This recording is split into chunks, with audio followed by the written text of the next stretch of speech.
Ladies and gentlemen, we seek your kind cooperation to fill the empty seats at the front before we begin. Thank you.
Good morning, ladies and gentlemen. Before we begin, we seek your kind cooperation to put your mobile phones on silent mode. Thank you.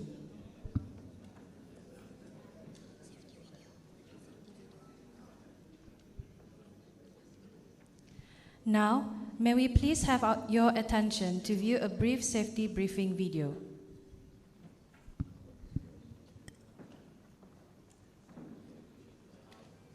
Assalamualaikum dan selamat sejahtera. Dengan sukacita kami memohon perhatian kepada semua para jemputan pada majlis ini. Ini adalah video prosedur laluan kecemasan ICC. Dimaklumkan bahawa tiada latihan kecemasan akan dilakukan semasa majlis ini.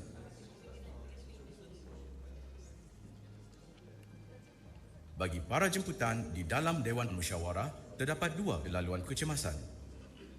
Jika terjadinya kecemasan, sila beredar keluar menuju ke kawasan letak kereta C. Patuhi arahan pegawai keselamatan yang bertugas yang ditempatkan di setiap laluan kecemasan bagi membantu pergerakan keluar jika berlaku sebarang kecemasan. Bergerak dengan tenang, cepat dan selamat. Sekian disampaikan makluman prosedur laluan kecemasan bagi para jemputan di dalam Dewan Musyawarah ini. Jawatan Kuasa Pandu ingin mengucapkan ribuan terima kasih di atas perhatian bis kita.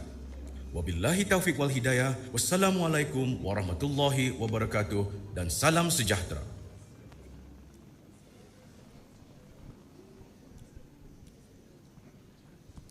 Bismillahirrahmanirrahim.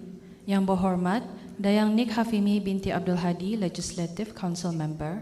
Yang berhormat Siti Rozai Merianti binti Datuk Seri Laila Jasa Awang Haji Abdul Rahman, Legislative Council Member. Yang Mulia Permanent Secretaries, Deputy Permanent Secretaries, distinguished guests, ladies and gentlemen, welcome to the Smart Nation Through Digital Transformation Conference.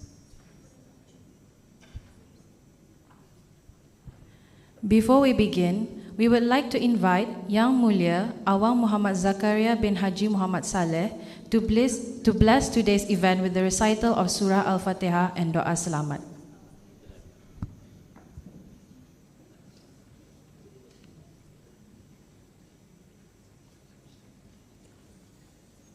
Astaghfirullah al-azim alladhi la ilaha illa huwa al-hayyul qayyum wa atubu ilayh ila hadrat Nabi Mustafa Rasulullah sallallahu alaihi wasallam wa ala alihi wa ashabihi al-kiram wa liwalidina wa li ahlina wa li awladina wa li mashayikhina wa liman hadara ilayna wa liman ghaba anna wa li ahyaina wa li amwatina wa lil muwazibin ala hadha al-majlis wa liman kana sababan fi jam'ina bi anna Allah al-karim yunawwiru al-qulub wa yaghfiru adh-dhunub wa yasturu al-'uyub ويفجر الكروب ويحفظنا بما حافظ به الذكر وينصرنا بما نصر به الرسل وأن الله الكريم يجعل مجلسنا هذا محاطا بالخيرات والمسرات والأنوار والبركات ويقضي لنا جميع الحاجات بجاه خير البريات وبحق الفاتحة المعظمة وسبع المثاني من القرآن العظيم. الفاتحة. أعوذ بالله من الشيطان الرجيم. بسم الله الرحمن الرحيم. الحمد لله رب العالمين الرحمن الرحيم مالك يوم الدين إياك نعبد وإياك نستعين اهدنا الصراط المستقيم صراط الذين أنعمت عليهم غير المغضوب عليهم ولا الضالين آمين. بسم الله الرحمن الرحيم. الحمد لله رب العالمين والصلاة والسلام على سيدنا محمد خاتم الأنبياء والمرسلين وعلى آله وأزواجه وأهل بيته وذريته وأصحابه أجمعين. اللهم صل على سيدنا محمد وعلى آله وصحبه صلاة تنشر بها السرور وتهون بها الأمور وسلم تسليما كثيرا دائما إلى يوم البعث والنشور. لا إله إلا الله العظيم الحليم. لا إله إلا الله رب العرش العظيم. لا إله إلا الله رب السماوات والأرض ورب العرش الكريم. اللهم إنا نسألك خير هذا اليوم فتحه ونصره ونوره وبركاته وهداه ونعوذ بك من شره والشر ما فيه والشر ما بعده إلى يوم الدين. الحمد لله حمدا كثيرا طيبا مباركا فيه مباركا عليه كما يحب ربنا ويرضى.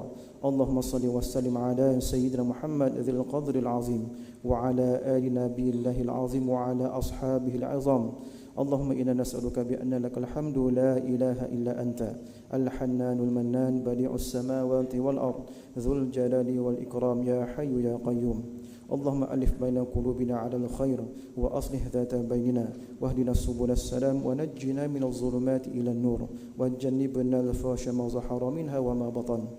اللهم رب جبريل وميكائيل وإسرافيل فاطر السماوات والأرض عالم الغيب والشهادة أنت تحكم بين عبادك فيما كانوا فيه يختلفون اهدنا لما اختلف فيه بإن الحق بإذنك إنك تهدي من تشاء إلى صراط مستقيم. اللهم إنا نسألك خير هذا المجلس مجلس persidangan Smart Nation through Digital Transformation وبركاته أوله وخير ما بعده ونعوذ بك من شره وآفاته أوله وآخره وما بعده. اللهم إنا نعوذ بك من شرور أنفسنا ومن سيئة أعمالنا. اللهم طهر قلوبنا من النفاق وأعمالنا من الرياء وألسنتنا من الكذب وأعيننا من الخيانة فإنك تعلم خائنة الأعين وما تخفي الصدور. اللهم إنا نسألك بأسمائك الحسنى وصفاتك العظمى وكلماتك التامة أن تلحظ بعينتك ربانية وتحفظ بحفظ وقايتك الصمدانية كبawah dulu yang maha mulia Paduka Seri Baginda Sultan Haji Hasan Bulqiyah Mu'azzadin wa Daulah Ibn al-Marhum Sultan Haji Omar Ali Saifuddin Sa'adul Khali Waddin Sultan Persatuan Negara Brunei Darussalam. اللهم احفظه في نفسه وأهله وأولاده وأحفاده وقراباته ورعيته أجمعين. اللهم أدم متمتعا بطول البقاء متوجا بتيجان الصحة والهنا. اللهم أعطل عمره مصلح للموظفين والرعية والبلاد وبلغ مقاصده لطريق الهدى والرشاد. اللهم اجعل مملكته نجار بروناي دار السلام معمورة بالتقدم والسلام والعدل والصلاح والبركات بين الأنام والرخاء والأمن والنصر وسائر بلاد الإسلام. اللهم اجعل جمعنا هذا جمعا مرحوما وتفرقنا من بعده تفرقا معصوما ولا تجعل لهما فينا ولا معنا ولا من يتبعنا شقيا ولا مطرودا ولا محروما. اللهم إنا نعوذ بك من البرص والجنون والجذام ومن سيء الأسقام. اللهم اصرف عنا وعن سلطاننا وبلادنا وجميع المسلمين في كل مكان البلاء والوباء والطعن والطاعون وسائر الأمراض وقنا شر الردى بلطفك يا لطيف يا خبير إنك على كل شيء قدير. ربنا أتمم لنا نورنا واغفر لنا إنك على كل شيء قدير. ربنا فاغفر لنا ذنوبنا وكفر عنا سيئاتنا وتوفنا مع الأبرار. ربنا تقبل منا إنك أنت السميع العليم وتب علينا إنك أنت التواب الرحيم. ربنا آتنا في الدنيا حسنة وفي الآخرة حسنة وقنا عذاب النار. وصلى الله على سيدنا محمد وعلى آله وصحبه أجمعين. سبحان ربك رب العزة عما يصفون وسلام على المرسلين والحمد لله رب العالمين.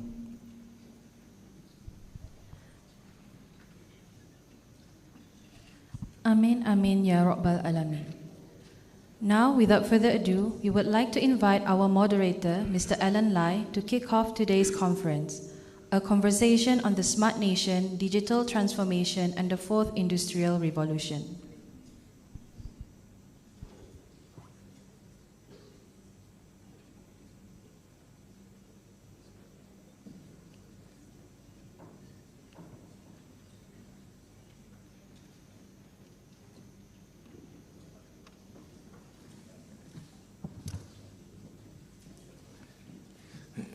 Looks like I need to update my profile picture.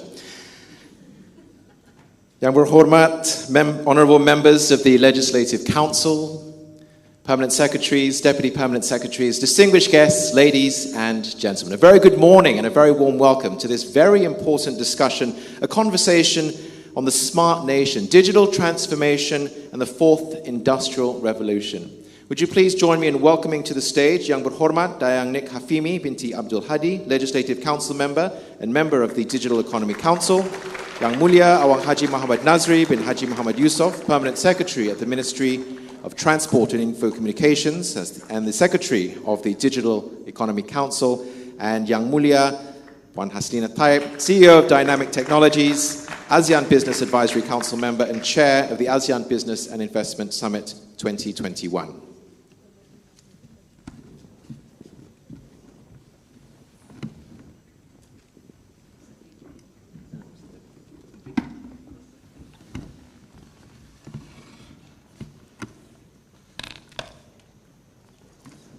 In 1911, 110 years ago, my grandfather was born in a place known as Brookton.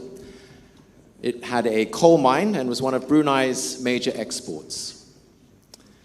At the time in the world, the richest man was John D. Rockefeller, who was the founder and chairman of Standard Oil.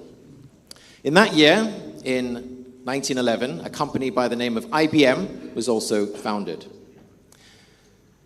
In 1942, my dad was born, then more commonly known as Muara.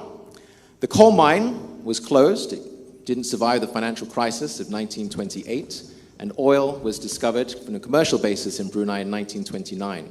Things were changing. The second industrial revolution was changing the way the world worked, the way Brunei's economy was adapting. People were moving faster and further. Henry Ford was the richest man in the world with Ford Motor Company. You can have any car you like as long as it's black, he famously said. Fast forward to 2010, just 10 years ago, my son was born in Bandar Seri Begawan, and the world had changed significantly. Technology had allowed offshore oil and gas to be found on a commercial basis for Brunei, and it significantly changed our economy. Since 2010, the world has changed even faster. So the generations of our forefathers, our grandparents to our fathers, the shift was at a very fast pace. But since then, our children, the time that my son has been born, Apple, around 2008, was the 337th largest company in the world. And today, just around 10 years later, it's the largest. The richest man in the world at the time of my son being born was Bill Gates, Microsoft. Now, as we all know, it's Amazon. Data. The shift in focus, the shift in the world's needs, the world's uses is moving, and it's moving faster than it has ever before.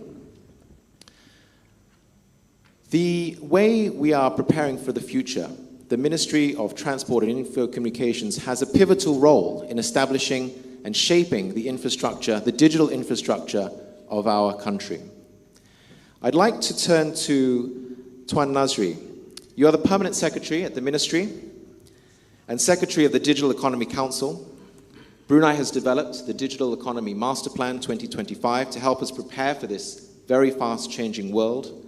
Oil and gas will continue to be very important for Brunei, but with the rising need of renewable energy and an unforeseeable future with regards to the price of oil and gas, I would argue that your ministry has a real crucial role to play for our economic future. Could you share with us your vision, the ministry's vision and plan to help Brunei become a smart nation and thrive in this fourth fast-moving industrial revolution? Thank you, Alan. Assalamualaikum warahmatullahi wabarakatuh. Bismillahirrahmanirrahim. Yang berhormat members of Legislative Council, Permanent Secretaries, Deputy Permanent Secretaries, ladies and gentlemen. It's not fun to talk about first thing in the morning on a Friday. I think I'm recalling our conversation earlier, talking about data is the new oil. Let me ask everyone here, if you still, nowadays, if you go to any of those sales call, what do you look at? You still remember the days where you look at the number of SMSs, the number of voice minutes that you have? Or now you just look at the data?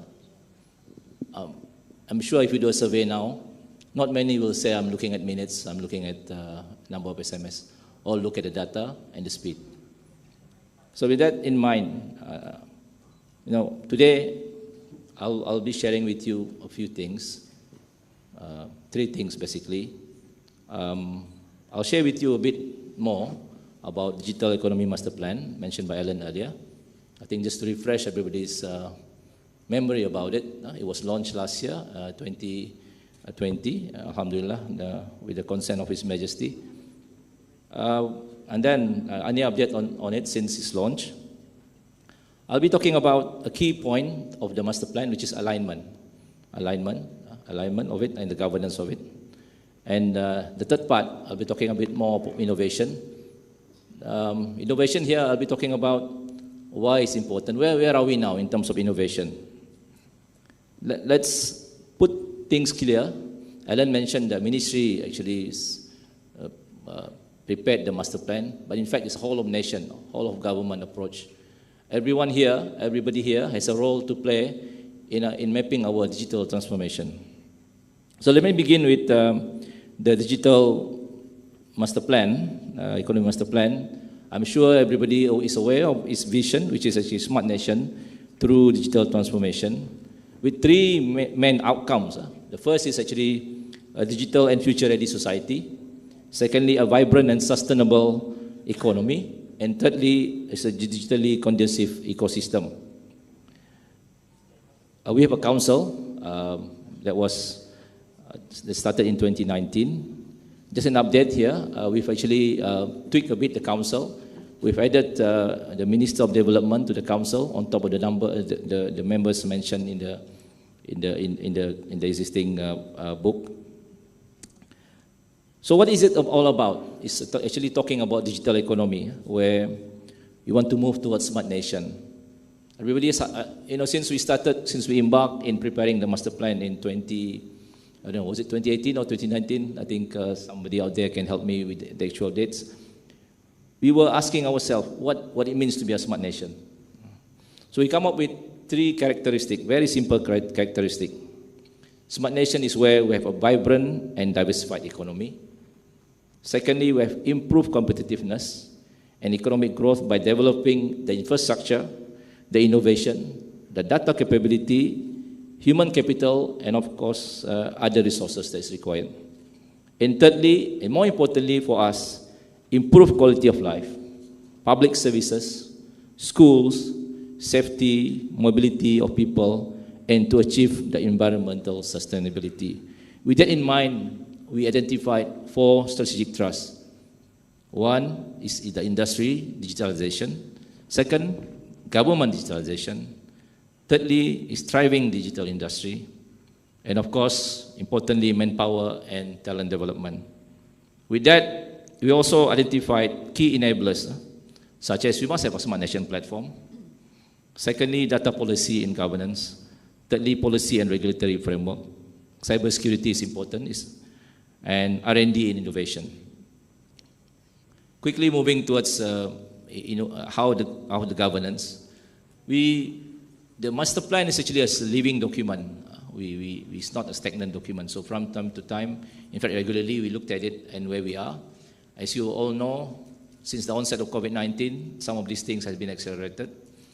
But the key to the governance is we give the autonomy to the ministries to have their own digital transformation plan.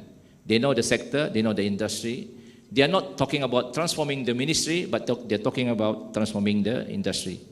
But what's important, they need to address key points such as jobs and skill, productivity, innovation, and also, don't forget, it's not just for the Brunei market, but we need to make it an export-oriented approach. So in terms of alignment, when we talk about the master plan, the digital transformation plan, we're looking at leveraging on the flagship projects. We identified 3 flagship projects, which is actually, for me, is fundamental. The first one, it must be a common database. We call it a national information hub. Secondly, we need to have a common digital ID. And of course, we must have a common digital payment hub. And with that, we can develop specific sector key technology solutions. Just to share a bit of trivia, how many of you knows how many people are has signed up to eDarussalam? I don't know if I can have show of hands. How many of you are on eDarussalam? Quite a number. Thank you very much. I think the data I got yesterday from agency was about 36% of the population of Brunei is on eDarussalam, which is a good start. We would like to have more. So that will be the basis of why we need to have a digital ID. Talking about innovation, which is my last point, I think you all know our strength. Our strength is we have high connectivity. I think Ajija is there. I think we have almost 100% connectivity for the whole country. For mobile phones, some of us has got 2. I got 2 here. So I think a few of you got 2. So mobile penetration rate is quite high. But in terms of speed that we are getting, I think with the restructuring of the telecommunication sector, which was started in 2019, and with the launch of the various services in 2020, we've now achieved, in terms of global speed, if you look at speed test data, for Brunei, the download speed for mobile broadband is about 52 Mbps. The whole world average is about 54. We are not bad.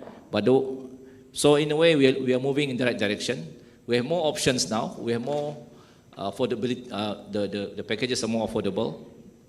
But in terms of standing where we are in innovation, if you look at the GII index, the Global Innovation Index ranking, Brunei is 6 in ASEAN. Brunei is 6 in ASEAN. So we have a lot of things to do. We have a lot of work to do to make sure that we will innovate. So I think the message is clear. We need to leverage on our strength, which has actually, we have quite a significant, highly educated workforce. I think the latest statistic that we have is 79% of our professionals in IT is actually a local. But in terms of job seekers, you'll be surprised to see 10% of job seekers, about 1,000 of them, more than 1,000 of them, with ICT education. So we have a very high number of highly, educated people to move in the ICT sector. So we need to leverage on that. We need to leverage on connectivity. We need to leverage on this, and of course, where the innovation comes from. I'm looking at you. Everyone here plays a role in innovation. I believe, innovation will come from the private sector. So you play a role here, the private sector. Government will facilitate, but private sector play a role in terms of the innovation. I think that would be a good start, Alan, for this morning. Thank you very much, Tuan Nazri. That sets us off really well. I'd like to move to Puan Haslina and move on to the business side of things, and then come to YB Hafimi on the societal impact. Puan Haslina, you're the CEO of Brunei's largest tech company, Dynamic Technologies. Many of the e-services, which Tuan Nazri mentioned, you've installed and designed, many of which we take for granted as almost our everyday use. We now live in a time where everyone's got a smartphone, data is crucial, and access to technology and things like artificial intelligence, blockchain, and the Internet of Things. It's changing the way we work and the business landscape. How do you see technology and data changing the business in Brunei? And what do you think we need to do to make sure we're moving ahead and we don't get left behind with the innovation within ASEAN? Bismillahirrahmanirrahim. Thank you, Alan. Assalamualaikum warahmatullahi wabarakatuh. I'm just looking at people's head, right? Often when I talk at work or in conferences, a lot of people actually looking at the screen. So I'm going to watch how many people are actually listening to the physical conference itself. But joking aside, though, talking about your children, right? I always feel threatened by my kids. My son is about to go to university, and this week, he's actually setting up a network, right? He's setting up a network, and it will be completed within a week. Whilst, like us, we have project management, we have change management, we have infrastructure specialists, etc. An equivalent, okay, admittedly, it's just one unit. We actually do distributed network, but that normally takes us about 9 months. So 1 week versus 9 months, right? And I looked at him, I didn't budge, and I thought to myself, okay, how did you do it? What did you do? And I asked this question, right? And the answers that I get is all about puzzles. It's all about structure. It's all about building blocks. It's all about how you build small blocks and standardizing a lot of the programs that we do and just plug and play. And for those of you who does programming, and I wasn't doing programming when I was younger, and I don't know how I ended up in this job, but for those people who did programming before, compared to programming now, and the impact of digital economy on all these back-end structure, and I'm not talking about hardware, I'm talking about software, application, database, data analytics, AI, IoT, they all are collaborative effort. Gone were the days, even the companies that I work with now over 10 years, gone were the days where you just work in silos, right? So today, data analytics requires a lot of integrated communities talking, business communities talking to each other. So I feel threatened by what's coming out next. How do I not feel threatened by what's coming out next? In terms of digital transformation, is for us to work together. And I see it's really nice to see today a mixture of mature people and younger people. And it get reflected in the workspace, in businesses these days. The younger ones wants to push emerging technologies. The older guys wants to ensure that the framework, the tools, the policies are in place so that we can actually have some sort of rules with regard to sandbox, for instance, in Brunei. How do we then apply emerging technologies into what we require to change, right? So we don't want to make the rule too strict. We want to actually ensure, however, that innovation to actually service digital transformation can be fluid. And some practical example of that is how we do payments, for instance, platform to platform. How do we then, transverse that with regard to building everything centrally? And then it comes to me that tomorrow's world is going to be all about distributed ledger. And for those of you who have this fancy word about blockchain, right? It's all about distributed ledgers. And that's why when I was starting my profession, I was a medical student, and then I went in to do accountancy because I really flunked my first year. But it wasn't so bad. But yesterday's job as being an accountant, tomorrow's fintech world, that accountancy had now moved to a different skill set, right? It's all about how you can survive in a digital world. So skill is one thing. And I just realized, Alan, that I haven't actually followed the script that I'm asked to read on my screen. But I must just tell you, because I was prepared a script by work and everyone else, work in, what do I work with now? Dynamic technologies, and also in ASEAN. Because I have a lot of responsibilities, Dynamic technologies are just one company that work with a lot of companies. And I really am trying to call in this collaborative business, because we won't be able to actually work together like how we used to do, only 2 or 3 partners. We need the whole of the room to work with us. So for business purposes, the distributed ledger is one thing. If you guys don't get anything out of this conference, is the one thing that we really need to focus on. Because, the digital ledger is based on trusted services. It actually have got, you need to trust a system or transaction. And the more people get into the distributed, trusted system, right, the source can be verified by many parties, by multiple parties. And for those of you that is now searching what blockchain is on their phone, because they start to look at their phones. This is an interesting concept that I'm very proud Brunei is about to actually join, hopefully, with the rest of the world. We are ahead of this game, and I hope that we will remain ahead of the game. But can you imagine, from a citizen, if I just start with citizen, right? Your data, your health data, your ID is actually stored centrally, not centrally, distributed, right? Everyone can then, every time you do a transaction, everyone can prove that that's you.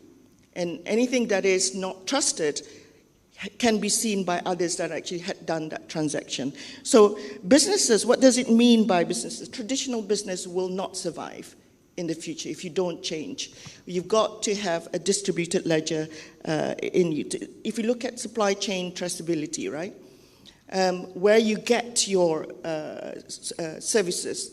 How do you actually combine the services? How do you pull data? We just talked about tourism when we launched yesterday's, right? We talk about food. How do we then ensure that the halalness of something, unless you actually invite a lot of data being pulled by different sources? So a combination of distributed ledger and data analytics is what I can only say here. But everyone else in this, I hope in this conference, both here and virtually, will be one day the future of Ford, the future of Amazon, the future, because it's completely different formula so we have the opportunities in Brunei and across the region to do so.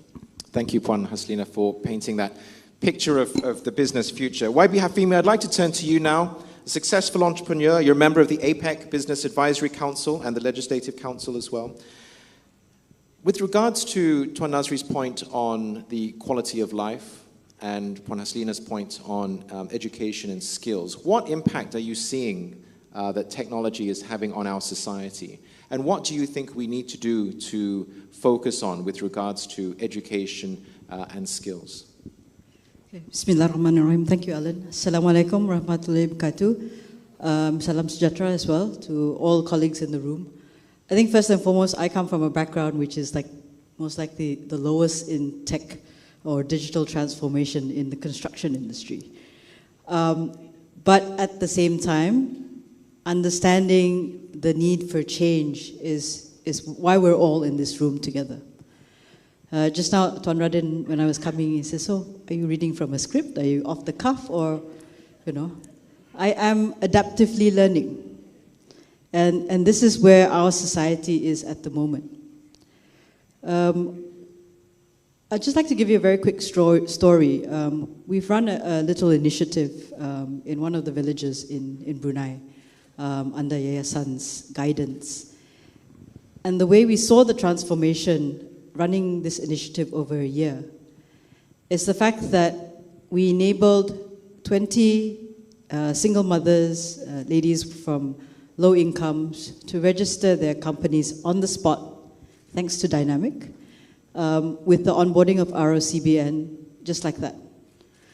But the look on their faces when you did this for them, and the fact that they could automatically become company owners there and then with full certification, that to me is how the impacts to society has been and the role of digital transformation to Brunei. I'm sure a lot of us remember the heydays of multiple forms, to get your 16, 17, etc., etc. But you could do it on the weekend now, which is fantastic. And I think, to me, that is one of the positive impacts. Obviously, next in line will be being able to get your financing done online, etc., etc. But I think we're not far down the road from that. And I also think, ultimately, as has been mentioned by Tuan Nazri as well as Puan Haslina, is the fact that adaptive learning, in the way, how do we educate our future generations to be malleable in their understanding process. And I totally agree that even my own son, they learn off everything. They learn off YouTube, they learn off the net. There is no traditional learning platforms anymore. Although psychologically, 1 year of online learning can be a bit much, I'm sure for teachers as well. So there has to be that blended approach. So I think for me, that little story of how we've been able to impact to society is where you will see the leaps and bounds of where Brunei will be headed in the future, inshallah. So, Alan, for me, I think that the role of what the Digital Economy Council has done in laying the groundwork, but the methodology of how we undertake the pathways along the Digital Economy Master Plan is really in the hands, largely, I would say, of the private sector. Not to discount what the government puts in place, but the private sector is the engine of growth. And I think that's something we have to remind ourselves more greatly in such uncertain times. Thank you. Thank you very much, YB. Ladies and gentlemen, please, we've got about 10, 15 minutes for Q&A. There's some questions on the wall with Slido, but if you'd like to ask questions the good old-fashioned way, please do put up your hand and ask a question and introduce yourself. Or if you'd like to make a comment and add to the conversation. We've got a great mix of people in the room, from telcos to Ministry of Education, through to business as well. The first question that's got the most thumbs up from what I can see is, data is the new oil. What's being done to increase data integration across ministries, serving as big data for the government, as currently many are still on silos? Tuan Nazri, I think that's really meant for you. Thank you, Alan. I think it's a conversation, so meaning the answers is not just from the stage, but from you guys down there. Is this a question from agency, I suppose, or someone from agency? I think the simple answer is, yesterday, I don't know whether it's pure coincidence, I think we launched under agency 3 things. One is OGPC3, One Government Private Cloud, National Centralized Database, NCDB, and National Information Hub. So this is the starting point of integrating all the data. I remember my point earlier about alignment. We need to, I think a lot of the tasks of the Secretariat or the Smart Nation Office is to talk to people, be it in the government, be it in the private sector, to align. So one of the key flagship projects is the National Information Hub. So that's where we'll address this issue about the data integration. I think I keep on sharing with friends. One of our aspirations is to move away from the days where wherever you go, you'll be asked for copies of your IC. I think if you go to DST, Progressive, or Imagine, they'll still ask for copies of your IC. If you go for anywhere, they'll still ask for your copies of your IC. So one of our aspirations is to get rid of this. So wherever you go, there'll be data integration. So the starting steps has been taken with the launch yesterday. I think. So that's why I suspect this question was coming from agency. I think they're promoting what they launched yesterday. Thank you. Nothing like planted questions. Haslina, can I turn to you about a cashless society? The infrastructure and the technology is already there. We can be a cashless society. I mean, the banks in Brunei already have some of that being used. It's not quite as, I guess, efficient as some other countries where you just tap your card and the payment flies out of your account. But why are we not a cashless society yet, given the technology exists? I think the one answer is approval. I'm talking about it from a business point of view. There are the whole payment system are actually being governed by the banks. The banks have got a lot to lose. It's great that I'm not a CEO of a bank, so I can say this, but they've got a lot to lose being an agent of payment. Imagine these days what you're talking about, paperless. They actually, sorry, not digital currency, digital payment. It's a scary concept, right? At the moment, we are talking about mobile phone. I have to be very careful because Radin is right in front of me. We have to be very careful because all mobile platforms still go through the bank. There is no platform to platform. There is no pure platform to platform. The question that people are alluding to, right, with regard to cashless society, it transacts using digital currency, which means that every single transaction you do, right, is accounted for by the translation of goods and services into digital units. So if you think about that, start with that, and then transacting between people to people, people to government, borders, across borders, etc. It is fast, it is cheap, right? So there is a reason why I think the audience wants to move this forward. But in terms of technology, I can only say to you that the back-end infrastructure is very old. right? You are required to go through a gate. That's all I can say in terms of technology without having to be too technical. You've got to go through a gate, whether it's actually a gate for RTGS, a gate for centralized exchange system, whether it's a gate through legal rules, and hence, this in ASEAN, we're trying to actually look at Digital Connect to see how we can allow society to have digital currency and yet safe, and being able to trace, just like I say in the opening remarks, in terms of being able to trace transactions. So I think before you do cashless society, respectably, I think MTIC have got the right way forward, is to actually ensure that you've got digital ID, details of how you prove that you are who you are before we actually go into transaction, before we actually put those transactions into better system. So cashless society is just around the corner. It's just the will to do it, right? So I think I can't believe I've been here for a long time. Normally I go to another country and actually do my own things, right? But there's a lot of opportunity if we pull ourselves together under the new roadmap, right? All of you, I think, can push, help me to push the relevant agencies to relax a little bit, do a sandbox in how we can actually do cashless. I think we should go and knock the doors of all the relevant parties and say, look, guys, the sandbox, when is it going to be approved? I think that's the key. So, while you've got the microphone, the thumbs up is rapidly increasing for PayPal payments. How could you just address the issue of incoming digital payments from abroad? The key challenge for Brunei as we grow is exporting. How do we get our SMEs to export more? To export more, we need to receive payments digitally. What are your thoughts on how do we improve the platforms for digital payments from abroad?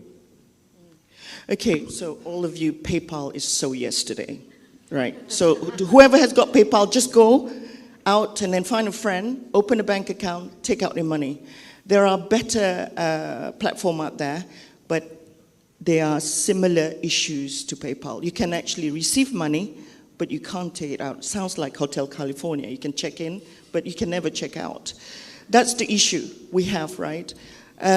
Is the ability to take money out of a transaction. And I must say, sometimes when you solve a problem, you don't solve a problem in front of you. You solve the bigger picture. If you look at digital currency, I'm going to be a little bit more provocative here, and then so that all the question becomes very today. Digital currency. A lot of people are actually transacting. It's not. You're not allowed to do trade, digital trade, currency trade right now.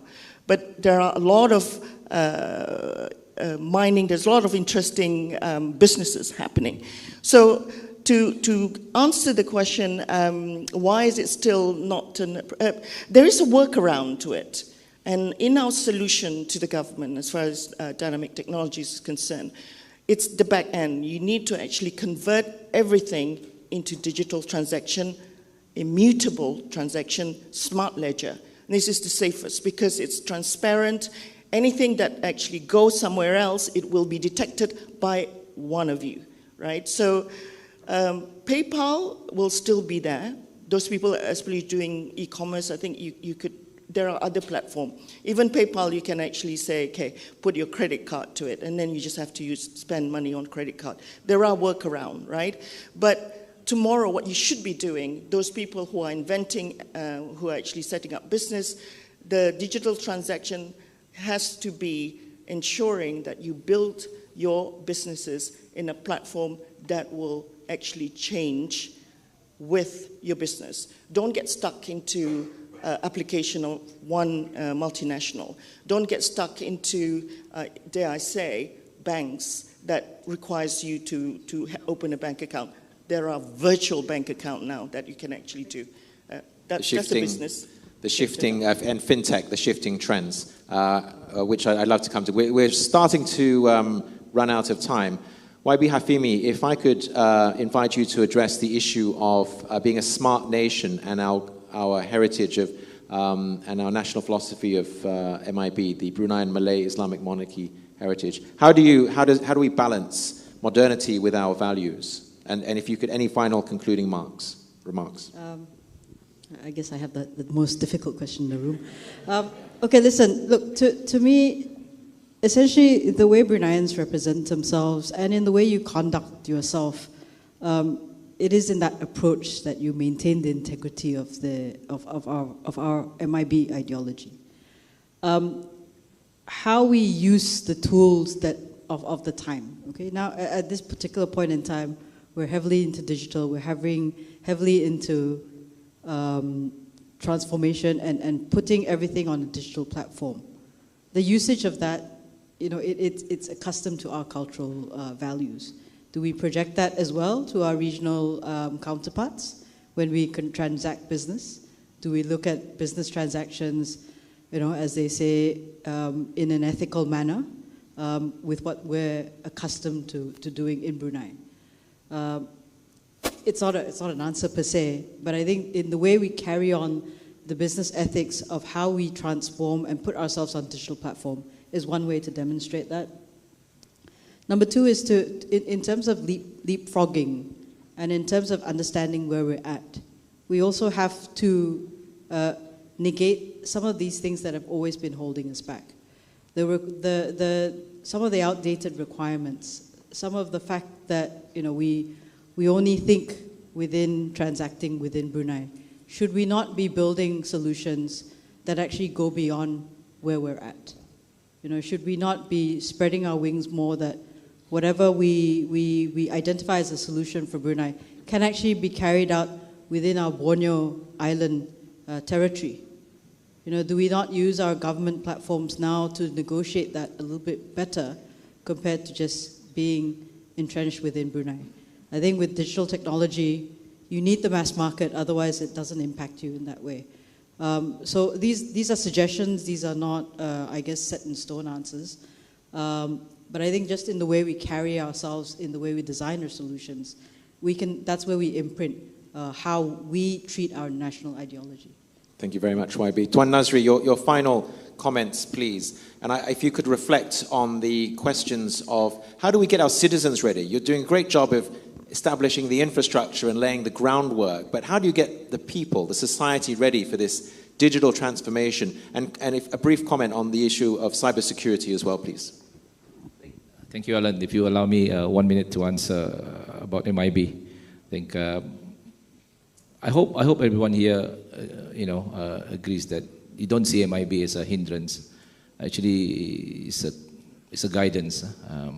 If you look at the Digital Economy Master Plan book, I think we clearly stated, we are guided by we're guided by Makashid al-Sharia and also how it was written. So we see it as a complement. I think as a guidance. And Brunei is unique in a way that that's how we're going to have to find the right balance to approach this.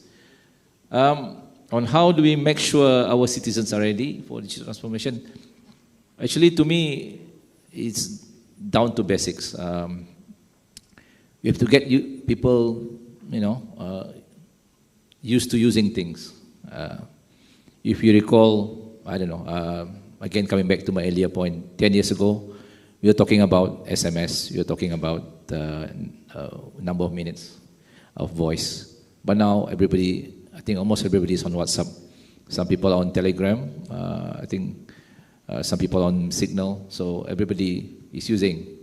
So you have no choice, So once you used to it, on top of my head, I've only known 2 persons who doesn't have any, WhatsApp.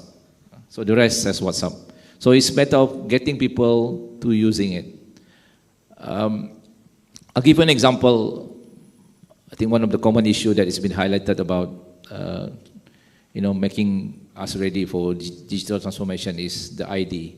I think I mentioned about Idarussalam earlier. We have about 136,000. 37% of the country is on it. 2 common issues. One, people say it's difficult. And secondly, people say you forget your password. But I'll ask the question in a different way. How do you remember your ATM PIN number? Because you use it every day. Your internet banking number, you use it every day. So the key to making sure citizens are ready for digital transformation is making sure they're using all the application, they're using all the services, they're getting used to all the services. So that slowly, surely we'll be able to transform. Like it or not, I think I mentioned to one of our earlier colleagues, you have no choice. If you don't transform now, 5 years down the line, somebody will transform you. So I think you have no choice. We have no choice. We have to do it. On the question of cybersecurity, I think just one sentence answer. That's why we set up Cybersecurity Brunei. So it comes along with it, the cybersecurity, currently we're drafting the cybersecurity order. So that's how we're going to make sure all the cybersecurity infrastructure is in place. They have a very good booth outside, so you come and visit them. So that's how we're going to ensure we have the necessary cybersecurity infrastructure. Thank you, Alan. Thank you, Tuan Nazri. Puan Haslina, your concluding thoughts, please. In particular, I'd like if you could address what's happening with ASEAN. As chair of the ASEAN Business and Investment Summit and an ASEAN Business Advisory Council member, how can we tap into what's happening in the region and globally, and what should Brunei be doing as a country to make sure that we are staying abreast with the technological advancements of the day?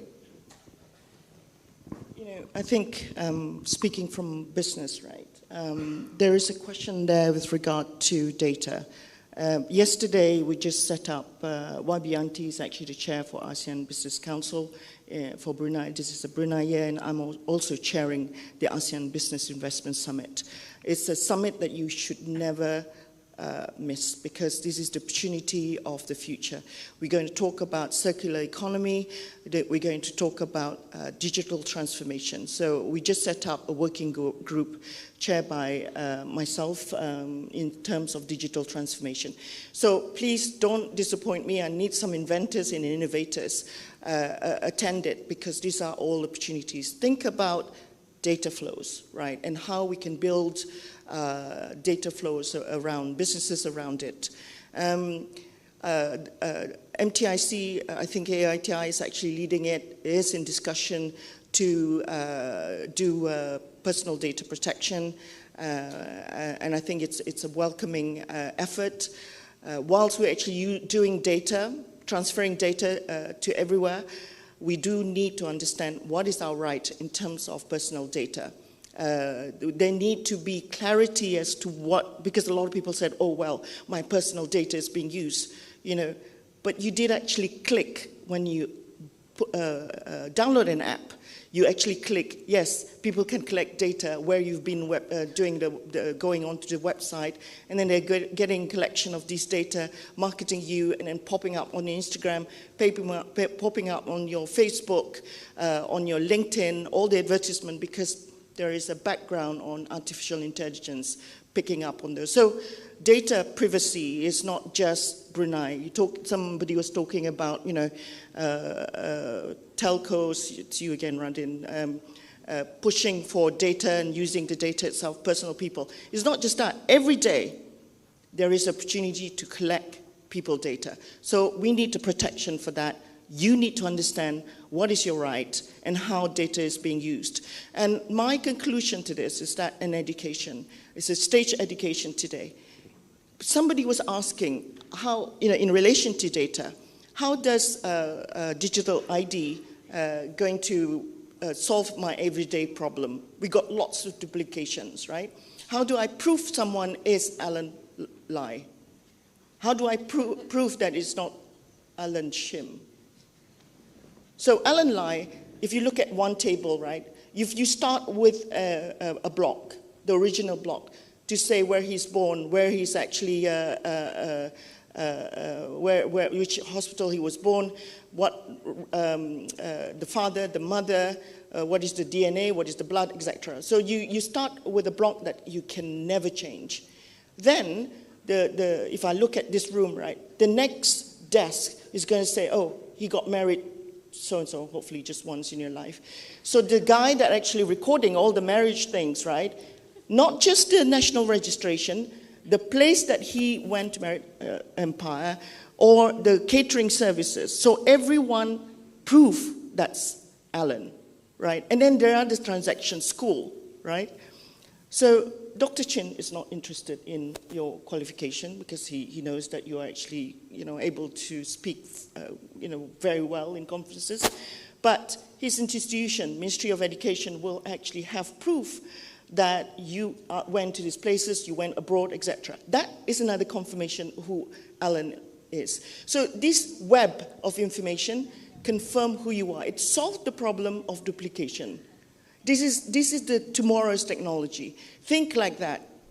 If you have a smart ledger built within our business community, there's a lot of new business model that we can build for Brunei. So you no longer have to sell it to the retail in City Square, the new shop houses. You no longer think local. You think globally, because how does data behave? How does data get used? How does the media get picked up and then sell those marketing? So all those people that are small today in Brunei will be big tomorrow. All the people that wants to do halal certification, no longer did you need to wait for halal. You can actually set up your own QR code, right? And things that YB Hafimi in my previous life, he was pushing for QR codes across the region to trace halal certification. You don't need to have multinational to think of things through. You can build small application.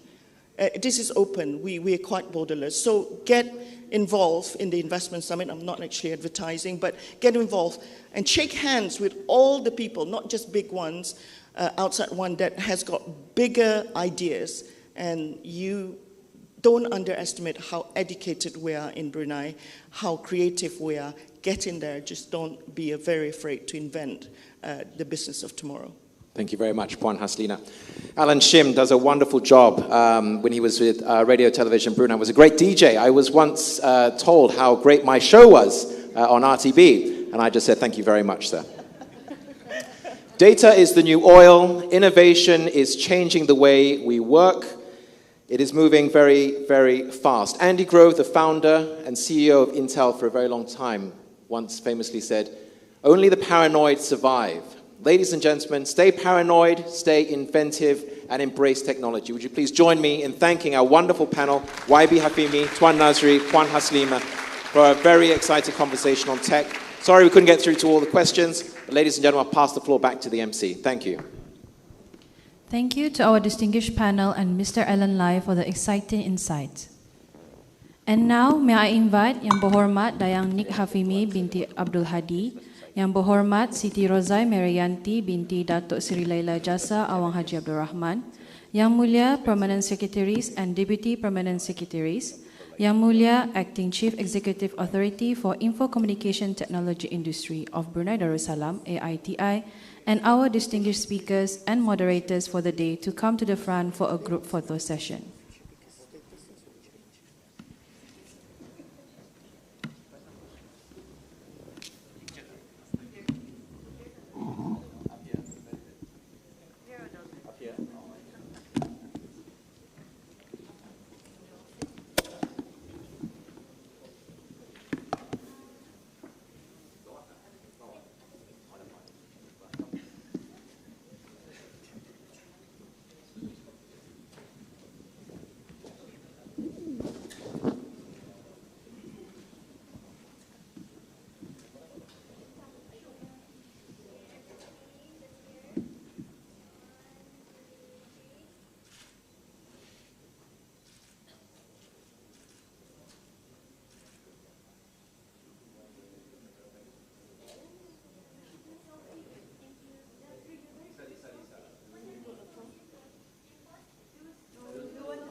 selfie, but I just do what I'm told.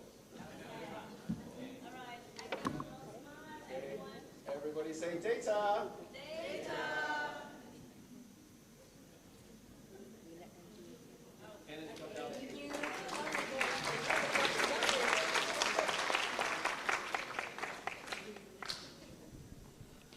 Ladies and gentlemen, we would like to invite our guests to take a quick refreshment at the back of this hall and return back to your seats as we will resume the conference at 10:10 a.m. You are welcome to take your food to the table while listening to our next speaker at any time. Thank you.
Yeah. Should we put it on the left or on the right? On the right?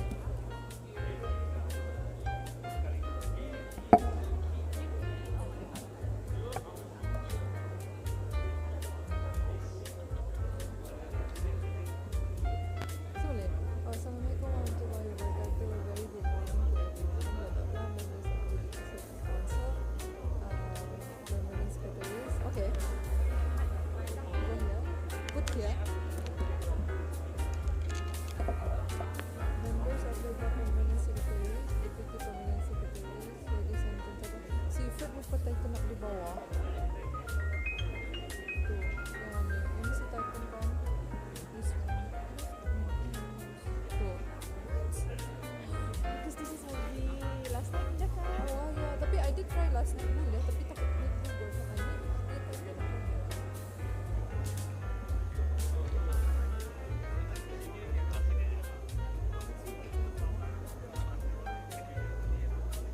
Terus macam ke bawah sahabat Adi has a fan.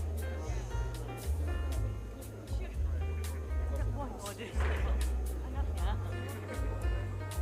Should we put something here like in the middle? This angle is fine. Better here. Because also I remember if I put it here, phone here. It's okay. You can see You can see Boleh nampak.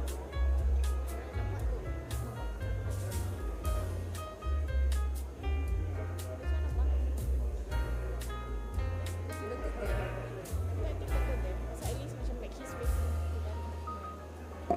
Better here.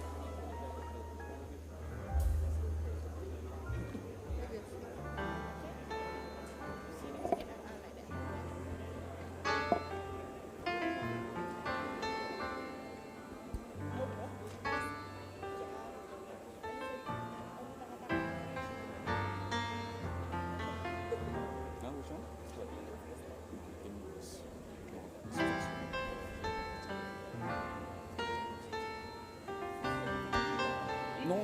you see like this, you were still, man.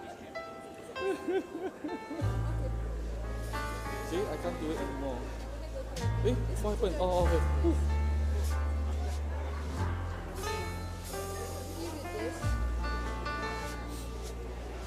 Let me take this risk.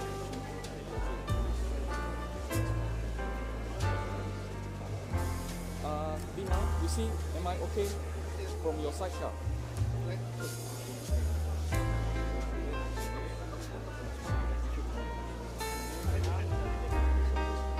Okay, ah? Okay. Huh?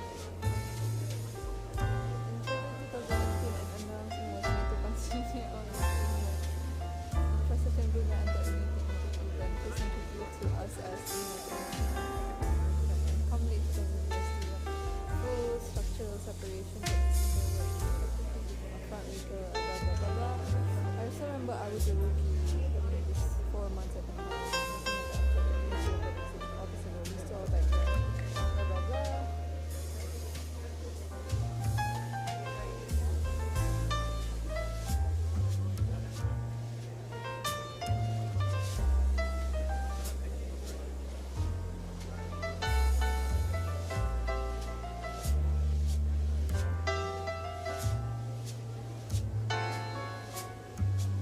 Okay, right? She's reading and everything.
Waktu anu 10 minit kan?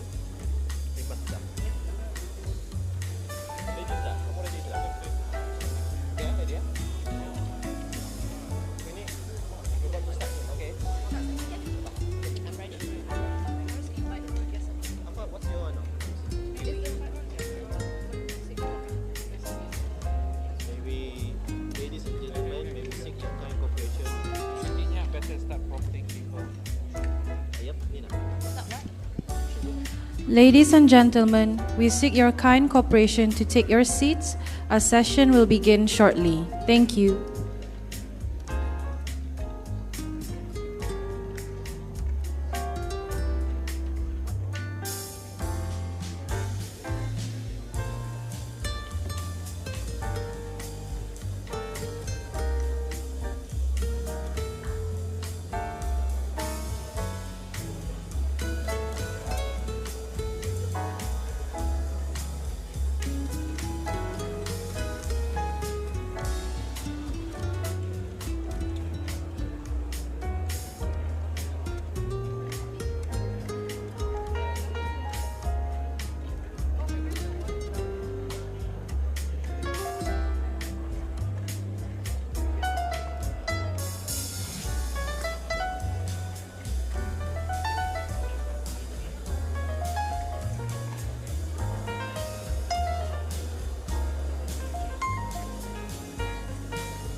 Just a gentle reminder, audience is able to participate in the conference by asking questions using Slido by scanning the QR code projected on the screen.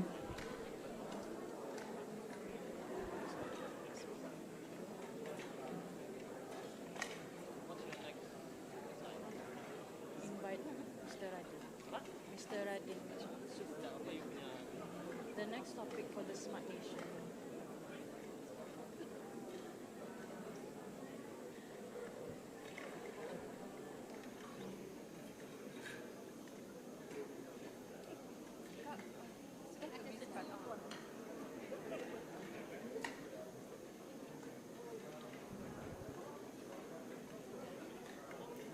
Winnie, is it okay if we flash the running background ataupun we wait? Because we need to hit them. We are about to start. Radin sudah sit down, so we can start. The next topic for the Smart Nation through Digital Transformation Conference is opportunities in the digital economy, and for that we would like to invite Yang Mulia Mr. Radin Sufri Basyuni, CEO of DataStream Digital DSD. The floor is yours, Mr. Radin.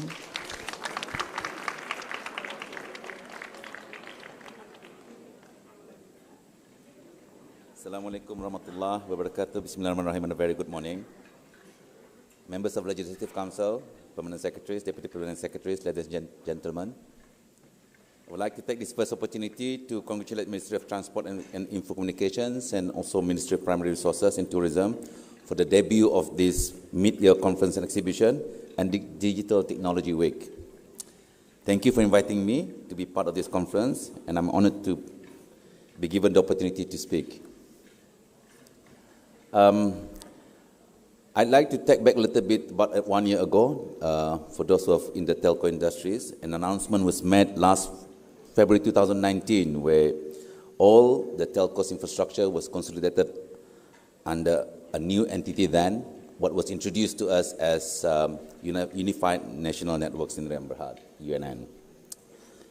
And come late 2019, just about 8-9 months later, all the telcos, including DST, underwent a full structural separation from our infrastructure, where we all effectively become a sales core, but I like to be known as a retail front-end service provider.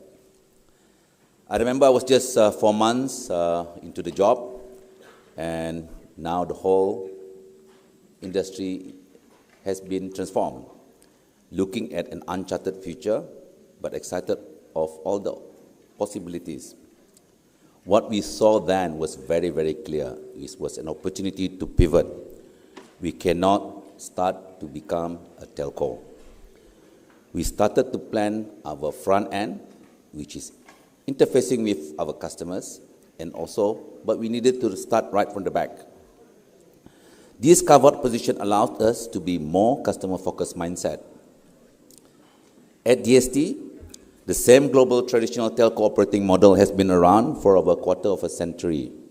At the end of the day, if you look at your phones, DST is just about that SMS button and that button to make calls, and all the other apps belongs to the Facebooks and the Instagrams and all other apps that you use on your phone. So we wanted to become an application service provider instead. And based on that, our digital journey was kick-started. We even named ourselves as Digital, which is at the heart of our new DST, Data Stream Digital Sdn Bhd. We were formerly known as DST Communications, signifying a move away from connectivity communications.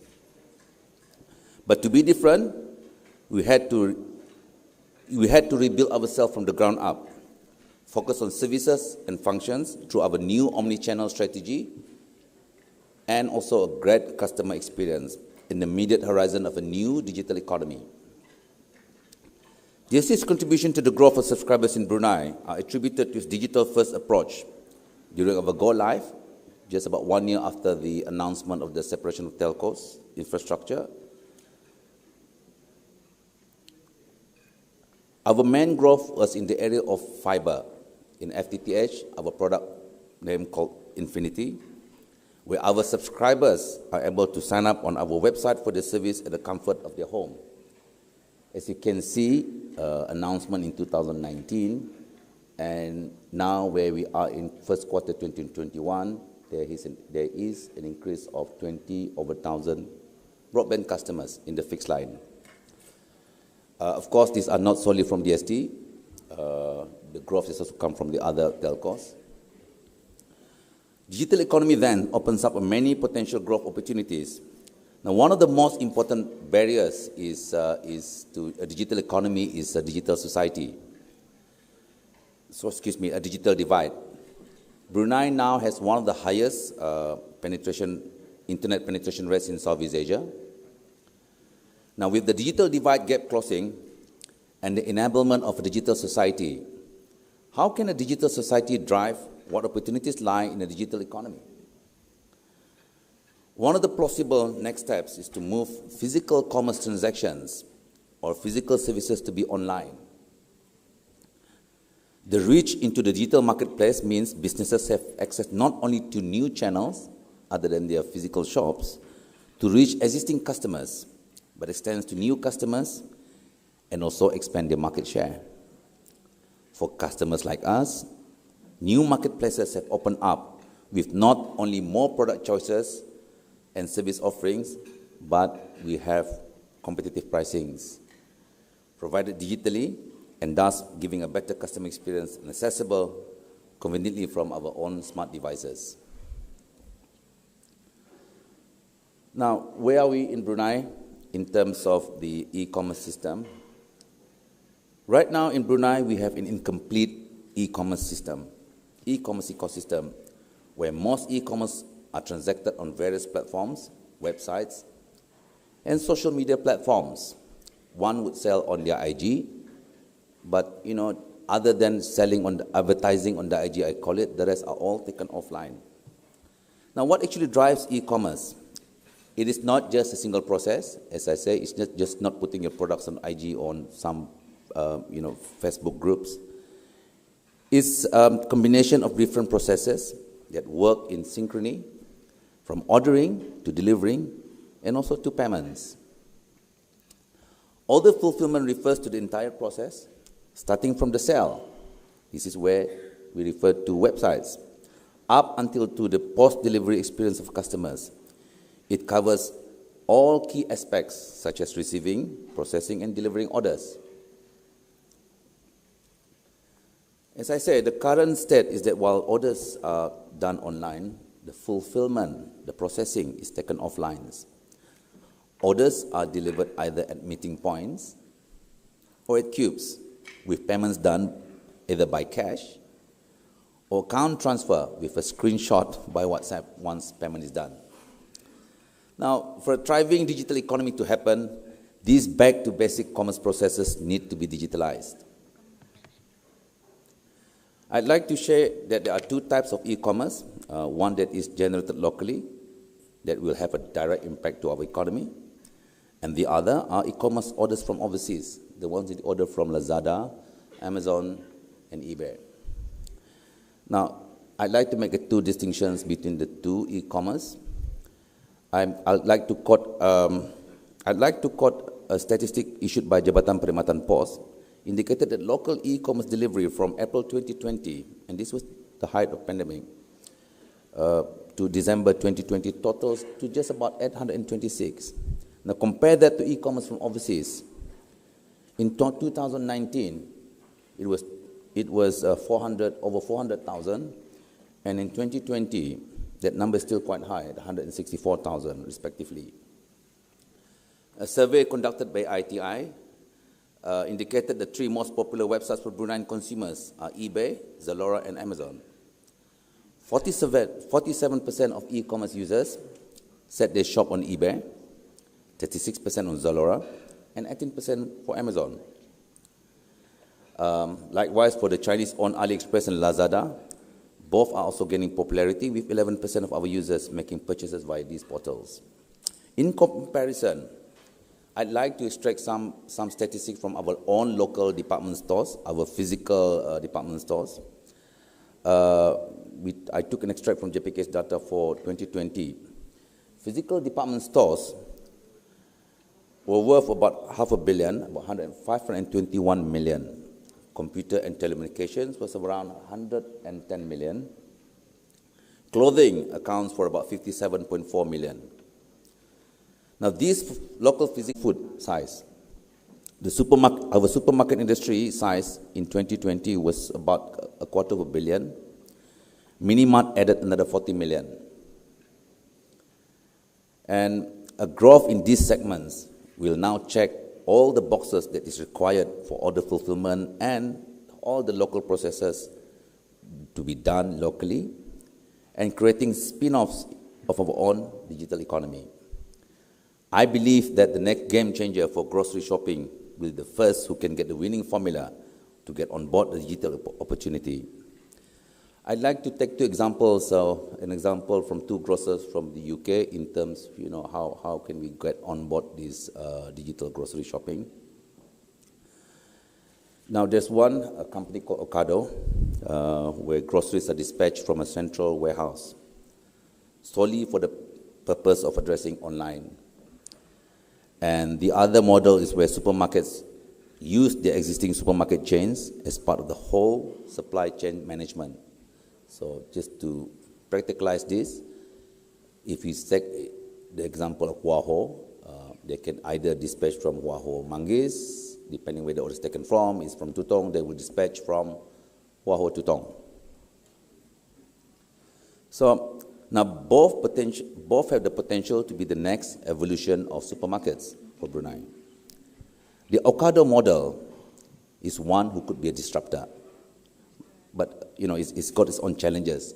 Imagine you have a warehouse distributed from Tutong and you have orders from Temburong. It'll be quite a challenge. But that could very well be a disruptor model. And the Tesco model is an example of digitalization, evolution of existing supermarket businesses. When you do digital business, as most with startups, exit strategy is, of course, one of them, and valuation comes in quite critical. So when you get into startups, into the digital economy, one of those things, other than looking at your revenues, You also need to look at your potential exit strategy, or you want to continue with getting, just take on the cash flow and get into dividend play. But here I'd like to compare that Ocado has now overtaken Tesco to become the UK's most valuable retailer. Its stock market value soared to 21.6 billion. And compared that to Tesco, it's not far off, but it's overtaken Tesco at 21.06 billion. Now, Tesco is worth 21.06 billion by controlling about 27% of the UK grocery market. By comparison, Ocado just sells about 1.77% of the UK's groceries. Now, you can see in terms of valuation of a digital company is far greater than the multiples of a physical grocers. In the case of Ocado, it's about 10 to 15% multiples valuation over Tesco. Now, the reason is simple. They're 1.7% in UK, but the technology is something that they can deploy globally, and hence why they are valued far greater. And Tesco, they can't replicate the model in Brunei, for example, or in any other country, but Ocado can. Now, this grocery e-commerce model generates a local digital economy that can spin off other peripheral industries, including mobile wallet players, delivery companies, and the whole supply chain logistics companies. The same model can also be extended to other industries such as centralized kitchen, distributed, restaurant chain network. So I'm a bit slow on time, so I'll just catch up a little bit. I'll skip this one. So I'll go in terms of a digital economy model. All right, there are two different values. In general, one that has exchanges that emphasize on filtering and matching. This enables buyers and sellers to meet. It's bringing the parties together and setting the ground rules of exchange. The second emphasis is on transaction platforms where it removes frictions and de-risking, very similar to exchanges, but focus on mechanics of transactions to take place. We have some local examples. Crowdsourcing, Jana Capital is in Brunei. Most of you would know who Kickstarter is. Payment, DST Pay, Visa, and some local examples of contents are YouTube. Even Progressive Media is in the game. So you would see these are the type of digital economy business models that one can look at, and I know a lot of startups are on this model. Now, it converts, why this is important, because it converts linear value chains into multi-dimensional value networks and ecosystems. That is a very good example as well. There's one on top there, all right? Now, there was an earlier question about data is the new oil. Now, by collecting data sets around consumer industry trends, digital economy allow organizations to analyze and ultimately predict and plan for new products and services. Now, one layer below digital economy lies a data economy. When I order a ride from DART, digital economy happens, all right? Where I transact with DART, but my credit card will go to my issuing bank. So now there are two digital economy transactions that's taking place, but below it, there are data sets that's being generated. So now DART knows I travel from, DST HQ to Gadong. And with the transaction that, the banks knows that I'm someone who I spend probably about $5-10 for a journey. So, there's below digital economy, there's also a data economy that's being generated. Now, businesses and public sectors generate a lot of this digital economy, and also beneath it, it generates a lot of data sets, unlocking a secondary data economy. Now, to this end of an outlook for a data-driven economy, DST launched our own InnoConnect, a centrally managed distributed data exchange layer between information systems. InnoConnect provides a standardized and secure way to produce and consume services. Many of our conveniences of our digitally connected lives. InnoConnect can connect private and public sector organizations with your partners, your vendors, and also your customers. Indeed, it would not be much of a stretch to say that InnoConnect is aimed to be the engine powering the digital economy. InnoConnect is also a platform which supports programs under it. Innovation cannot happen, just purely on a pure technology platform play. We have our InnoLab that supports a community of Bruneian developers. Our innovation awards produced for them. And the program together, put together with our InnoLab, will help, is aimed to help universities, businesses, and public sector to be more innovative. The key goal for InnoConnect and InnoLab is to help our organizations in Brunei to fuel the country's talents, especially among the youths, as they are the future generation. I'd like to acknowledge UTB and also DARE as our partner to our InnoLab. Now, if we talk about data economy, one of the greatest success stories is in Estonia. We cannot pass by and not talk about Extrot of Estonia, a data exchange layer operated by their Information System Authority. It has been the backbone of Estonian digital society for over 18 years. Again, like InnoConnect, it's been used for transactions between public sector agencies and also the data transactions between to and fro private organizations. There are 900 million transactions every year around Extrot. Now, every single transaction provides an economic value attached to it, as it represents some kind of procedure. It's not only about automation, it's not part of a bigger picture of processes. Now, the question about the data is the new oil. One can't attach a value to it. But if I take some example from the Extrot, it is estimated that about 1,407 working years is saved by putting transaction on Extrot. Every year, imagine every 1 year, 1,400 worth of manpower days, man days that is saved every year. Now Extrot on InnoConnect is very much similar, to what is roads, railroads, and airports are for the traditional economy. Now, as a start for the Brunei data economy, I have limited time. I'd just like to add that, we need to have more resources trained in to be exposed in data warehouse, data engineers, data scientists, use of data applications, and deriving use cases from these data sets.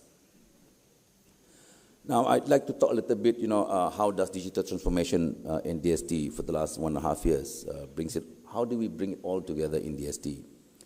As I say, with the infrastructure carve-out, we have to revamp ourselves, and we emphasize on just one thing, the ease of doing business with our customers. Ease of customers accessing our services is very important than getting into a price war. Our friends from Imagine and Progressive would agree with this. Very sucked the price war. And now everybody wants to get on board in terms into getting into best price, away from best price to a best service, to be more competitive. Now our transformation exercise was to realign all of the systems, again from the back end, and focus all on the front end. After all, customers like you and me are only interested in the products and the services. I don't think anyone is interested to know what goes on in the back. But what is important that we align all our processes, our use cases, and all our product creations are all connected as part of the transformation. We've achieved about 100 days, 100% digital transformation, but it didn't come without challenges. The biggest challenge actually is not technology. Technology, not talking to each other, you can connect them together. But the challenge are in teams. We need the teams to talk about the same language. All the conversations need to revolve around transformation. Collaboration, mindset change are far, far, far more important than technology. Don't make my mistake. I was focusing too much on technology. Now, what are the payoffs of our digital transformation in DST? In the first quarter alone last year, I talked about our order portal where customers can order their if you're not already on Infinity, please get so. Go to order.portal.dst.com.bn. I think we've come up with our own new website. We come up with our own app, Android and iOS. We launched InnoLab. By the second quarter, our app are now converged for both mobile and fixed. Then in the third quarter, our order portal can now take device bundles. We've launched Connect in the fourth quarter. In the fourth quarter, all our dealers are now digitally connected to us. And we've achieved about 50% of our core systems on the cloud in just 1 year of digital transformation. Come 2021, we produced our first innovation awards from our InnoLab. And second quarter, the app that we had last year, we threw it all out because we wanted to build it ourselves. And just before, recently we launched our DST Pay as well. I'd like to quote Aja Haslina that all the wallets in Brunei are attached to banks, and we partnered with Baiduri with this one. And just before Ramadan, we collaborated with Ministry of Religious Affairs and also Majlis Ugama Islam Brunei to launch e-Zakat. We launched e-Zakat just within a few days before Ramadan, and we closed it out on the 20th of Ramadan. And the number of Bruneians that goes on board to have a digital product like e-Zakat, I was told roughly that the collection for e-Zakat is about, I might be wrong, it's about $1 million. And we collected about almost $200,000, about 190,000, I think, within 28 days. 1/5 of Bruneians likes a digital product. Now, DST aspires to be all of you, digital economy partner with our reach to our customers and Brunei in general. Our omni-channel strategy and also our InnoConnect can access over 400,000 customers. I'd like to summarize the digital economy. I'd like to take a little bit of quote from the Digital Economy Master Plan 2025, where smart nation are supported in 3 parts. Digital government, there's an active drive again to drive a little bit more of government services to be online from offline. And in my humble opinion that, gateways such as InnoConnect can facilitate these transactions. Digital economy, as we've discussed, there's a lot of untapped economy. Just because you have it in the physical world doesn't mean what is done is people's been there, so I'm not going to get there. If you put it on the digital platform, it's a whole new ball game. That remains untapped. And a digital society, as a local society, I all encourage you. I went to check on Hootsuite and I said, a lot of Bruneians are using foreign apps. Please support the use of our own local app because it creates our own ecosystem in our own digital economy. It will sustain our digital economy and it will help drive local youth, giving their new talents and skills into the new digital economy. Now, one such program is, again, our InnoLab. Now, we're already spearheading our digitalization journey with our own products for our own use, and we'd like to extend the digital experience, this digitalization experiences through our private and public partnerships, and also through with SMEs, and enable Brunei to improve the productivity, innovation, and sustainability of our own digital economy. With that, I end my speech. I'd like to thank you for listening. Apparently, I have 4 minutes left. Thank you.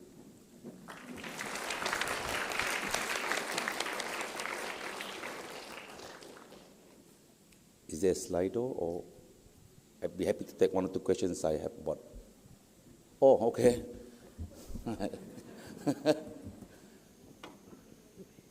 Number 1, yes. In short, yes. Again, as I mentioned, we're moving away from communications, to be a more truly digital company. That's how we can grow, like the avocado. I mean, that's the only formula for going. I mean, we have plans to expand outside Brunei as well. The only way to scale fast is to be a digital company rather than become a traditional telco. Oh, okay. Right. Reference from Easterly systems. I think number 3, number 2, I think I've more or less spoke about it a little bit. Estonia is just not about the X-Road itself. It's a platform where very much to what Haslina was saying. Is where all services connect through it. But what's more important is to build use cases. And on top of it, you can either connect from systems to systems. Again, we had a conversation with our friends from NIH. Somebody need to take care of the back end, system to systems talking to each other. Our interest is just to move into between the middle layer into the front end. All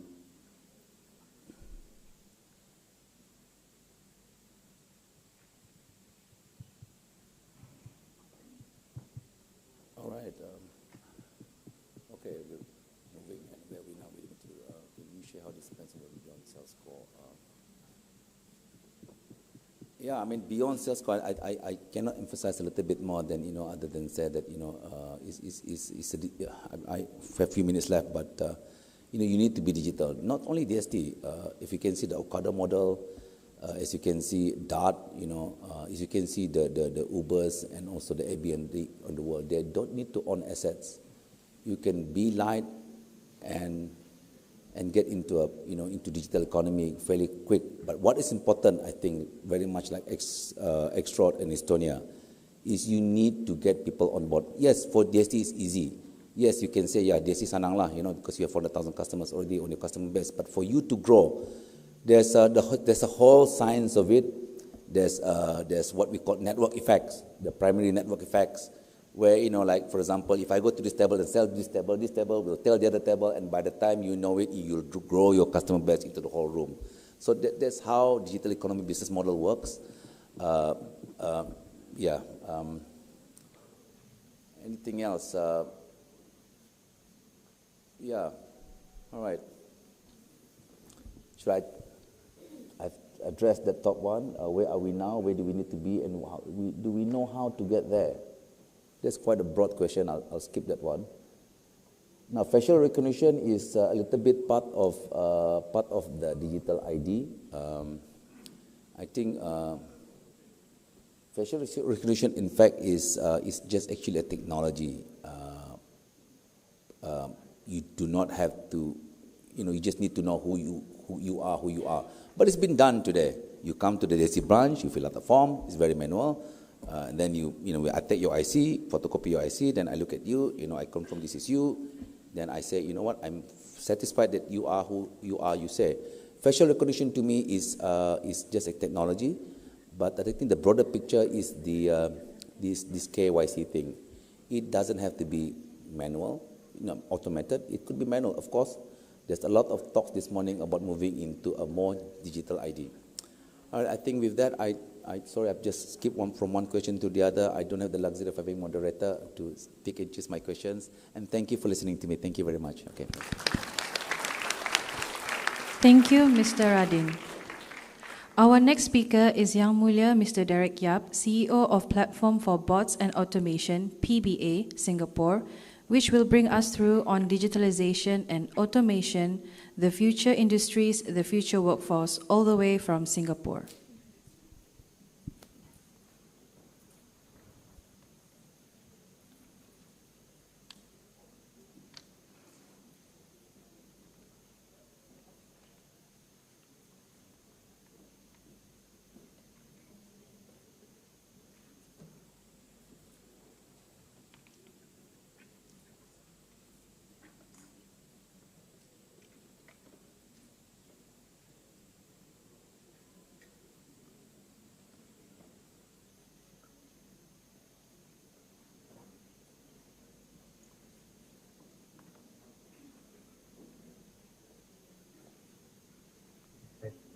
Hi everyone. Thanks for having me. Let me start my slide.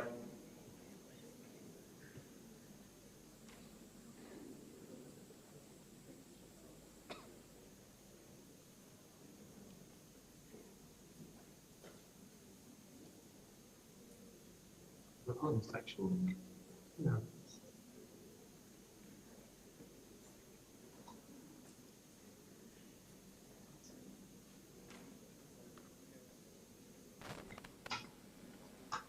Okay, everyone can see my screen, right?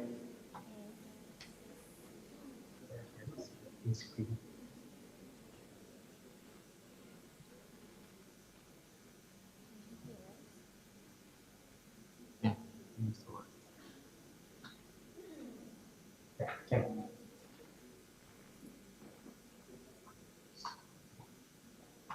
Okay.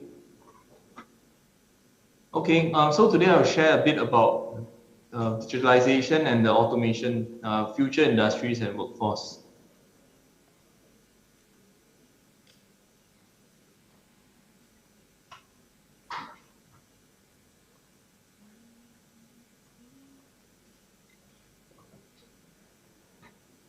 Okay, so a bit about who we are. So I'm from PBA. I'm Derek, CEO of PBA Group. So we started PBA in 1987, and now PBA is in Southeast Asia or Asia Pac, we are one of the top robotics and automation company. Our main business is that we specialize in precision and general robotics. So for us, we define PBA in playing in the space between the physical and the digital world.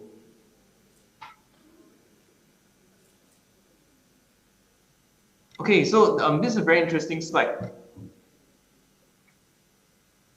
What it shows us, right, is that of all the companies in Fortune Global 100 list, which are the top companies in the world, 43 of them were not part of the list 10 years ago. And out of this 2018 list, 10 of the companies are on the list today.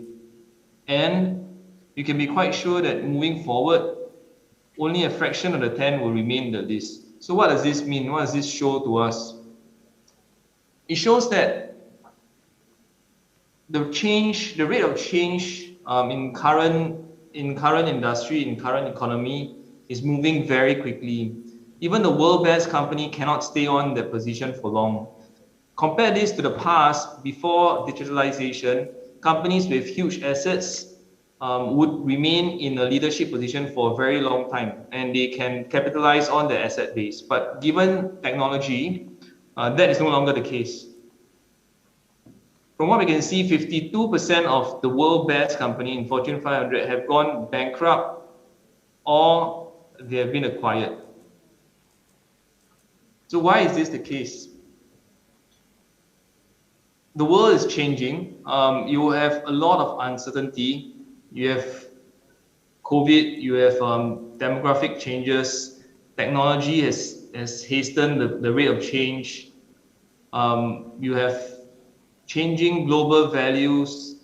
Political ambitions have also changed. But one of the things that we can be very certain about is that the rate of change and the magnitude of the change will only get bigger and faster as time progresses. It will not slow down. It will be faster and be larger. The future of the world or the future of the economy is going to be very volatile. It's going to be uncertain, ambiguous, and very complex. Right? So now, what does this mean for jobs, all businesses, and policymakers?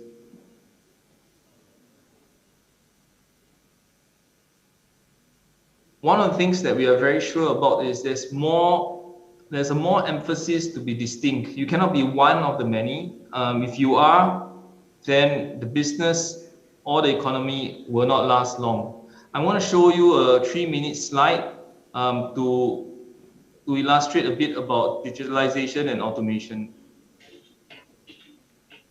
In the minds of many people, there's an even greater threat to the workforce of the future. And it comes from a new breed of worker, one that is relentlessly efficient, works round the clock, and never complains. Robots and artificial intelligence are increasingly part of many industries. Machines will soon take the wheel from truck drivers, and companies are turning to new types of robots for mass production of food. robots taking jobs.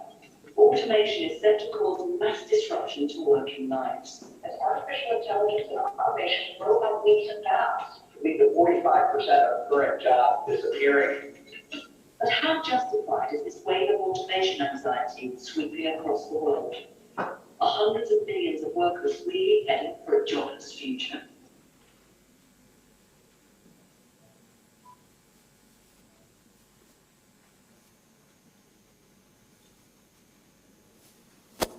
In a warehouse in southern England, the dystopian vision of a fully automated future appears to have arrived. This swarm of robots is packing groceries for British firm Ocado, one of the world's most technologically advanced online retailers. Here, collaboration is key. These robots are being orchestrated by a sophisticated piece of machine learning. It's a bit like an air traffic control system. They collaborate with one another. So if the robot wants to pick a bid that's fourth down in a given stack of bids, it just gets three of its friends or colleagues to move the top three bids out of the way, and then it grabs the one it wants. But the robots here aren't working together to replace humans. They're working with them. The robots take containers of products to pick stations where people put the orders together. I think the job's a lot less taxing on us physically. The robots themselves are very efficient, so they take a lot of the grunt work out. They're little helpers. What's more, Ocado say these robots have actually created more jobs at the company than existed before. None of the 13,000 people that work for Ocado would have a job, myself included, if it wasn't for what we do with technology and automation. As we've found new ways to automate processes, the number of people working for Ocado has only ever increased because of the ongoing growth of the business. A growing body of research suggests artificial intelligence and machines could create at least as many jobs as they displace. One report estimates that while 75 million jobs will be lost globally by 2022, there could be 133 million new ones. We are on a journey to go on time, ways to add automation. It's about teaching people to be more adaptable in terms of their jobs and their skill set, because the future is about the collaboration between humans and these technologies.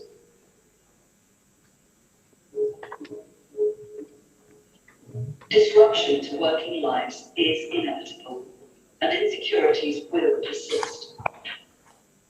How bosses, workers and governments respond to these challenges will determine whether this new working landscape lives up to its enormous promise.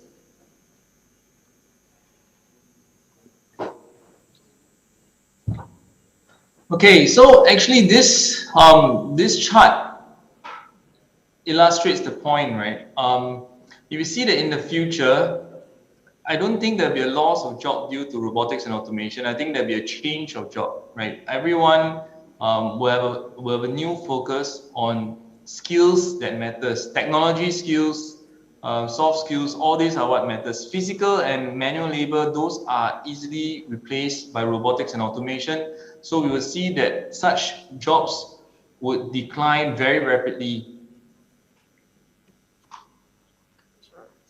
So what are the skills that really matters? I'll touch a bit more on this, but one of the main things that I find that all businesses, policymakers, and more importantly employees, right, would have to understand is adaptability will be the biggest and most critical skill set. Why adaptability?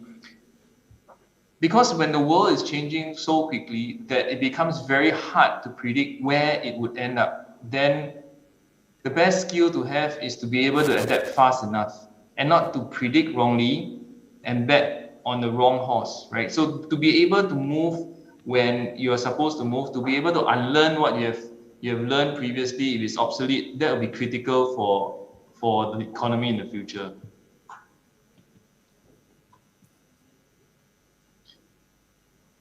You can see the chart on the right.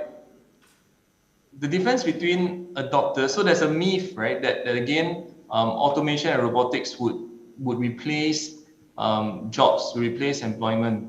Actually, if you look at this chart, it shows that companies that adopt little or is resistant to automation and technology hire less workforce versus the ones that are extensive adopters. I mean, Brunei is in a quite interesting state, right? Brunei has a declining birth rate since 2009, but if you look at it, the unemployment rate has shot up since 2008.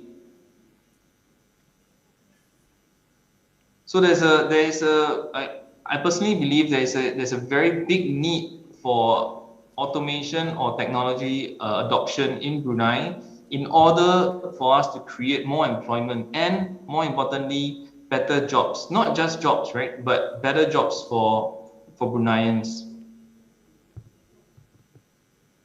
Okay, so the way forward, how do we counter this fast evolving world? The way forward will be we need to have vision, because if it's changing so rapidly, we need to then understand and communicate to the rest of the team. We need agility and clarity, and also understanding, so that we have to be open to new ideas. Ideas will change so rapidly that if we are holding on to something that has been set and refuse to change, it might very well bring century-old organization down. Most of us, right, surveyed, 96% of us believe that technology would improve performance, of which 75% believe that it will boost revenues and it also increase margin.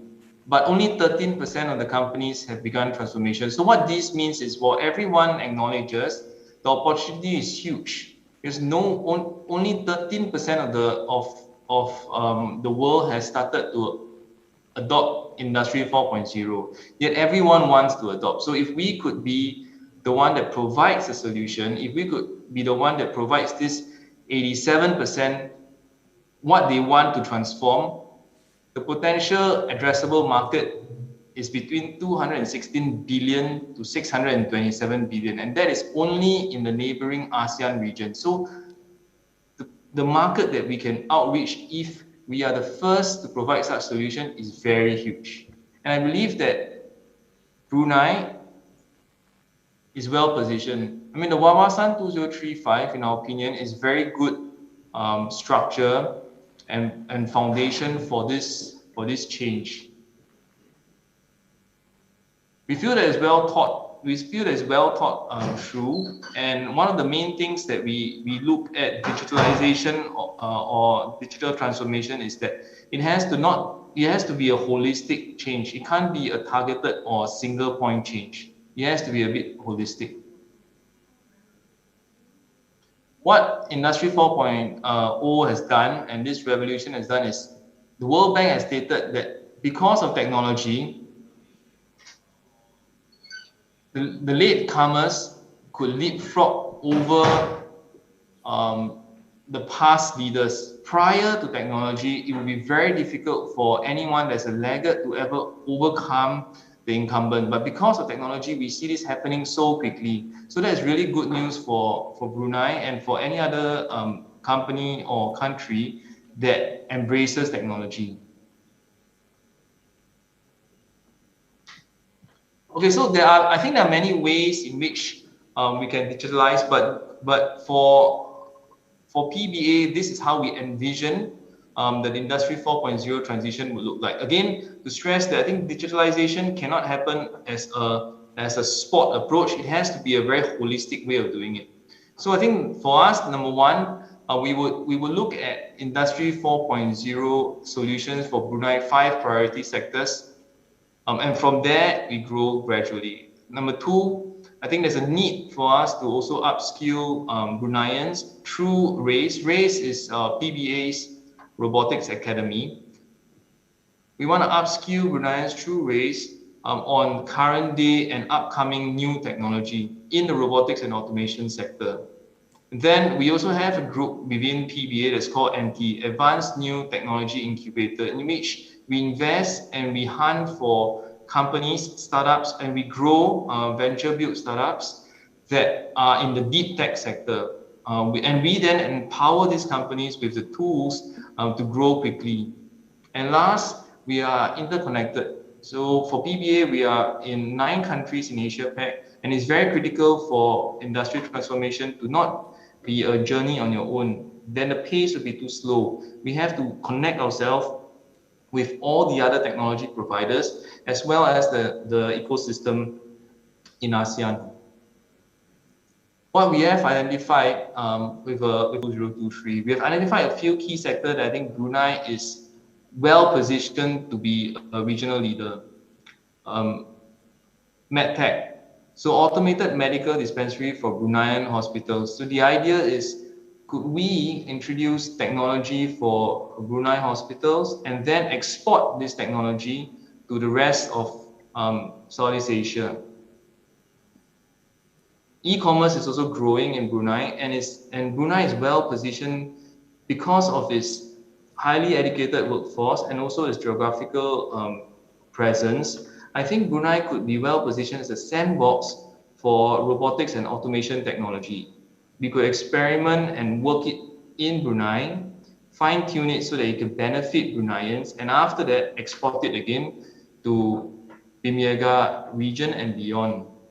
All this, we need to then build the infrastructure in Brunei. At the same time, we also need to be able to build the workforce, upskill the labor, and build state-of-the-art lab. So we want to be able to bring in all the technologies in this lab, or we can call it a maker space, so that all the budding technopreneurs could come into the lab, experiment what the new technology is, and then incorporate whatever they've learned in RACE into their business plan. I think by nature, I'm a paranoid, but I'm also an optimist, right? And I think that for Brunei, we are well positioned. However, we need to be cautious because the window of opportunity is narrowing rapidly. Neighboring countries are also realizing that the speed of change is so quick and the window of opportunity is shutting. So there's a lot of investment and there's a lot of emphasis on technology adoption in all neighboring countries. Why? I think if you see adoption of technology definitely creates better jobs, more jobs, right? So employment will go up. It also, in Brunei, we are not only looking at addressing Brunei as a market, we should be looking at addressing the whole region as a market and position Brunei as the center of such technology. It is the sandbox, ideal sandbox environment. The government is supportive, the workforce is educated, the country is safe and stable. Why can't it be positioned as a sandbox environment for Industry 4.0? We should then convert the investments that Brunei have in oil or other infrastructure like this into the new, like data as the new oil, right? So we should be then converting such investments focus into technologies. I think then if we can align all these factors together, there is an opportunity for Brunei to be a leader in this field. The only way you survive is to continuously transform into something else. Nothing is static, especially in today's environment. We have to constantly innovate and constantly improve. Okay, so this is how PBA's evolution has happened since 1987, and I wanted to share a bit about it. So I'm sure with all the talents that we have here, there will be other inspirational stories that we can share. So in 87, when we started the business, we were a hardware store. So we were one of those corner stores that you go in and buy nuts, bolts, and belts. So we were just doing trading and distribution. After which we decided to build our own proprietary technology. We reinvested earnings that we have into our own proprietary tech, and we started building direct drive motors. Doing this, we then went upwards and we started to build precision robotics, incorporating technologies that we built and parts that we were distributing. Then we started to go into general robotics, where we started to build autonomous moving robots. We started to build pharmacy, dispensing, we started to build robotic arms and so on. Then we went into turnkey solutions for traditional factories and processing plants. Lastly, now we are into machine learning and big data, extracting data of the production area or extracting data of the robots in any action that they do. So for PBA, we are able to transform rapidly over the 30 plus years from a simple hardware store into where we are today. And I'm quite sure with the resources that we have in Brunei, this transformation will be much faster and much more impactful. So I want to share some of the key learning lessons that we had after when we went through this. So number one was people. It's always people, right? In order for how we were successful in our transformation is because of people. We retrain the people that we had and we redeploy them in areas where they could deliver more value.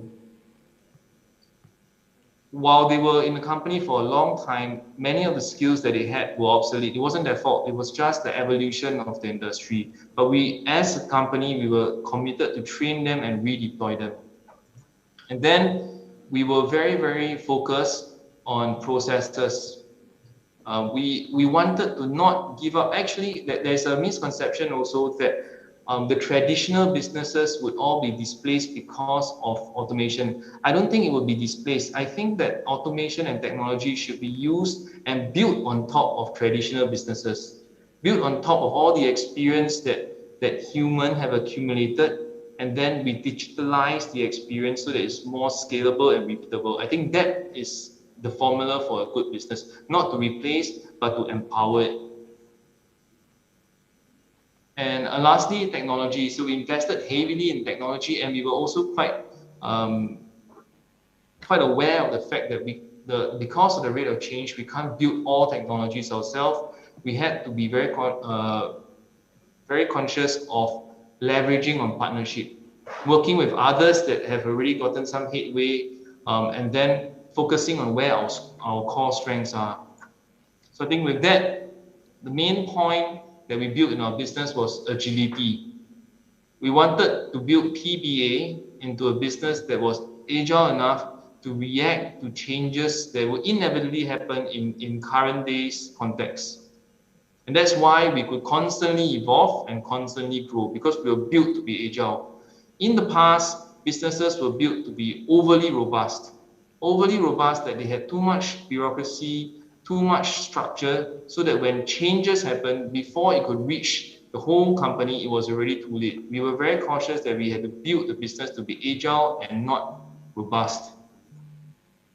Okay, so an example of what we have done, is it playing?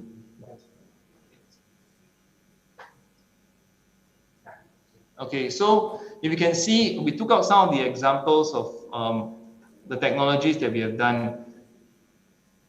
PBA, we empower traditional businesses. We empower them with the tools to transform and digitalize. So if you can see from here, we are talking about cleaning industry, where we changed from traditional cleaning into UV disinfection robots. We help companies that were previously hiring cleaners into deployment of robots to do disinfection.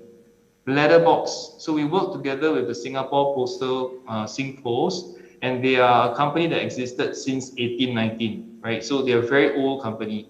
Yet we empower them into reimagining how the postal system work. No longer do the mailmen have to go up to each house to drop the parcels or drop the mails. They just put it in the letterbox, and the letterbox would sort out the mails, and the letterbox would ping each residence to collect, saving time and also redeploying this mailman to other jobs.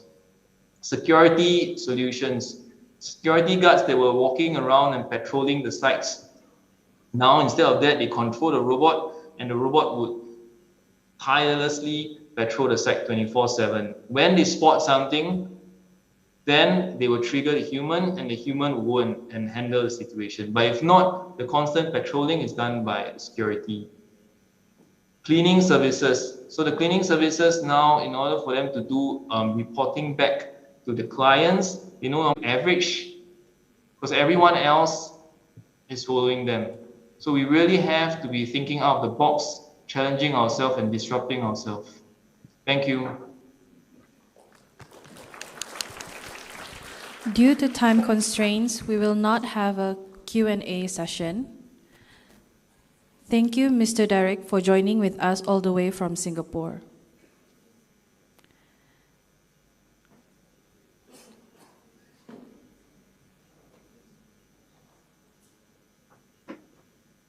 Thank you, everyone. Next, we would like to invite our moderator, Mr. Ruben Chin, Startup Development Manager from Darussalam Enterprise, to kick off the next session on the topic Digitalization and Automation, Opportunities and Challenges in Digital Transformation. The stage is yours, Mr. Ruben Chin.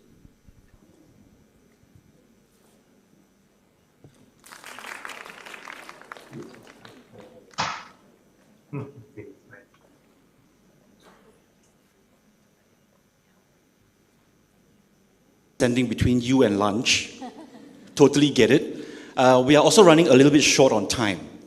So, but we like to do a little quick exercise before we start. Can everyone please stand up? Because we are all falling asleep. Please stand up. Now look at the person on your left or your right. If you're comfortable with that person, give them a shoulder massage. Go for it, shoulder massage, right? If you've gotten your shoulder massage, now return the favor. Don't be selfish, return the favor. Good. 3. We'll get better at it. Thank you very much. Please take a seat.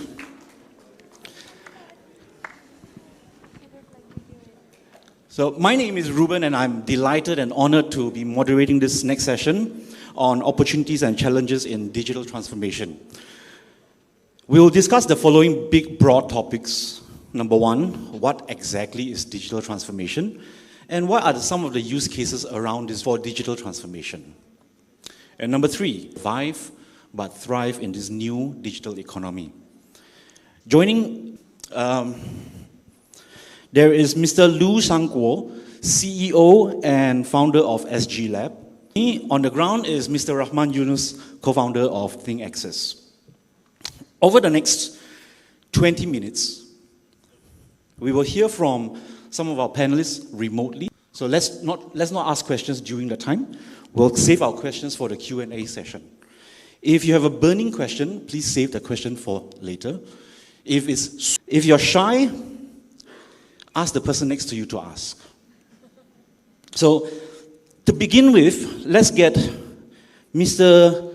Lu Shangguo to speak about what exactly is digital transformation. SG Lab's area of expertise is in ultra-low power AIoT solutions for off they can go. I've had the chance to speak with Shangguo about his experiences of implementing AIoT for some clap. Use case number, not yet. Okay, relax. Okay, use case number 1, illegal border crossing. Interesting? Interesting, one clap lah. Yeah. Number 3, digitalization in the energy sector. Digital water. Thanks for the support, guys. Shangguo, the stage is yours. Hi, a very good morning, guys, ladies and gentlemen. I'm Shangguo.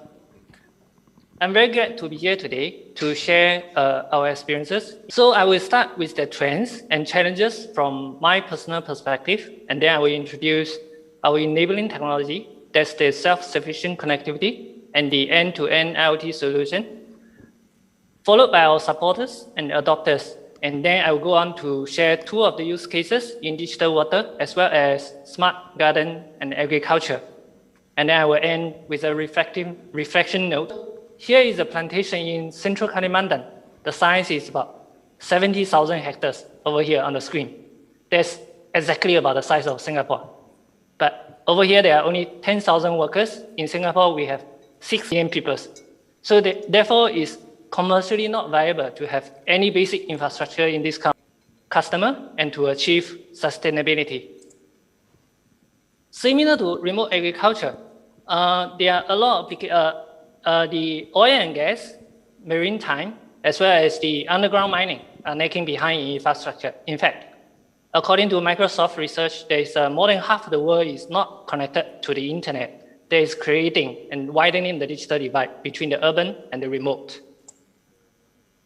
Even in places in the urban, there are a lot of challenges to achieve seamless connectivities for massive IoT deployment. For example, in the leaf lobby, underground, and in the drainages, as local-based solutions may result in very high total cost of ownership in terms of high capex and high operating costs that prohibit the effective applications of new technology. So to sum up, educate in the benefit of the technology and must be willing to embrace it. Lastly, as a technology company, it's our job to constantly innovate to bring up solutions that must be simple enough for the workers to adopt and to create significant business value for the management to justify holistically. So first, a seamless connectivity solution. So over here is a self-sufficient connectivity that by itself and repair by itself in the events of any failure. So it is self-sufficient, powered by a very small solar panel.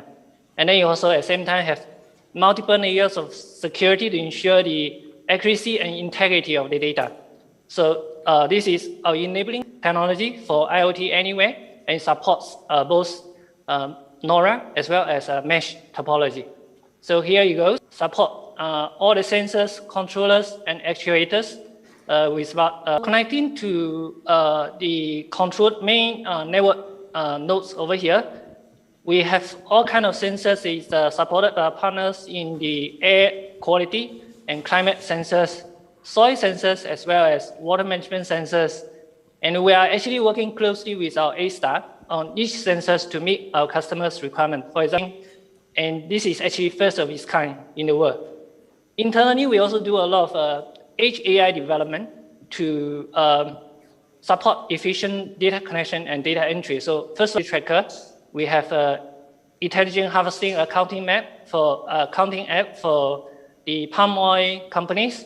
We have apps that detect the cracks on the road and generate reports automatically. And all the information actually sent through to control the actuators as well as the controllers, open up new business opportunities. So we actually, the company is still quite young. Since the COVID start, we have quite a number of very closely with GovTech to ensure that the connectivity from our edge to cloud is secure enough. And management and maritime digitalization for energy-related services. We started in palm oil, so we have a number of projects in palm oil estates as well as the smart agriculture. So the river and banks are any one of the biotic or abiotic parameters will result in an imbalanced ecosystem that may have a devastating effect when any one of the parameters is falling below actually the culprit of all the issues over here. We are the main contributors of all the pollutants in the data models for quality prediction and forecasting in the river. And a real-time in-situ monitoring will help to report real-time decision for water treatment regime. Okay, so this is a snapshot over here. The green is the green algae section in the water. So everything was going very well before end March. The reading, everything was going very well. And then suddenly we experienced some changes in the chlorophyll level. And then the algae start to have sensors start to report some spiky events over here. So we believe those are free-flowing algae in the river that from time to time come into close contact with the sensor and reported a spike in the reading. And then after that, we algae content in the river. This is due to the exponential growth in the river. And then we have to die in the stream. Yeah. Healthy plant, basically they are sunlight, water, nutrient, and air. This is very basic. So we cannot control some of us to detect the stress earlier, and the accumulation of data help us to build and for facilitate planning as well. And big data analytics actually help us to optimize the biotic growing conditions, and basically to digitize experience and maximize, optimize our experience. And then to support data-driven decision in automation of our data. So this is actually captured from a very well-maintained garden, one of the best garden in the world. So there's a maximum water capacity in the soil that can at a measuring site, which is about 36%. And then it is an indication of water deficiency. So in this case, the plant, the worker didn't do his job, and the worker didn't do his job, and the plants actually suffered a lot during this period. So we told it was irrigated very well. And simple GPS tracking like this will also help to extract a lot of the performance gain. So lastly, please allow me to end my sharing with some reflections on digitalization. So digitalization actually is an operational necessity. So with simple digitalization, it helps to deliver operational excellence. And then the technology itself actually comes with a lot of new opportunities through this digital transformation. So unfortunately, companies that are not digitized have neither hope of become digital. So imagine we are all those steps that we will take in order to transform ourselves. So take a small step today and start digitizing. Yeah. Thank you, Shangguo. Shangguo, for your information, while you were speaking about the caterpillar, the next question that's on my mind is how ready, from a commercial angle, is Brunei for digital transformation? From this angle, CityAccess is a specialist provider of software for retail and hospitality industries. Under Mr. Kamal Kamakar's leadership, CityAccess secured $105 million in investment and also backed several prestigious councils, executives at high growth companies on high-level business strategies, and has an excellent track record of helping management teams achieve bottom-line results. Kamal is a graduate of Harvard Business School and sits on the board of several global companies, including being a member of the SAP Advisory Council for Business One in Germany. Between the lunch and the audience, that's very important. So I will essentially talk about only 3 slides. The slides are available with you and the audience can take them. Let's touch base very highly about what exactly is digital transformation in countries. And essentially, we take businesses online, make sure that the different processes are connected and digitally how human behavior may have changed in last 20 years. So think about 20 years back, you would wake up in the morning, take a newspaper, read a newspaper, and same news on phone, right? So you're consuming the same information in a completely different model. So if newspaper industries did not transform their businesses in digital, when we talk about digital transformation, that essentially is connecting different business processes, different processes of your businesses digitally, and integrating all these different technology solutions you may have. Very importantly, whenever you're looking at digital transformation, and transformation has 3 actors: your customers, your vendors, and your employees. Digitalization is what automation is. Whatever you do, you connect all 3 actors together in complete that you adopt digital transformation. If you do not adopt, I will talk about one, please go ahead and you can connect me later. The people who have been running the business, different departments, they do not want to integrate. Or you have digital transformation essentially stays within the business. For any company today to grow, you need to transfer toward growth. So with that, I will stop here, Ruben, knowing that, there's lunch. Welcome. We've got about 20 more minutes left together before we all have to leave the hall. Eye Center. And I had just overtaken the portfolio, then he left. All of you are looking past us. Actually, Rahman and I have a bit of a awkward moment because we don't know if you're looking at us or looking at them. But right now, we know you're looking at us. Rahman, from a local level, we've heard from Sangguo about what he's doing in Sumatra and Jakarta, in Bali, Brunei, and of digitalization that we've seen in Brunei. Assalamu alaikum. Thanks everybody for Brunei perspective. The go-to use case is Brew Health, right? Nothing can beat that. And we are kind of like, it become part of our daily lifestyle. So how automation possibilities in the background is that the enrollment of the Brew Health was made digital and it was decentralized. In some cases where if your phone is not working, we write it down. So Brew Health is kind of like the ideal use case of how digitization and automation can be implemented in Brunei.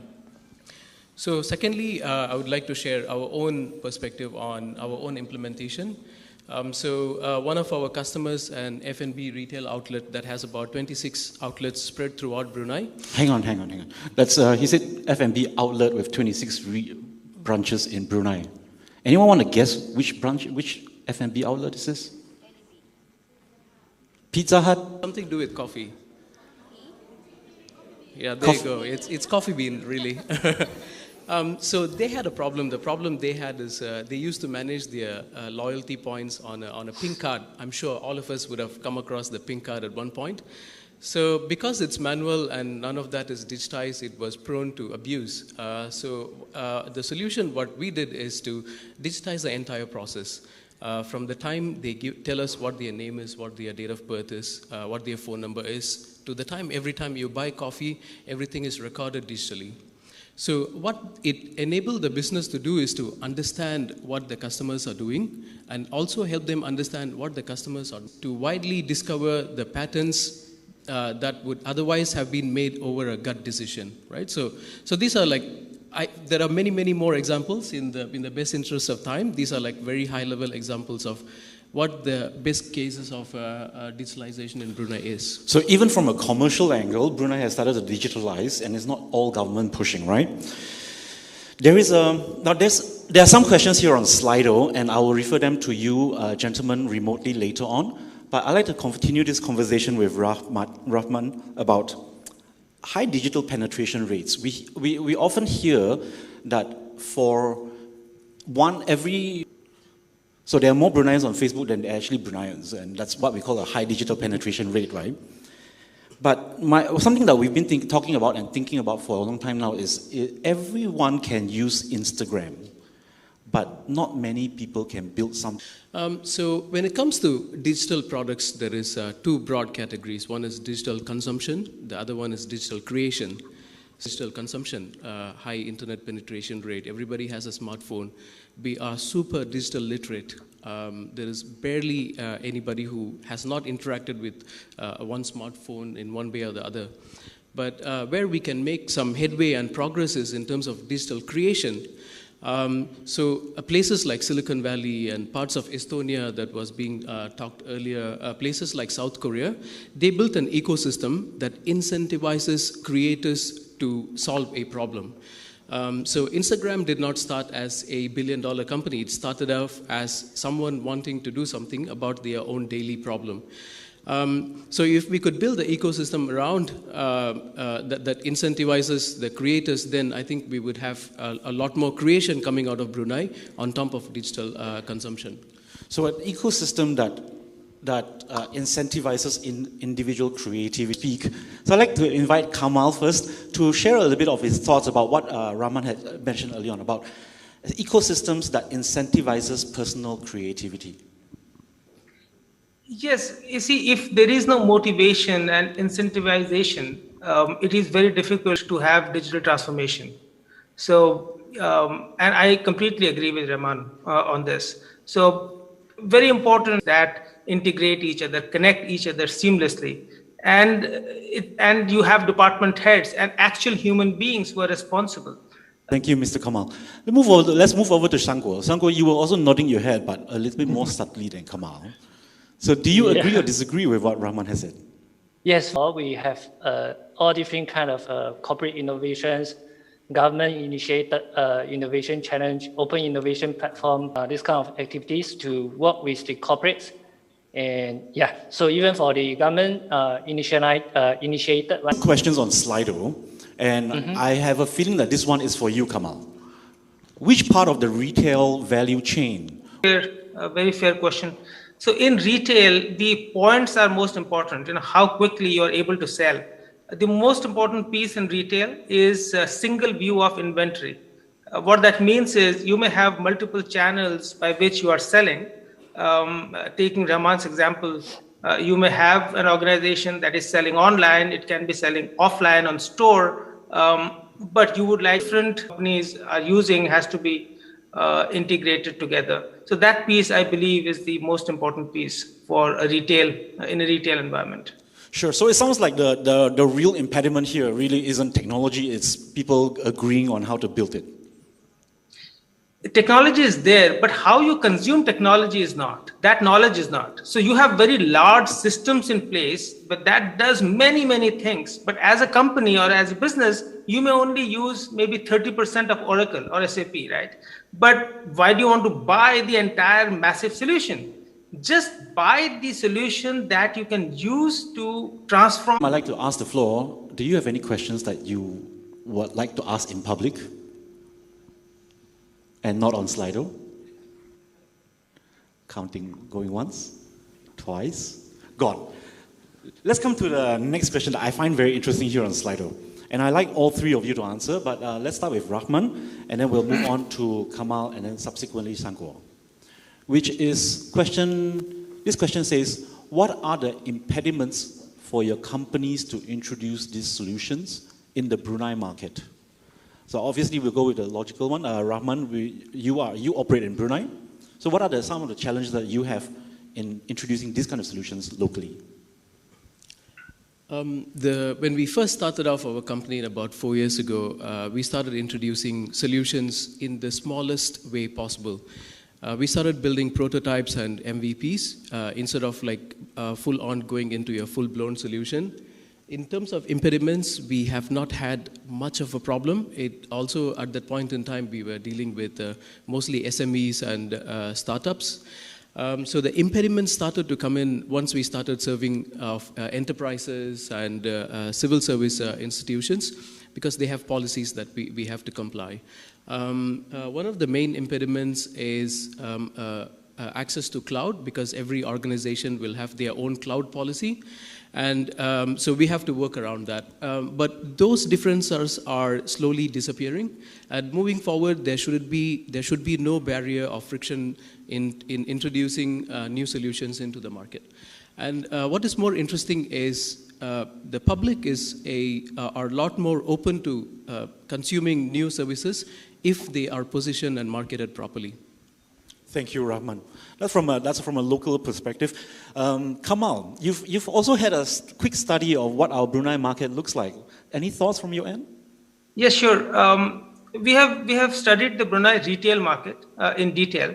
There are no impediments as such, but when you look at the Brunei retail market, it's a very small market. It's around $500 million in revenue, so it's really, really small. But there are very interesting small size retailers. So you don't need very large solutions for Brunei. So for example, we were initially thinking of bringing our massive, Ivan retail, which is a very large solution, but that may not work because the format of stores are small. So we are now bringing in a much smaller retail solution, which is consumed by a small retailer.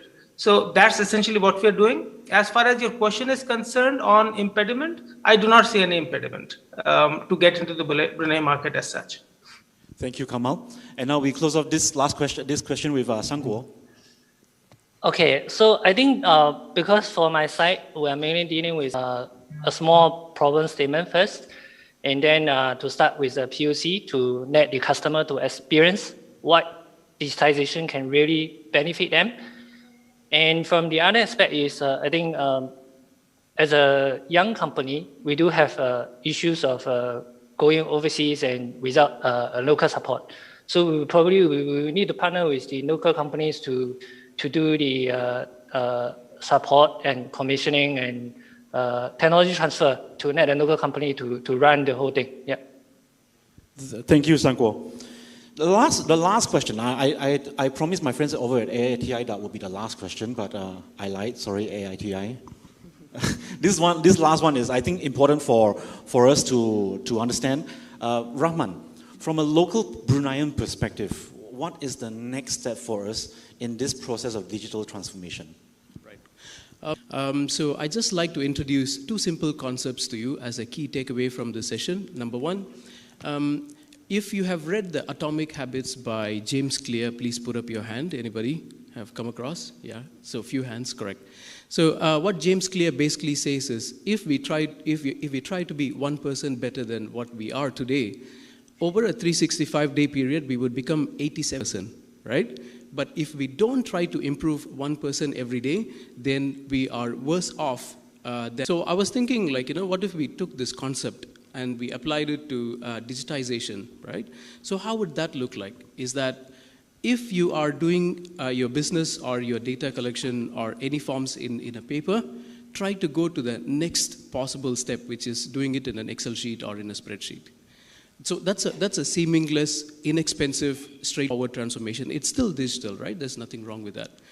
If your business is largely run as a small system, is to identify what are the one or two processes without which your department or your business wouldn't exist.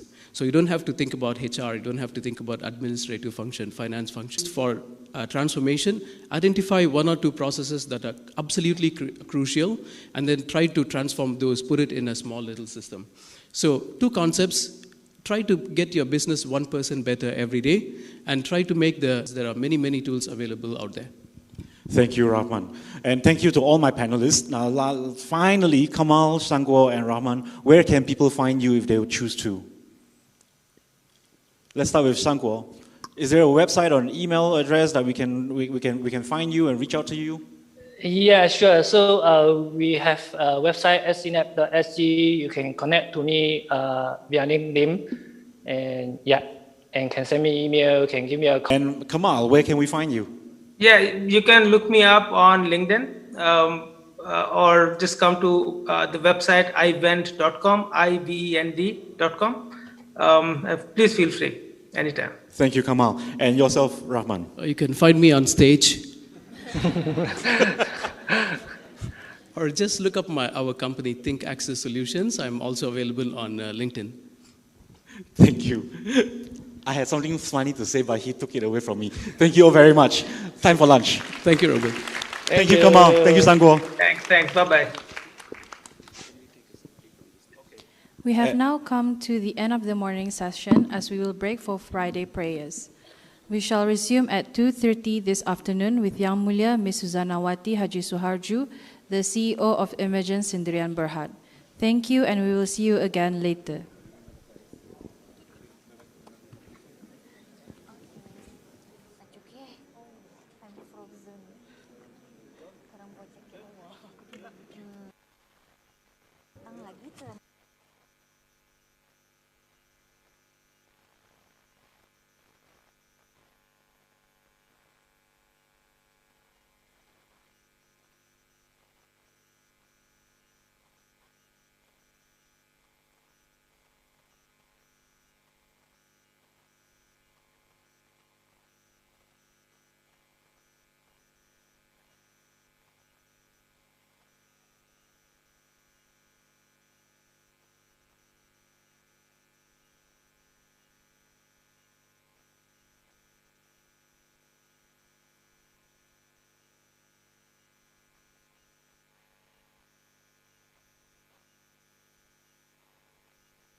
Tussadu'a.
Tussadu'a.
Hello.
1, 2.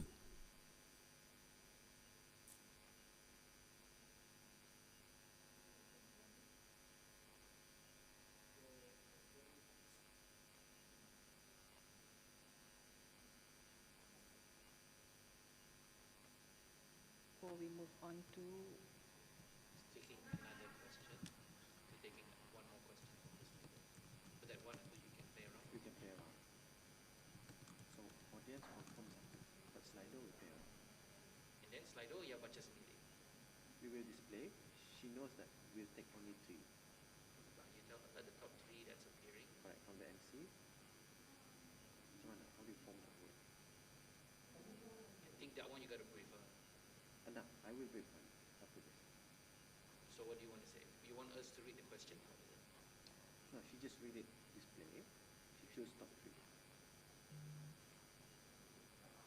So before her present. So okay, you take one question from the floor. So the moderator,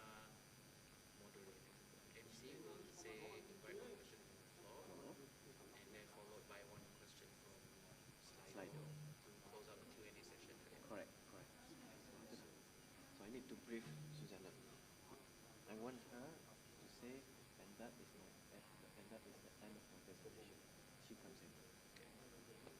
Today, we would like to invite one more question from the floor, if any, and one from Slido, and one question from Slido.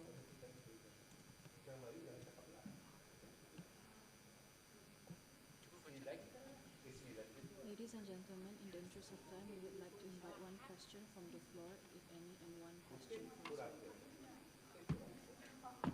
and invite Miss Susanna to answer one.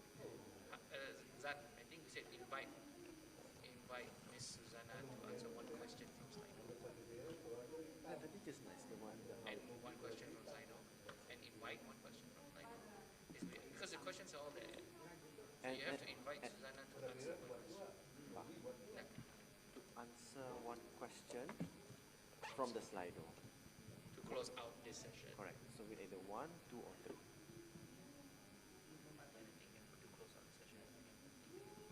So then Susanna. This meeting is being recorded. I need to see Susanna. Ladies and gentlemen, in the interest of time, we would like to invite one question from the floor, if any, and The recording has stopped. Susanna to answer one question from Slido to close out the session. I'm guessing no. I heard Aziz said other date. I think they did this morning. Perasaanku, I think there was this morning.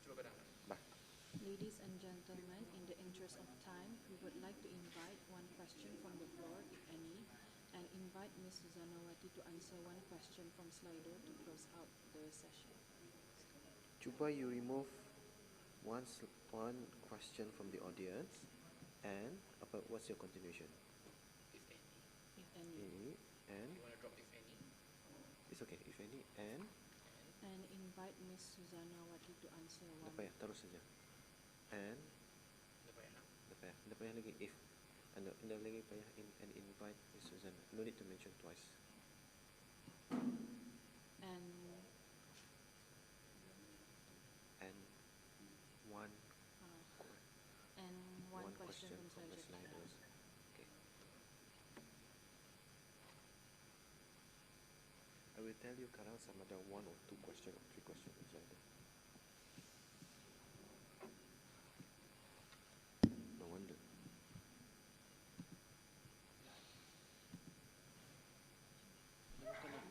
Afternoon, how many have you expected? 2:30 start. Yes. You saw the leftovers? 2:30 sudah has more. Tak berapa ya, tapi ada lap sama. Do you have any visibility? Dia orang datang. Dia makan apa? Dia makan dari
minutes.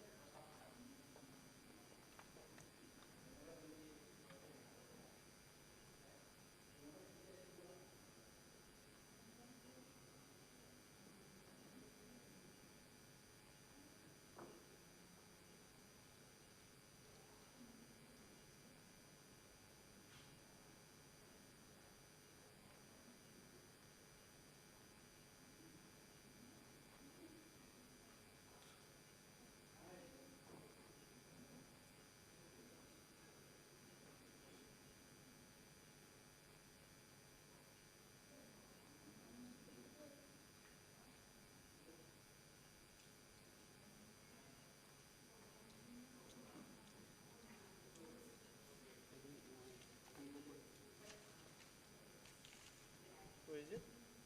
Your minuman. Yeah. The other one. What minuman? Oh, this jahat It's my ngangah buat. My aunt. Yeah.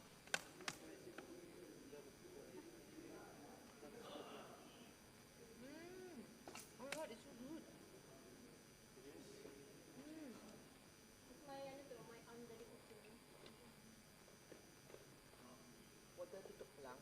My aunt tinggal sini. She's from Kuching. My head is spinning. My head is spinning. Panas tak? Panas. Lapar tak? Low sugar. Yeah. Have you eaten? No, not yet. Can you go there and get some food first? I just need this one.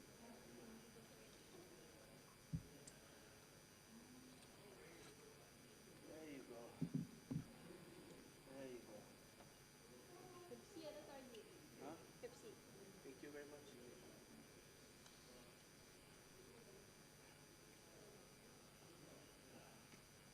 Nah, kan?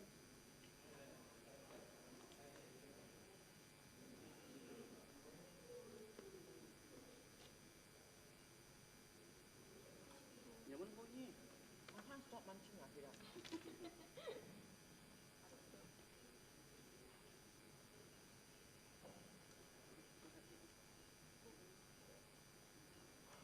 wait for this to over. Waiting for? Can't wait for the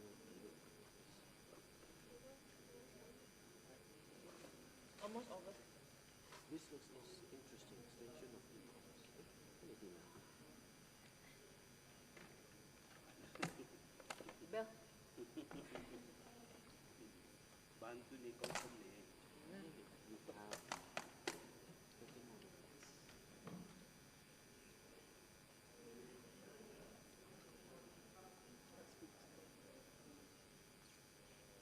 And then you can.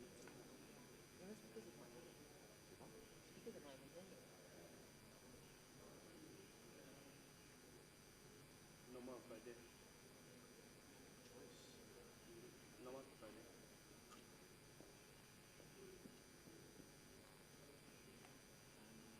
Is BDP still here? Or they going to start to 45?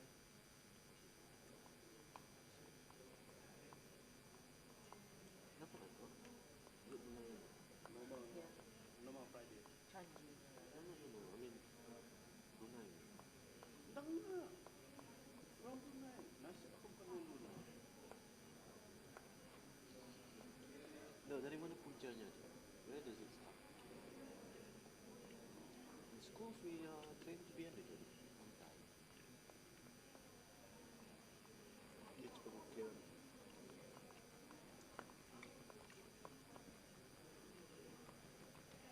Pengukiran orang Brunei.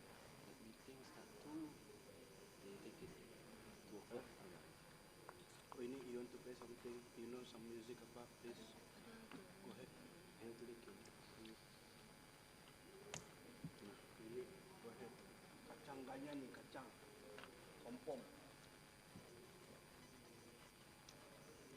You just play the one yang aku dah malas cari dah. Sabar. Boleh. Sekejap.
saya suggest. Dia suggest pinjam lah. Suggest. Oh. Supply. You put this. The clicker. Is it? Oh.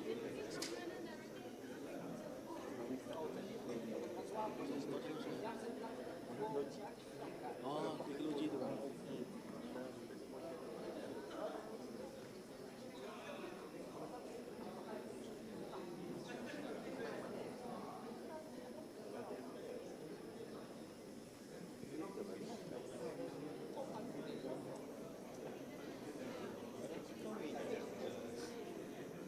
Mana ada siko yang sih? You bagi orang kami. Tidak bila yang bagi lu. Bagi tadi. Cuba saya bagi orang kami ya. I don't know, I'm asked to hold it. Tanya yang bagi orang you sudah tadi pagi. Ada orang pinjam. 200 ah? Back move. Mungkin dapat. Correct, right? So I'm walking just now, like, what? He said, what is this about? Yeah, but I think that's what he always does, you know. He likes to put you on the spot. Like, what is it? I said, well, you know, there's a few talks. I'm going to be careful because my mic is on. I can't, apparently you can't turn it off. It'll confuse the signal.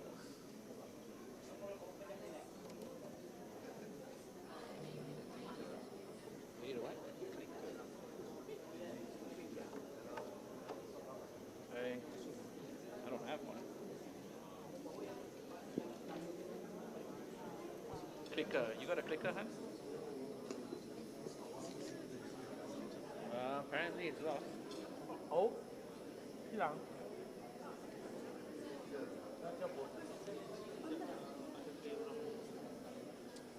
Do we need that? I mean, Queenie was sitting here. It's not on the. Oh dear. Who was the last one to use it? Okay, so far so good. Ada kan yang baik semasa Udah dinda.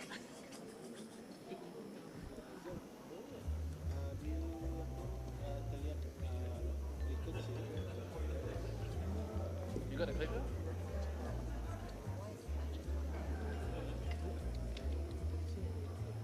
No, it's not with me. Laptop yang si kau handle. Si Atul mana? Does she, has she, Tadi pagi ada. Tadi pagi it was here. Oh, itu. Ya tak, ni now macam ada orang ambil ni. Tadi it was here this morning.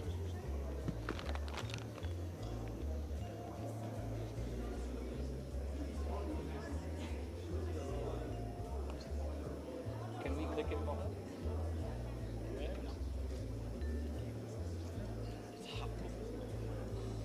Just say next time. What's the problem? Memang ada. Oh, wow. I never checked.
try it. Just use it for reading.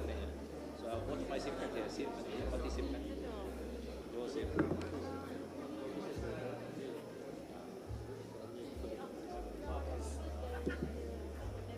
I have to try all three. So you can start now. Yeah. So you can, she's going to do Steve Jobs style, looking around. I think so.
Ladies and gentlemen, we seek your kind cooperation to take your seats as session will begin shortly. All the best.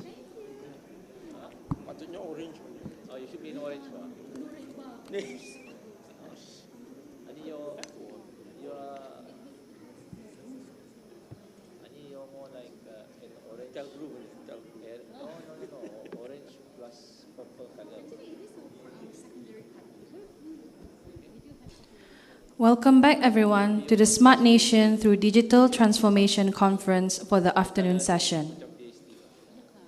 For our next topic, we will be listening on the topic productizing and deploying AI solution across multiple verticals to drive customer interaction. May we invite Yang Mulia Ms. Suzanawati Haji Suharju, CEO of Imagine Sendirian Berhad.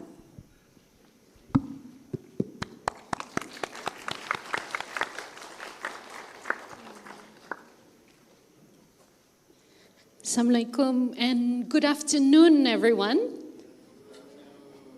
I am going to attempt to make this as interactive as I possibly can, simply because I am aware that it is Friday and it's the afternoon. Yes? So perhaps let's move on to my first slide, please. Before we start, I thought I would take the opportunity to thank the organizers, Ministry of Transport, Info Communication, Minister of Primary Resources and Tourism, and as well, of course, AITI. Thank you very much for the honor and the privilege to be able to stand up here today and share some thoughts and some of the things that Imagine is doing that we are in a position to be able to offer to the local market. What I'd like to speak with you about today revolves around, to try and put it simply, data analytics. Next slide, please. Before that, I will not assume that everybody knows what Imagine has to offer.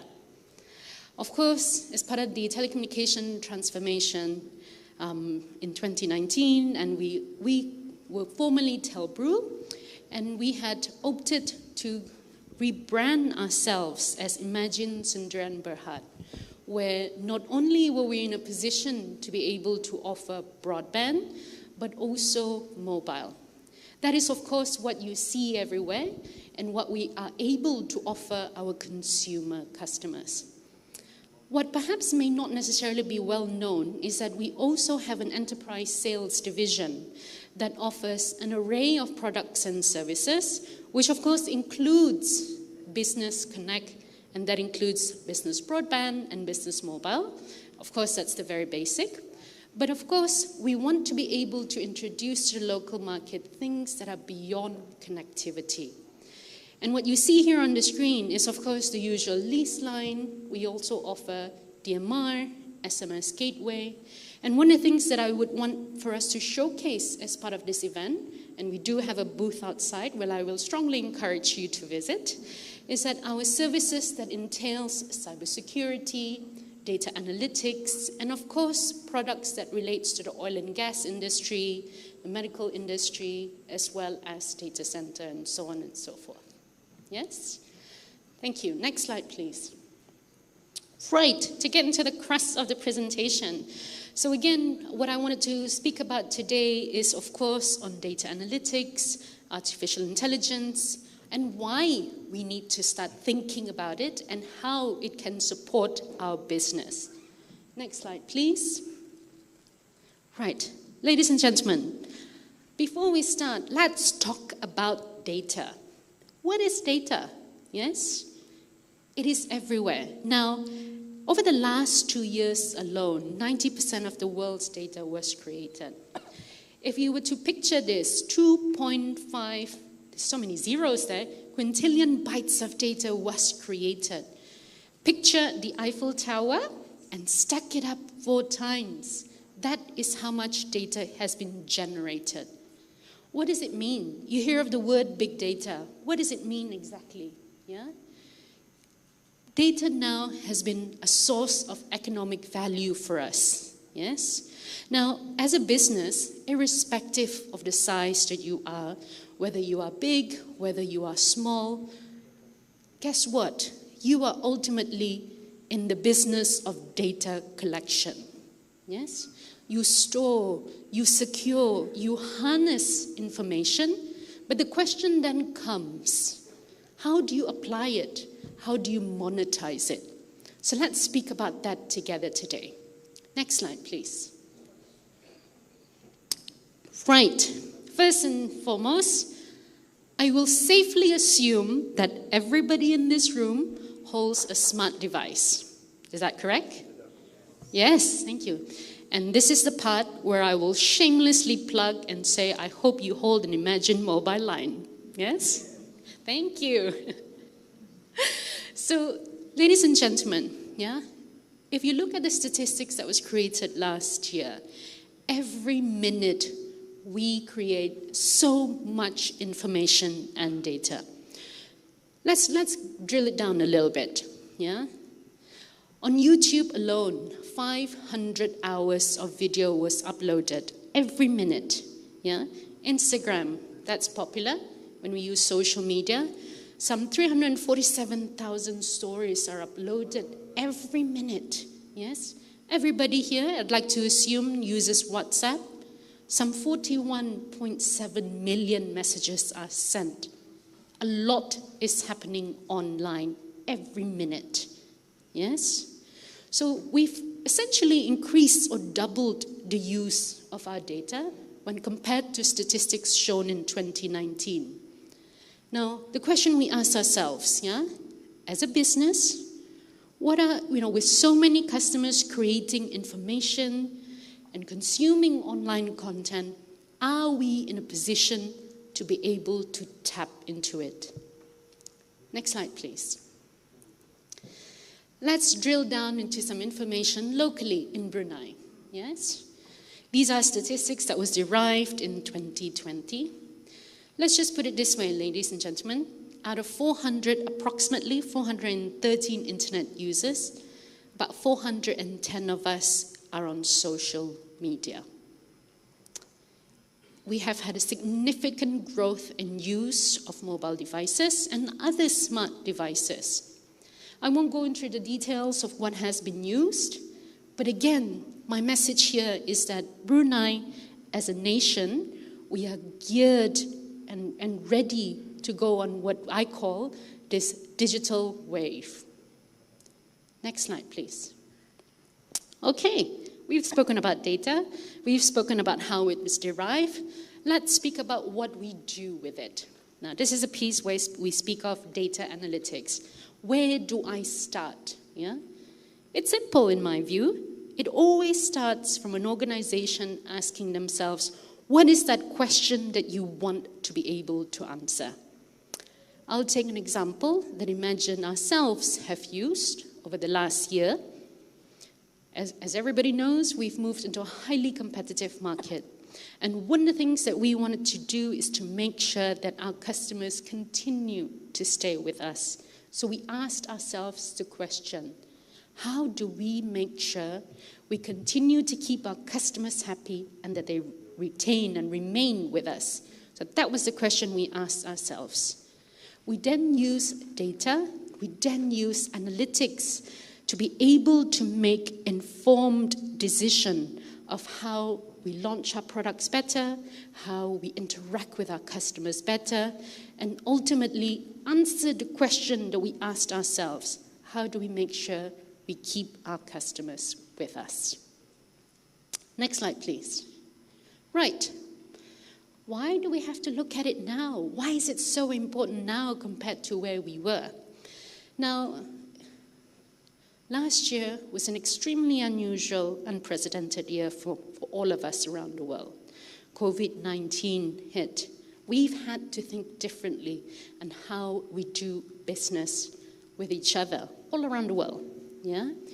Now, based on studies that have been shown, that most decision makers and board members view that data analytics and artificial intelligence to be the top two criteria that they assess and consider in making well-informed decisions in their organization. So, ladies and gentlemen, what I'd like to share across with you here is this. Analytics is central to any digital transformation journey that we make. Next slide, please. Right, so where is it applied? One may automatically assume that I have to be a big organization, a big corporate, to be able to use data analytics. The answer is no. It is applied across all industries, ranging from marketing to operations. Yeah? Now, traditionally, we may have had used instincts to make decisions, but as we've said earlier on, yeah, times are changing. In order for us to hop onto this digital journey, we must make well-informed decisions based on statistics and data that we have. Yeah?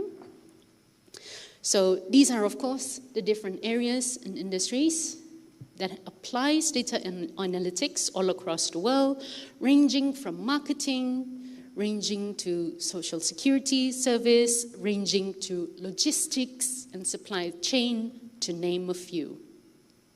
Next slide, please. Right, what are the benefits? I mean, we've spoken about making well-informed business decisions, but ultimately there are other things as well that we can benefit from using data analytics and AI. Least of all, of course, as the example that I've given you for Imagine Ourselves is faster response time to customers. Because the question that Imagine asks ourselves is, how do we make sure we continue to keep our customers happy? How do we make sure we continue to produce products and services and packages that will attract our existing customers as well as new customers? Yeah?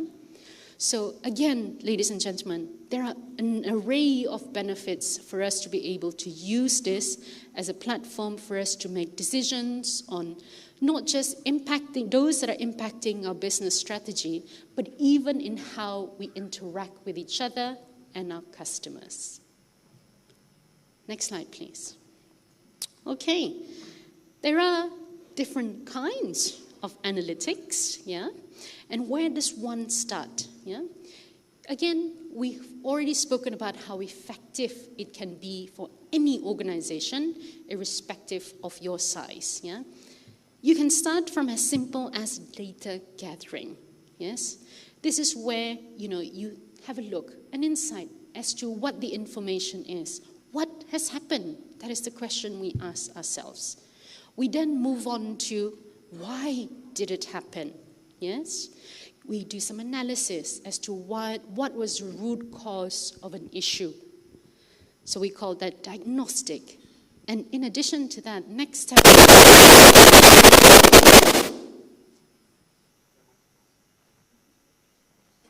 Shall I say something now? Shall I move the mic further away? Right, okay. Perhaps it's an opportunity for us to ask questions, I don't know. Anyway, if we can move on, yes? So the next question we ask ourselves once we identify what the gaps are is how do we then fix it? Yes? So of course, modeling, predictive modeling can be used as a tool for us to mitigate whatever gaps or issues we may have. And of course, ultimately, is to be able to use data analytics and AI to automate things, yeah? Ultimately, ladies and gentlemen, data analytics and AI, as we said, can be used across all sectors of different industry, irrespective of the size of your organization. So I ask you this, yeah? Where are you in your journey for analytics? Next slide, please. Right, next slide, thank you. Now, early on in the year, Imagine, as part and parcel of our business decision, has opted to partner with Links Analytic. Yeah? Links Analytic is an organization that's based in Singapore, and they bring along with them international expertise to be able to provide not just government, corporate clients, SMEs, yeah, the ability to use AI as a means for them to drive better decision making. Yes? They have supported many different industries as an experience, and I'm happy to say now, with this collaboration between Imagine and Links Analytics, this service is available to us locally. Next slide, please. Now, many different ways in which Links Analytics has supported across different sectors, customer acquisition and churn management being one. That is a direct example of something that we ourselves at Imagine have used, yeah? Understanding the root cause of an NPS score, Net Promoter Score. How do we make sure that our customers are happy with us and will continue to support us and introduce us to their friends and family, yeah? And of course, on customer care and perhaps even how best you can staff your organization. These are just some of the examples of how we can solve both easy and complex issues by using data analytics and AI. Next slide, please. Again, just to give you an overview of the 4 major sectors that our partner has supported. Yeah? Of course, we speak of telecommunications. I've said that repeatedly already, how they have supported us in trying to be able to understand how best we can communicate with our customers. And of course, on the financial sector, yeah, how can we acquire customers? On the retail side as well, data analytics can be used to be able to optimize things like inventory, how we can optimize pricing, order fulfillment, to name a few. And of course, they've done some work in the medical and the life sciences field. Next slide, please. Next slide, thank you. These are just examples that I'm going to take and bring you along as to how they have successfully and how we have successfully used data analytics and AI. The question that was asked from a land transport authority was, are my customers happy with their bus service, and how best do we optimize the routes? Next slide, please. Right. So in order to support the planning and operations for public transport, there were 3 use cases that is presented here. One, in terms of bus optimization, bus service optimization. 2, with regards to train extension analysis. And 3, urban traffic planning. Ultimately, what they have done was to be able to create models to predict the impact should, for example, there's a disruption in the bus service. Should there be an example, be a disruption in commuters and train transport. What this means is that we are able to reduce journey time and, of course, ultimately go green and reduce carbon emission. So that was one example. Next slide, please. Yeah. Again, this can be used in the retail industry, where a retail store operator asks the question, what kind of consumers, what kind of people come to the store or my shop, yeah? And how can I improve the performance of my store? Maybe even ask the question, yeah, when should I open or close my shop? Yeah? Because with any organization, you want to be able to look at effectiveness of your operations, because ultimately that has a dollar value impact onto your business. Next slide, please. Again, with data analytics, what we are able to do was to be able to combine existing knowledge that we already had with the customer and then come up with a deep understanding of people's behaviors, their needs, their wants, what time they go to the shop, what they tend to purchase, yeah, to be able for you to be able to manage your operations better, yes?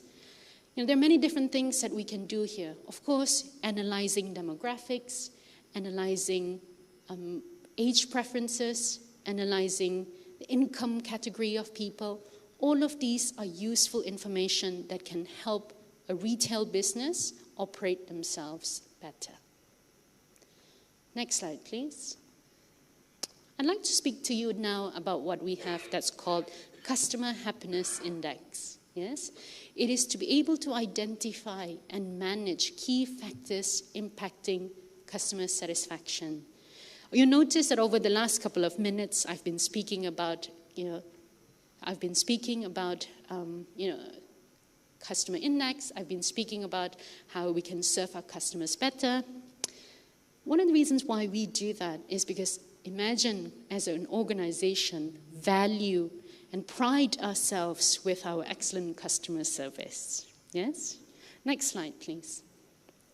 Now, I won't go through too much detail as to what this customer happiness index is, but essentially it has the ability for us to be able to understand our customers better in terms of the products that they would want or need, yeah, in terms of the mode of communication, in terms of their contracts. How long have they been with us? Yeah? When are their contracts due? By using this, we are able to plan when we should roll out products, when we should reach out to the customer, to ensure that we reach out to them earlier on to minimize churn. Yes? And ultimately, what this means is an improved NPS score. Yes? Sometimes, in most instances, I'd like to believe while pricing is important, not everybody takes only that into account. I would like to believe that people also appreciate the well-thought service that is given to them. And again, this is something that's important to imagine as an organization. Yes? Next slide, please. Right. As I've mentioned early on, ladies and gentlemen, the Customer Happiness Index is in a position to be able to predict what we need to do, to be able to offer products and services and cater to our customers, to provide them an improved customer experience, as well as to prevent dissatisfaction. We are in a position, by using Customer Happiness Index, to be proactive in our approach to market. It's extremely powerful for us to be able to do this because time and time again it's been said that organizations nowadays want to be in a position to make well-thought decisions based on data and statistics that are presented at hand. Next slide, please. Right, next slide. In conclusion, ladies and gentlemen, I hope in the few minutes that I've shared with you, we have an appreciation of what is data, how it's collected, what we can do with it, why data analytics and AI is important, and how it can help your business, irrespective of the size, irrespective of the industry, can help your business better. So with that, ladies and gentlemen, thank you so much for your attention. Thank you, Ms. Suzanawati. Ladies and gentlemen, in the interest of time, we would like to invite one question from the floor, if any, and 2 questions from Slido to close out the session.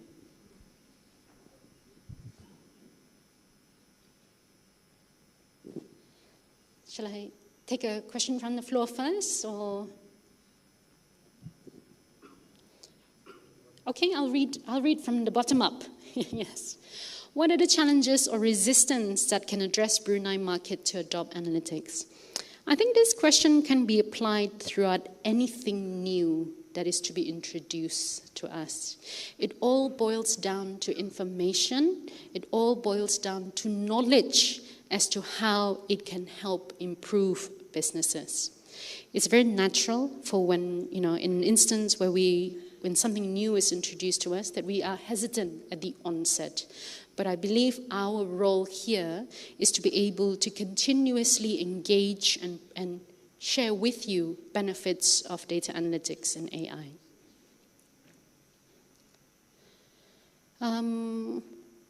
How will the landscape of customer services be in the next 5 years for Imagine? First, I'd like to say and I'd like to believe that Imagine has excellent customer experience. The team works hard to make sure that we respond to your queries, that we respond to your feedback in a timely manner. Yeah? Using data analytics and AI, and we already have been doing this in the organization, we hope to be able to continuously engage you. We, as an organization, truly believe that it is your voice and opinion that matters to us in order for us to be able to successfully serve you better. I'm just going to pause now because there's a few questions from Slido and a few questions from the audience. Feel free to ask me anything, guys. I did say I'm attempting to make this as interactive as I possibly can. Yeah? No? Perhaps I'll take the opportunity then to emphasize, given you, it was just a broad brush, if you will, as to what Imagine and our partnership with Links Analytics can do with regards to be able to offer data analytics and AI. I will encourage you, should you have further questions after this, or perhaps anyone even not in this session, to reach out to Imagine. Yeah? You may reach out to us via all of our social media handles and via our enterprise sales team, should this be something of interest to your organization. I cannot stress the value of us being thoughtful in how we make decisions for our organization and how this will help drive a smart digital nation for us. Yes? Okay. So with that, ladies and gentlemen, I think my time is up. Yeah? Thank you again, and thank you very much for your time. And I hope to speak to you after this on the same subject matter. Thank you. Thank you, Ms. Suzanawati, for the very engaging session. Now we have our next topic, The Future of Digital Marketplace, How Social Media Helps SMEs in Thrive in Digital Era, to be presented by our next speaker who will be joining with us through Zoom.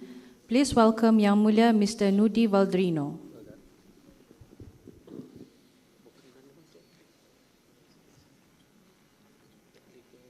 Hello.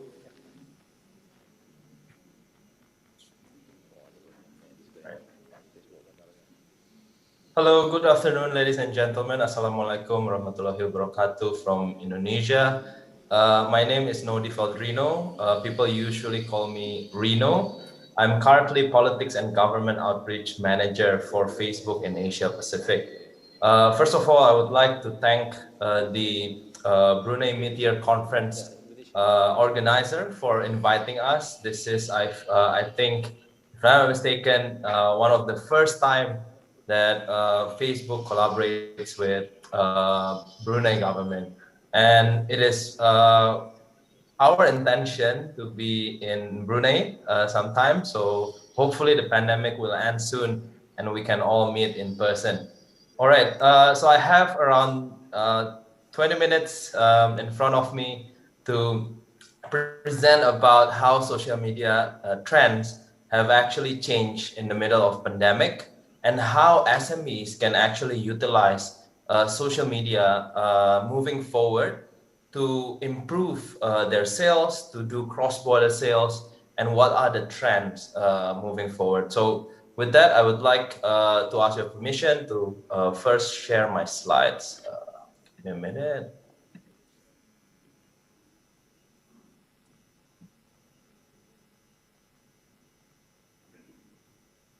All right. Yeah, I'll skip this slide, but if any of you want to get in touch, especially from Brunei, who hasn't get in touch with us, feel free to contact me via email, which is attached on the screen. So for some of you, you might not know yet that Facebook mission is to give people the power to build community and bring the world closer together. And we feel that our mission actually stands up right in the middle of pandemic. A lot of people actually use our platforms to stay connected with their family and their friends. Right now, we're seeing positive trends in social media in terms of usage. Right? In our Facebook technologies, we have few applications. These 4 applications might be the ones that you've used before or you are using frequently, right? The first one is definitely the old Facebook, the Facebook Blue app. And then we also have WhatsApp. Now we also have Instagram, and we also have Facebook Messenger. Right now, approximately 3.1 billion people are using one of our apps on monthly basis, and 2.4 billion people are actually using one of these apps on daily basis. So these trends that we're seeing are positive, and our task is to make sure that we are directing the users to utilize social media platforms for goods and for positives. Now, when COVID pandemic hit, right, there is a shift in trends in using social media platforms.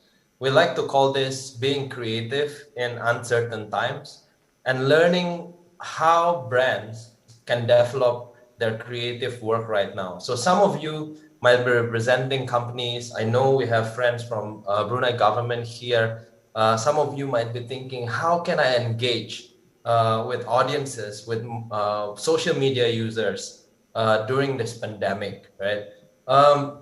And we did a small study back in 2020. What we found in that study, and this study is done in few countries, sorry, in few countries, and what we found is that the desire to stay connected is actually rapidly changing behaviors. And when I saw this study, I can relate to myself as well. I feel like this is what I've been doing during the pandemic. The first one is 70% of the respondents said they spend more time on their smartphone. And then 45% said they spend more time on messaging applications such as WhatsApp. And 45% said they spend more time on social media. So I think in a nutshell, what this data shows is that people spend a lot more time on their digital gadgets, right? So there might be different purposes in doing so, to stay connected, to just spend your weekend when you can't get out of your house. So basically the trend is shifting. It's more positive. A lot more people are using their digital gadget and social media as well. But what we want to know is that the trend is positive, but what are the features that people are actually using, right? So we want to know how to engage with more audiences and the trend moving forward. And there are two features that we found in this study that is being used more than ever. The first one is video group calls, right? And this is to recreate that in-person socialization. Being based in Jakarta, Indonesia, I think we're going through a tough time again right now where social boundary might be reenacted because of COVID. And video group calls really help us to stay connected with our families, with our colleagues, and with our friends, right? Participation in messenger group video calls has grown globally by 70%. This is unseen numbers, right? The growth of video group calls is really, really massive. And in 1 week back in 2020, time spent in group video calls has grown by 2 times. So it's doubled just in a week. And before COVID, we didn't see this type of numbers before on our platform. And then the second feature that people are using are actually the live broadcasting experience, right? Even now, I'm meeting you through Zoom calls, and this is one of the ways we use live broadcasting and live feature to stay connected. Globally, 3 in 4 are interested, 3 in 4 users are interested in live streams of events that are canceled or postponed, right? So if some of you, I'm sure you all have experienced your events getting canceled or getting postponed. We at Facebook had tons of events that we have to cancel, right? And the way we deal with this, and we're currently still dealing with this situation, is that we consider switching those events to live broadcast, be it from Facebook, be it from Instagram, or even other platforms, right? So this is, I really feel live broadcasting is the tool of sort of our time currently, right? So this is the tool that we use to really stay connected and still spreading our organization's message. If we look at the number in the United States, we've seen Facebook Live viewers in the US increase up to 50% in the month. And again, similar to video group calls, this is unseen numbers that we have never seen before, right? So this is sort of the landscape of where we are right now in terms of trends and in terms of the current state for our organization at Facebook, right?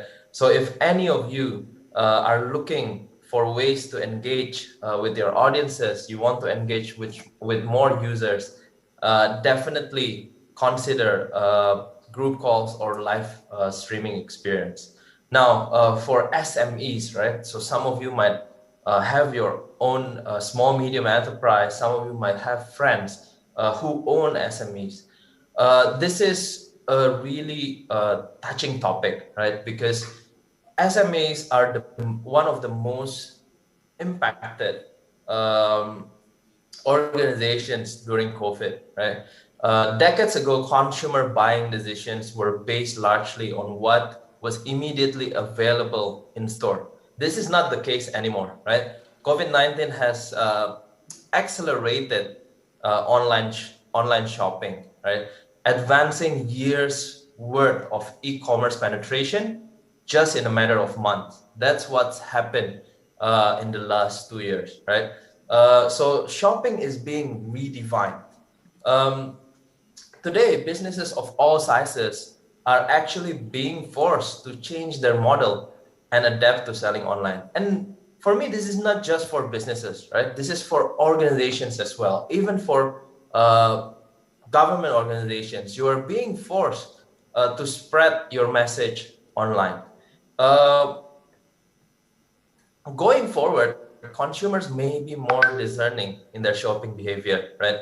Brands that have made digital their top priority, especially direct to consumer, are in a strong position to future-proof their businesses. And this is just a fact during COVID, right? And brands that haven't will need to prioritize shifting to digital, right? The data is there. 75% of respondents plan to avoid shopping centers, right? So we have to rethink, what do we want to do with those physical spaces? If you're a business, you want to know, right? What's your strategy moving forward? 51% of businesses report increasing online interactions with their clients. And I guess this is inevitable, right? With the trend that we're seeing. 31% of operational SMBs report that they are now conducting all of their sales online, and 31% is a massive number, right? So this is the trend in terms of business and SMEs, and there are a lot of other factors influencing consumers' decision, right? So when evaluating where to shop, both online and in store, right? Price actually remains the top factor in the decision-making process.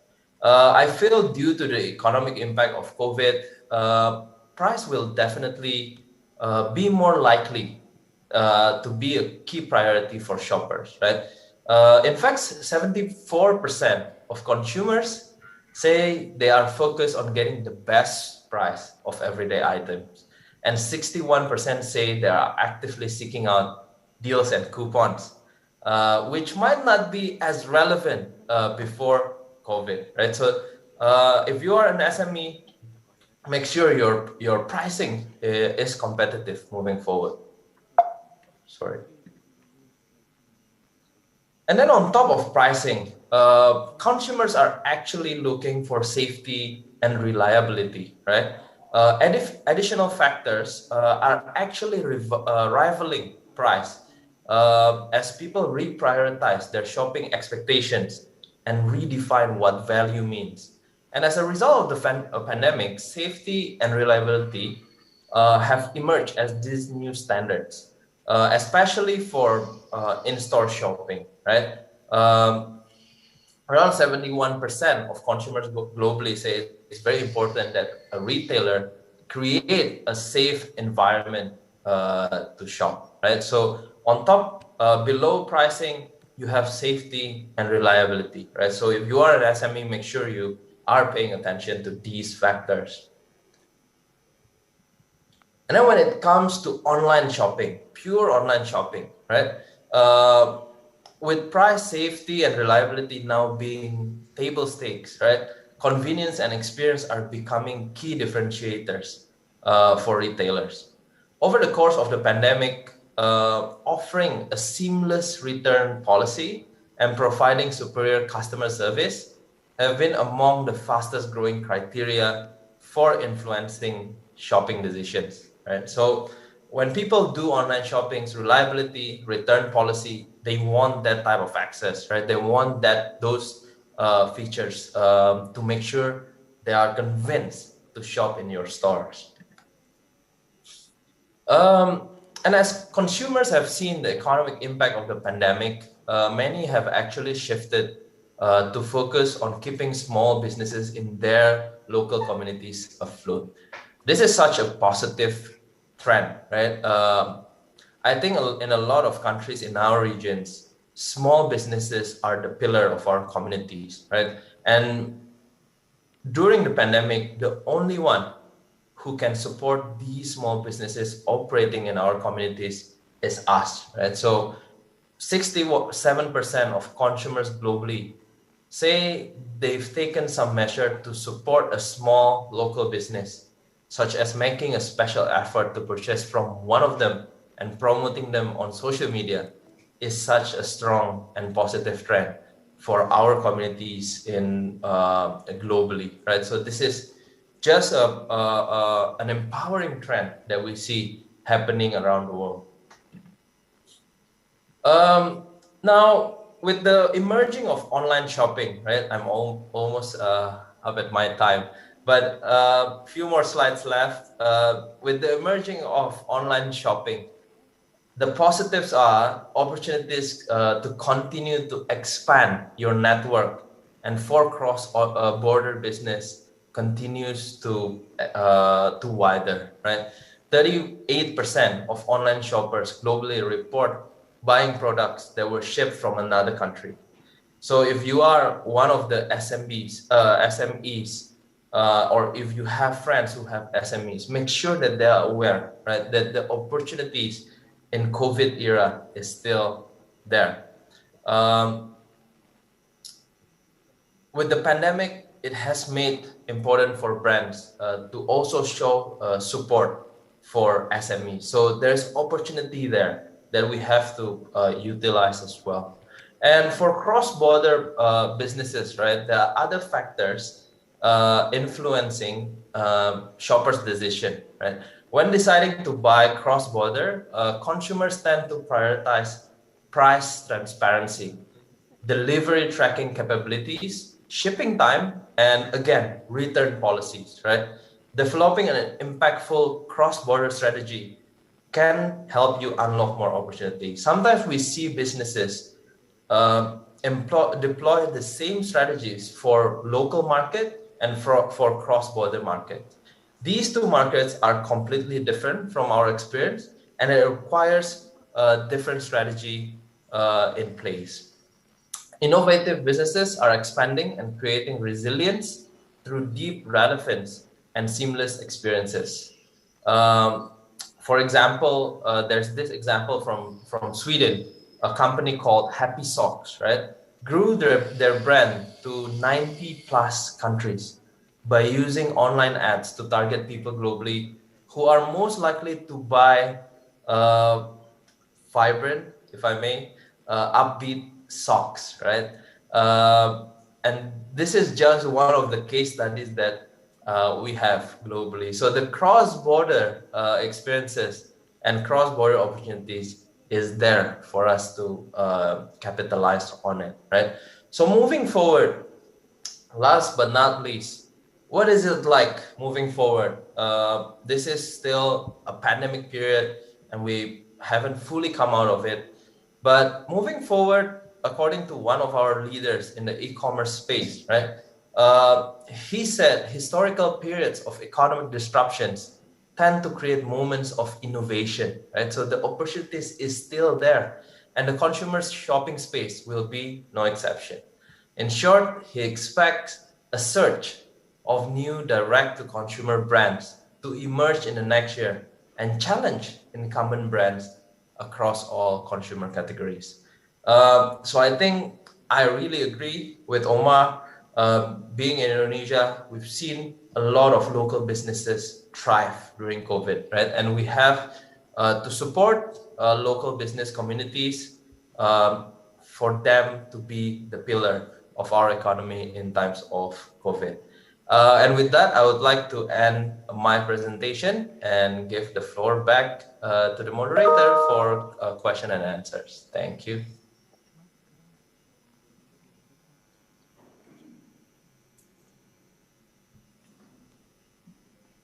Okay, I'll take a look at the Slido.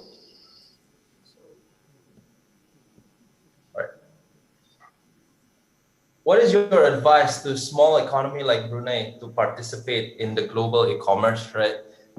This is definitely one of the toughest questions to tackle during pandemic, right? And there's no sugarcoating it. I think there's no silver bullet to sort of resolve these problems. However, from the markets that I'm covering in Asia Pacific, those who have successfully penetrate global market, or let's take a step back, right? Some of them, they don't actually aim for global market at first. They aim for regional market. So how can Brunei have more products in Southeast Asia? How can Malaysia or Singapore have more products in Indonesia? So this cross-border exchange will only be able to be achieved by strong product development, right? From the markets that I'm covering, those who are successful in penetrating to other markets, they make sure they have high quality products, they make sure they have seamless process for shoppings, and they make sure they have strong customer service, right? Like we mentioned in slides. So when we have these three aspects, those products can actually penetrate other markets quite easily, right? So the good thing about our markets in Southeast Asia is that people want to buy high quality products, right? And when they found one, they don't hesitate to actually purchase the product. And this is something that is really good. This is something that is positive trend. So if SMEs in Brunei want to participate more in the regional market and then in the global market, I feel there is a need to replicate the strategy by other countries, which is to strengthen the local product, strengthen its value to non-Brunei citizens. Why they have to purchase your product instead of the other product, right? And make sure the shopping experience is seamless. That's really important, and make sure there's a strong customer service, right? Remember, we mentioned that return policy is one of the key pillars in shoppers' decision, right? So this type of small details, small policies really matter during pandemic times like this. Sorry.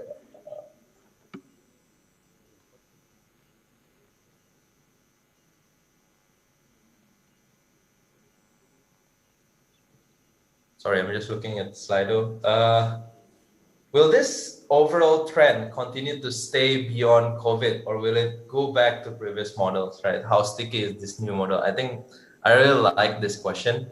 No one knows, right? But what we know at Facebook is that this type of disruption, this type of major event like the pandemic, right, definitely change people's behavior. So my personal take on this is that the small details, like the amount of time people spending on social media, the amount of time people spending on their digital gadgets, it might not be the same when the pandemic ended, right? As of currently. The current situation actually forced us to spend more and more time in digital, right? This might not stick around for too long, but the behavior changes in, let's say, shopping, that have the better possibility to stick around longer, right? Because even for me myself, right, I'm actually an in-store supporter, right? When I purchase something, I like to see the stuff. I like to see the goods, choose the best looking goods before I make my purchase, right? I'm sure one of us have been in that situation when all the goods are the same, but you're still picking the better goods, right? You feel like, oh, those in the back, they haven't been touched by people, so I'll choose the ones in the back, right?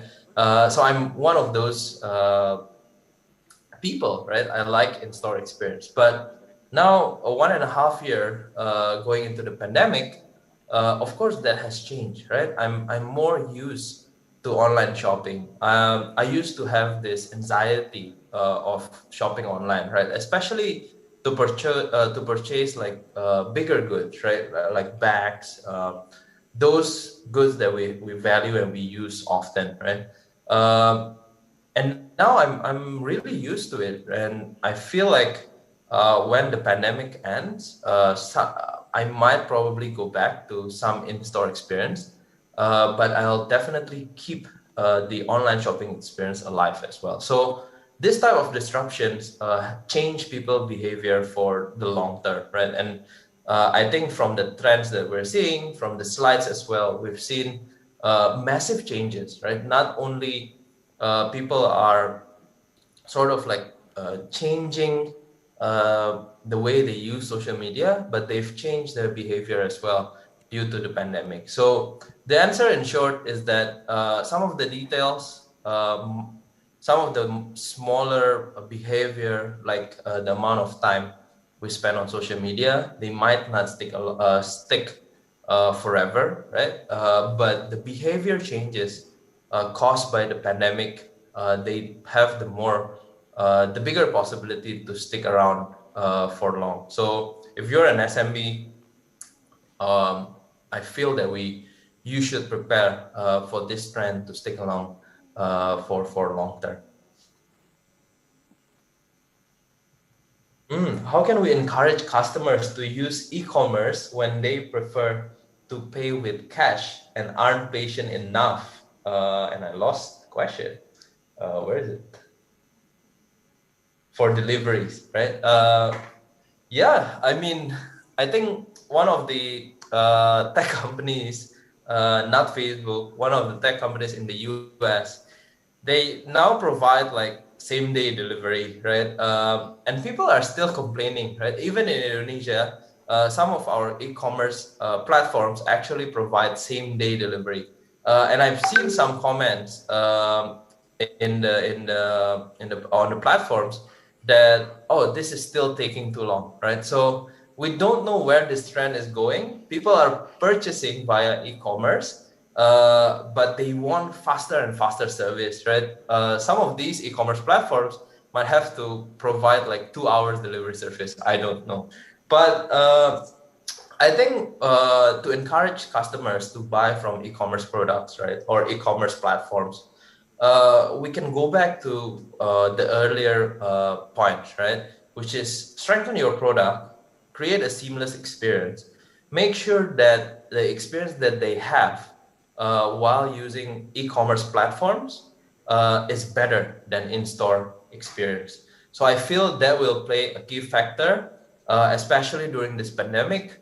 There's opportunity for all of you to engage with more wider audiences, even cross-border audiences. With that, I'm told that my time is up. I'm really happy to share today. I hope what we share, albeit in a very short time, is useful for you. And I'm looking forward to engage again with Brunei soon. Take care and stay safe and healthy. Thank you very much, everyone. Thank you, Mr. Nudi, for the presentation and responding to the questions over Slidos. We have now reached to our last topic for the day. May we invite the moderator for the last session, Yang Mulia Ms. Fatin Arifin, President of Young Entrepreneurs Association of Brunei. The floor is yours, Ms. Fatin. Thank you very much, Puan. Assalamualaikum warahmatullahi wabarakatuh, everyone.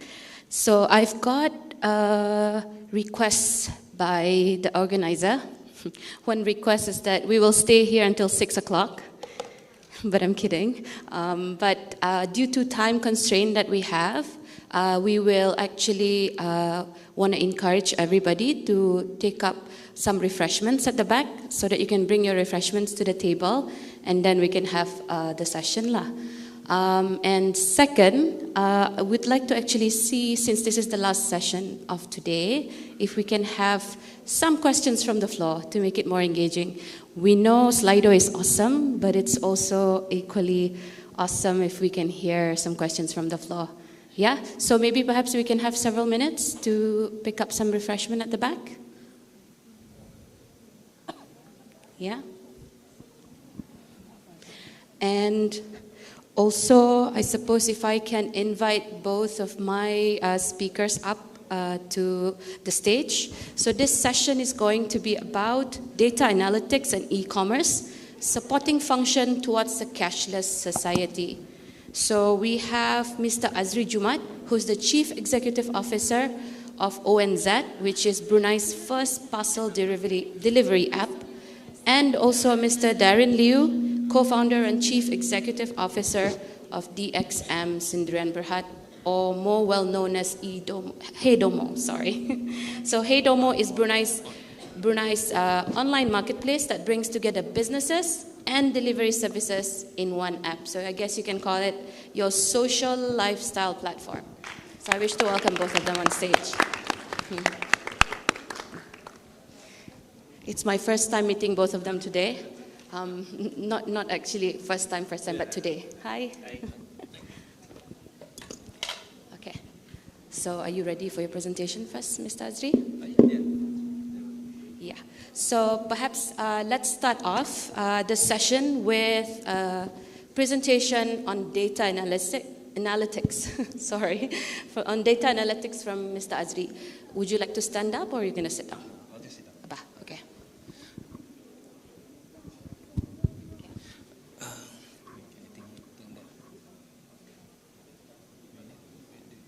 Maybe we wait for a couple of minutes? Abah, okay. Then we can have a chat on stage.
Ladies and gentlemen, we will start the session shortly.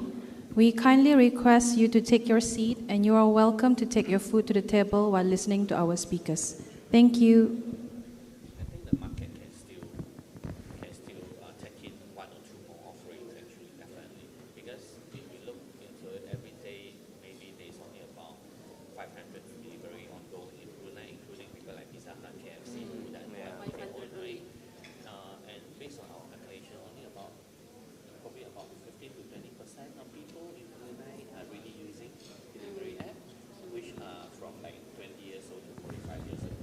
Yeah, so there are still gaps to be filled. Okay, Assalamualaikum warahmatullahi taala wabarakatuh. I think we are ready to start, right? So I think in terms of time, we've got about 45 minutes to 4:30. So we'll have two presentations. Let's hope that we have at least 30 minutes to have a Q&A. So to start off, let me invite Mr. Azri from ONS to share his insights. All right. Okay. Thank you. Assalamualaikum warahmatullahi wabarakatuh, and a very good afternoon. Okay. All right. Okay. My name is Azri Jumat, and then I'm the CEO and the founder of ONS. As you can see, you can email after this. You have any inquiry? Yeah. It's not really clear. All right. Next. All right. First of all, I would like to introduce our company. Okay. What is ONS? Actually, ONS is a platform, a mobile platform for pickup and delivery services in Brunei. Actually, it's the first apps actually to handle parcel delivery. It's only for domestic delivery. It's not cross-border, or we don't do e-hailing and everything. So what the problem that we solve actually is the most common problem that we encounter today is the reliability of our driver, especially the freelance runner or driver. And then we also solve the trusted issue regarding about the delivery. And then we also have affordable pricing on our platform. Exactly, if you request pickup and delivery, definitely you can see the pricing before you agree. The pickup and delivery that we provide actually been insured up to $500 per delivery. Okay, next. First, currently until today, and then we have 6,000 active customer until today. So currently we are having the first MVP, okay, minimal viable product, and soon, inshallah, within another 3 months, we're going to release our second version apps that are going to be improved and much more better platform for our consumer.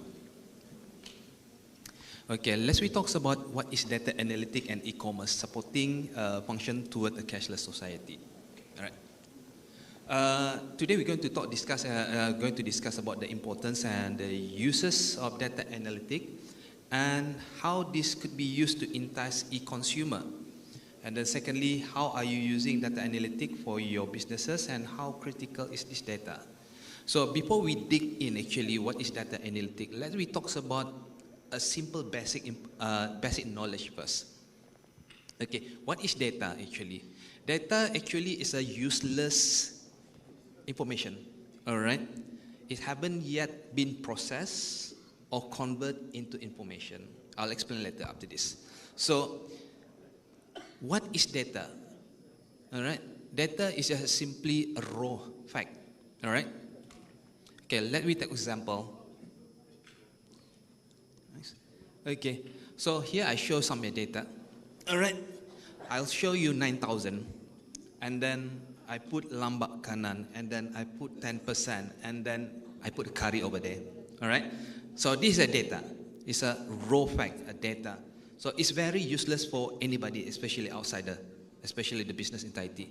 But when we convert it, the data into information, all right, you can convert like 10% out of lambak kanan population. All right, there are 9,000 love to eat curry. So that is a basic information that we need instead of data. All right. So that is make the process, the changes of data to information. Okay. There are 3 types of data analytic actually. One is descriptive analytic. All right. As you can see, the question is always to be happen. Okay. What happened? For descriptive analytic is more uses for the businesses. And then predictive analytic is more toward like where the focus staying and everything, all right? And then prescriptive analytic. So normally, all right, we only use descriptive analytic for our businesses. Okay, let's we get back to 30 to 40 or 50 years ago when the business is not really competitive nowadays. We still remember when 30, 40, when the WAHO started doing businesses in Brunei, there was no data required. So they just opened their businesses. But not until today. If you want to open a retail or grocery store, so you need a data. Because the competitiveness of doing businesses today is totally different. So most of the businesses right now, what's happening is much more into assumption. All right. For example, I would like to build something. All right. I want to build an apps or e-commerce apps. Okay. My assumption is, all right, this apps is going to be hit within 3 months. It's going to be like 10,000 users. All right. That is based on assumption, and then I'm going to after that 3 months is going to be hit, and then I'm going to make $1 million, and then I can buy Ford Mustang. So that is assumption. So assumption is killing businesses actually. All right. Because of that, we need data. Data now available since 1997, July 1997, when we first have our own internet in Brunei. All right. So data is available online already. It's not only from Brunei, but also overseas. All right. Okay. Data analytic guides decision and drive growth in sales and revenue. All right. The most top hits data that currently used normally for the marketing or CMOs, all right? 42% actually based on customer acquisition. Meanwhile, 40.5% based on customer insight, 39.1% based on digital marketing, 35% on customer retention, and 34.5% based on branding. So this is the common analytic, the insight, the information that been processed. But what do you mean by customer acquisition? Okay, customer acquisition actually is what is the response of the customer actually, all right? And then analytic strategy used to target customer, there are 4 actually, all right? That's what ONS doing also, all right? First of all, we do location-based targeting. Okay, where is the customer come from? And then personalization is age, gender, and everything. Uh-oh.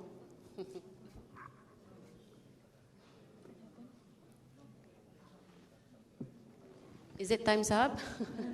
Is it time up? Okay. And then thirdly is a real time. All right. Real time reporting. So you need to know how much the daily sales and everything. And then the fourth one is the increase in mobile phone. Okay. As you know, in Brunei Darussalam, based on AITI data, insight and everything, there are currently more users. Brunei Darussalam has 500,000 plus mobile users rather than the population. So that means there are 110% of mobile phone instead of the population of Brunei Darussalam. So that's huge actually. So where business data come from actually, all right? More than 50% are internally gathered. So that means we do our own research. We gather all the information, or probably from interviewing and everything. So that's what we call it internally data. Data we covered from internally. And then externally generated is 25%. So we get the information from inside, most probably from Facebook and Google, or might probably Golden Equator that currently we use also. And then 21% is the combination between the external and the internal data. All right. Analytic success lead to a better insight, better targeting, and better performance. 29% of our marketeers, all right, report that marketing analytic has helped increase their organization sales revenue by over 20+%. Meanwhile, 54% company using analytic extensively have higher profit than average. Okay, so this is the example that insight, a process data analytic, and then becoming information, and then becoming an insight for us to use. All right, so we can have from a Google or Facebook. Okay, what is the benefit of data analytic? Data analytic, okay, improve, okay, decision making. so we can have a better decision, either it's good or not, so data analytics can analyze it. Okay, and then improve collaboration in sharing information. Okay, hopefully, inshallah, what I heard from AITI, they're going to have a system that have a gathering for data information or data analytics.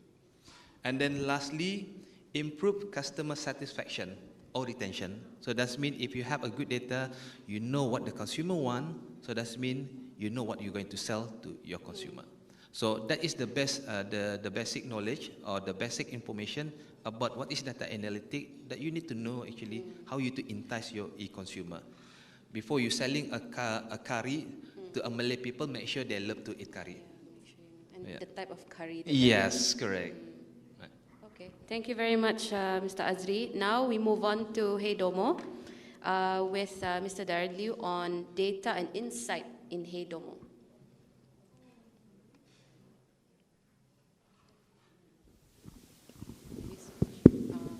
Hi, good afternoon, everyone. Thank you, the organizer, for having me here. I'm Darren. I am the CEO and also co-founder of DXM Sdn Bhd, which is the creator of Hey Domo, the first mobile marketplace in Brunei.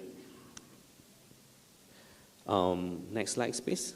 Okay, so the key agenda of DXM as a company, not Hey Domo as a platform, is that from the beginning, what we want to do in DXM is that to actually help to accelerate the adoption of digitization in the community itself. So what is better to offer everyone a marketplace to let them get used to a cashless environment and also to get used to the convenience of shop through online, just using a mobile device. You do not need to even have a computer, actually. As we have said, we have more mobile devices in Brunei than people at this moment, right? Okay, next slide. So this is why we created Hey Domo, mobile marketplace. So initially, it's not intended to be a food delivery business. However, we all know that in our country, Brunei, we love food so much, right? So that is the only thing which we can really get reach to the people and tell them that, hey, today, if you want a satay, you don't need to go and queue at the satay store. You can just pick up your phone, order the satay, and someone will deliver to you. So that is why we actually focus and not really focus, but the food vendor actually come to us gradually. We didn't really anticipate that, but most of them just come and say, hey, I want to actually conduct a food delivery business. Can you actually work together with us? That's how we started off, actually. Yep. Our journey, we started we start our minimum viable product, which is short for MVP, in April 2019. That is before the COVID.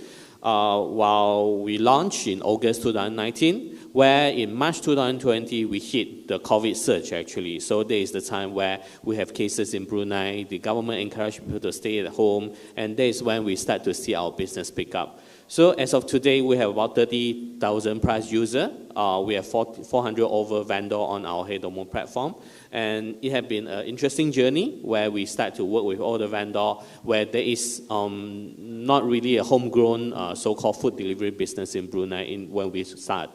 Not like today, we have a few different brands where you can choose from. Okay, yeah. And we talk about data today, so this is a little bit of customer profile for you. So as you can see that we have did a little bit analytics on our user. So out of the 30,000 user, most people who actually buy from us most are between the age range of 25 to 45 years old, right? And there are more female user than more female user who order than male user, right? So why? Because when we are hungry at home, we always go to our mom.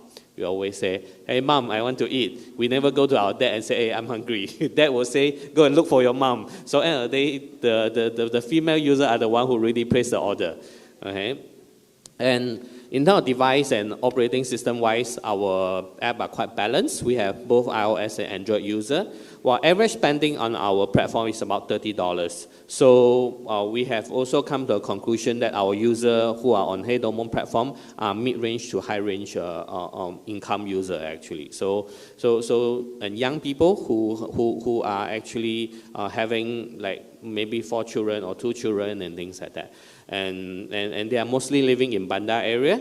We also have customers from Tutong and Kuala Black district as well, and now we have customers from Temburong. However, we also found that majority of the users who are using food delivery app are actually in Bandar area. Yeah. Okay, next slides. So before we go into more, we talk a little bit on our services. Reason why I want to talk about this is because this is how we actually use data. And data are a crucial part of our day-to-day life in Hey Domo. Okay. So we have something called Domo Extra. So traditionally when you order a type of food or from a vendor in a food delivery app, you can order one, let's say you order one for food, you have to place another order for drinks, right? So the delivery fee will be like $5 plus another $5. So at the end of the day, your complete meal will cost you at least $10 delivery fee. Reason why we develop Domo Extra in a way is that, let's say if you order a food from QLab, where based on our data, we understand that there are a lot of eateries in QLab. So what we do is that once you order a food from QLab, you can top up $1 additional to order from any vendor who is within 150 meters of the first vendor vicinity. So you do not need to pay additional in order to order drinks after you order your food. So that is how we created Domo Extra. This is based on our data for vendor location, and also based on our data on how customers really love. Let's say for QLab, no advertising here, but if you order from Otakos in QLab, you would like to have Kola Baba as well, right? So that's how you can actually cross order. So we do a crossover. This also help our vendor to increase the business who offer different kind of services in the area. Okay, next. And we have Hey Domo Go. So Hey Domo Go is our so-called our own developed logistic platform, where we use it to actually manage our driver. We provide our driver an Android app, where they can actually choose to pick up orders and also update the order status when they actually conduct the delivery services. Okay. Yeah. So within the Hey Domo Go itself, this is an independent product from Hey Domo. So what the driver can see is that they can actually have a turn-by-turn direction. So this is based on Google Maps services. And then we also help our driver to plan out the route. Because at the end of the day, when we only do one delivery per trip, it's not very cost efficient. So what we allow our driver to do is that we allow them to pick up 3 orders at one time.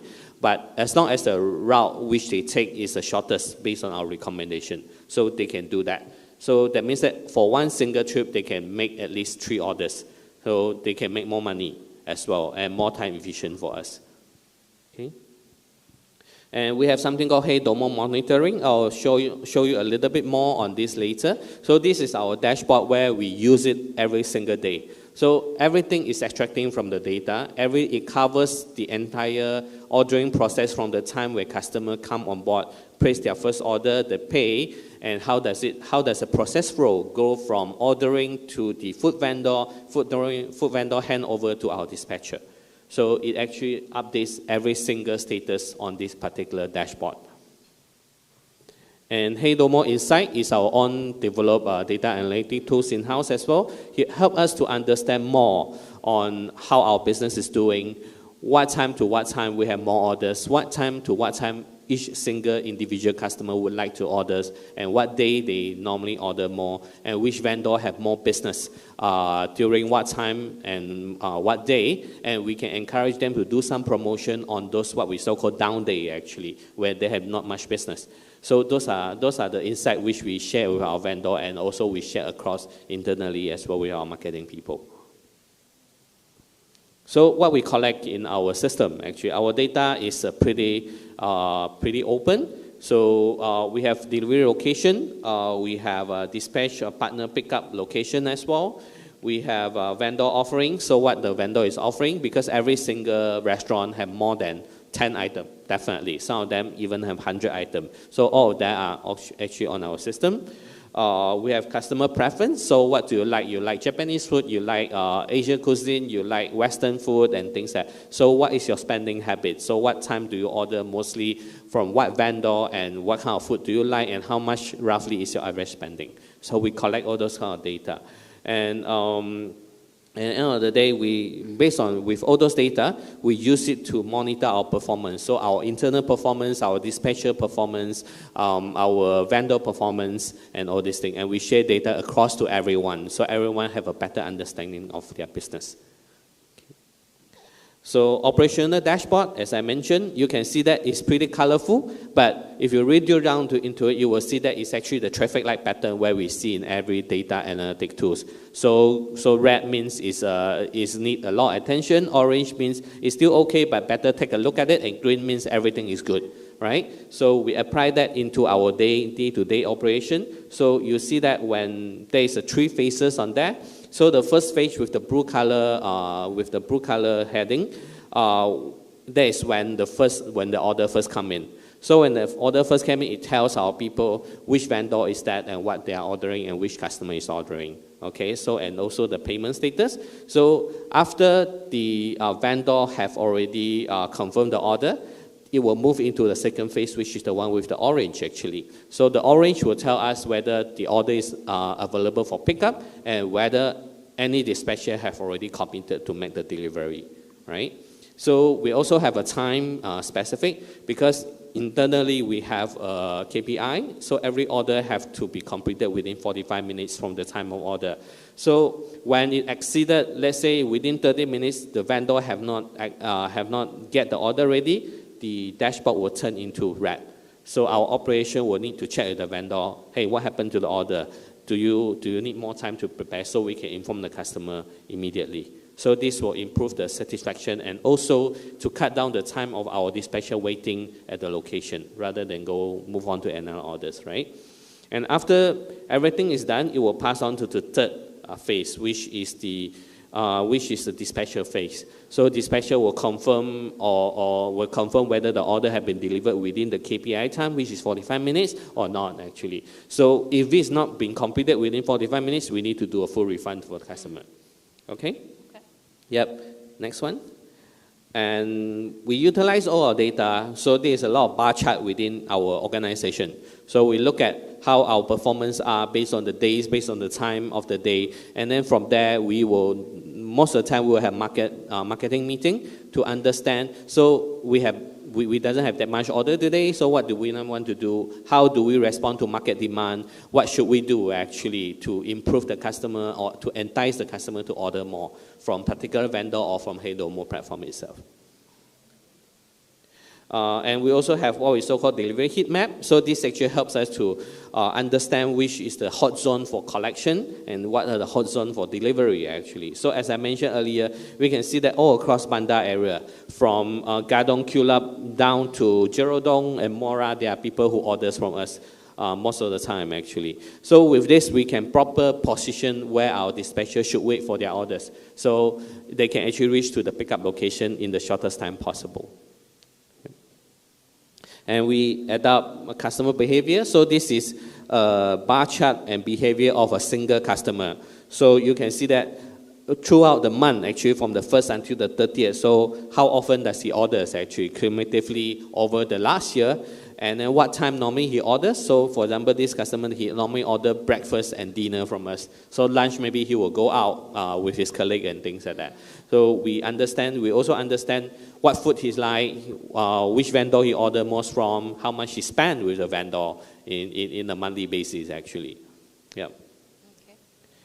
Okay. So we believe that insight are for performance and insight are for possible future. So based on a lot of the data we collect over the past 2 years, we have decided to make a different move actually. So today, next slide please. So today what we can offer is that we believe that there is a gap to be filled in the market actually. So instead of running HeyDomo as an operator, we currently offer our e-commerce marketplace to people who want to create an e-commerce business, who wanted to create an app for themselves, for their own business. Let's say if you run a supermarket chain, you can have an app for yourself, and we will take care of all the technology. We do not need to develop from scratch. We already have the platform, right? So we are offering as a crowd services to everyone, including a managed operation services where there is dispatcher from our people as well. So you do not have to go and recruit your own dispatcher and all this stuff. And our customer service will manage your online business for you. So this is what we are moving on to. And we believe that with this model, we can actually help to create more digital business. We can create more job opportunity and offer more things to the community as well. Yeah. And we have already started with 2 partners of ours. So one of them is GigTurf. So I'm not sure you heard of GigTurf. It's one of the most popular technology reviewer on Instagram initially. And they started their own GigTurf store, and they have started for about half a year now. Every month they can generate about 25,000 to 30,000 business on their app itself, actually. So everything is based on the HeyDomo backend. Okay, next one. Next is Let's. So this belongs to a restaurant group where you can actually order all the food across their entire branding offer under the same brand, actually. So we take care of the delivery for them. They are not HeyDomo vendor, but they run their own brands. Okay? Yep. Okay. That's all from me. Thank you so much. Thank you very much, Mr. Darren. So we've got only about roughly 15 minutes. If there are any questions from the floor, just please raise up your hand, and then we will have the microphone come over to you, okay? But first question to you, Darren. Since you actually started sometime in 2019, how have you seen the growth of e-commerce in Brunei? Pre-COVID and post-COVID, I suppose. Okay, I think us Bruneian are not a stranger to e-commerce. The only difference is that we used to buy from people like Zalora, we used to buy from people like AliExpress and things like that. So when we first start HeyDomo as a local brand, it's really difficult to convince people that, hey, trust me, give me your credit card information. One of the bigger hassle we have during that time is that because we are totally cashless, we need you to input your credit card information when you buy, actually. So there is a lot of trust issue which we need to manage that time. And when we first start off in August 2019, so every day we probably only have 1 or 2 orders, and most of the order came from internal. Okay, so I'll order once, the other colleague will order the other one, and one colleague will order. So we just wanted to prove to the vendor that, hey, there are people who order on the platform, actually. So the deliveries are all going to the DXM office. There's our lunch, our dinner, and our breakfast, right? However, before we reach COVID, right? So let's say February 2020, we have improved from 1 or 2 orders every day to down to about 60 orders per day. So slowly we gain vendor trust, we get vendor to come on board. The more vendor there is, the more customer will come on board, and vendor is helping to promote as well. However, in March 2020, there is where the COVID hit, where the government suggests everyone to stay at home. The orders start actually grow from 60 per day down to 200 per day. Overnight, where that is the time when we hit a problem. We don't have enough people to manage the order. We don't have enough dispatcher to deliver the orders. So how did you do it then? Well, we struggle. I go and do delivery. My CTO go do delivery. Our marketing manager go do delivery. So we are all dispatcher during that time. All right. So. But we managed to overcome it in a very short time because we have a lot of help from people like Job Center. We have a lot of help from people like AITI as well. So what they do is that they help us to actually accelerate the process of getting Job Center interviewee to come in to actually become dispatcher, to work with us on the dispatch business. So that is how we overcome. So we grow from about 30 dispatcher to 150 dispatcher within a week. And technologically, we actually use about 2 weeks' time to complete our entire logistic management platform to make the entire order process so much more smoother as well. Yeah. Okay, thank you. Maybe we'll touch on the questions on Slido. It's very interesting. Can you touch a bit on commercial data? Because right now, all companies are actually collecting data for their own use, but there's no selling of data commercially, I suppose, in Brunei. So is buying and selling of data a good thing? Buying of data. Yeah, buying and selling of data. Well, it depends on, I think it's always good. Depends on what business you are doing. You always need data. Let's say, for example, for overseas company who wanted to come into Brunei, maybe to actually set up a franchise actually in Brunei. It's good for them to understand from people like us actually. So how many people are buying, what sort of food Bruneians like and stuff like that. So these are all data. Because today in the market, we don't really see that from Brunei a lot. Yeah. A lot of company comes in blindfolded and do assumption, right? So yeah, in a way, buying and selling of data is a way to actually make better business decision, including starting a business. However, we need to be very careful about the security of Is it personal. legal? Yes, correct. The privacy and stuff like that. So those are the things where we need to take in place. Yeah. What about you, Azri? How did I guess Oz came in because you basically are using a lot of data. How did data come into play when you actually set up ONS? Okay, back in 2016, actually, before ONS was established, actually we just rebrand our name to ONS. Before this, we call it our Rutuku Express. So we do cross-border delivery, sea cargo, air cargo, and everything actually. But due to the data analytic that we gathered since September 2019, before COVID hit in China, all the logistic is affected actually in China. So we have a struggle on that. So we get all the data, and then we have a lot of information from our local consumer actually granting to us regarding about the issue raised and everything. So what the problem and everything. This is what we get everything. So instead of focusing on external or international pickup and delivery, cross-border and everything, we took our initiative to focus on the local domestic delivery. So because at the end, what we see the pattern with MYCE actually, cross-border delivery that time, COVID on March 2020 is huge. Lots of people doing a cross-border at the time. Not a lot of people thinking about domestic delivery. So from the data actually, why we focus on cross-border right now? Because at the end, a lot of people now doing the cross-border. So the pie is getting smaller. Why we focus on that? Let's be focused on the local domestic. Because we see, as Darren said just now, the data that we gathered actually from the government where we are now doing business from home, we see this trend from the normal rate to 75.1%. People doing business out physically now go to online. So we gather all the information and then starting doing our ONS delivery. And I'm assuming that both companies, both of you, have an in-house data analytics, or are you using an application platform to manage your data? For HeyDomo, we develop everything ourselves actually, because today I think even though a lot of solutions out there are offering crowd subscription services, but it's still a cost to us, and we are startup and we don't have much money. So, and our data are not that complicated in a way. So what we have decided to do is that we actually hire a person who studies statistics in UBD, and then bring him in. We work with him together with the technology people. So we start to develop our own. So those bars and stuff like that, which you see, are all our own in-house development. Yes. Yep. Okay. All right. Thank you. Maybe perhaps we go on to the next question of if we think about where our government aspiration is, a lot of it is about export.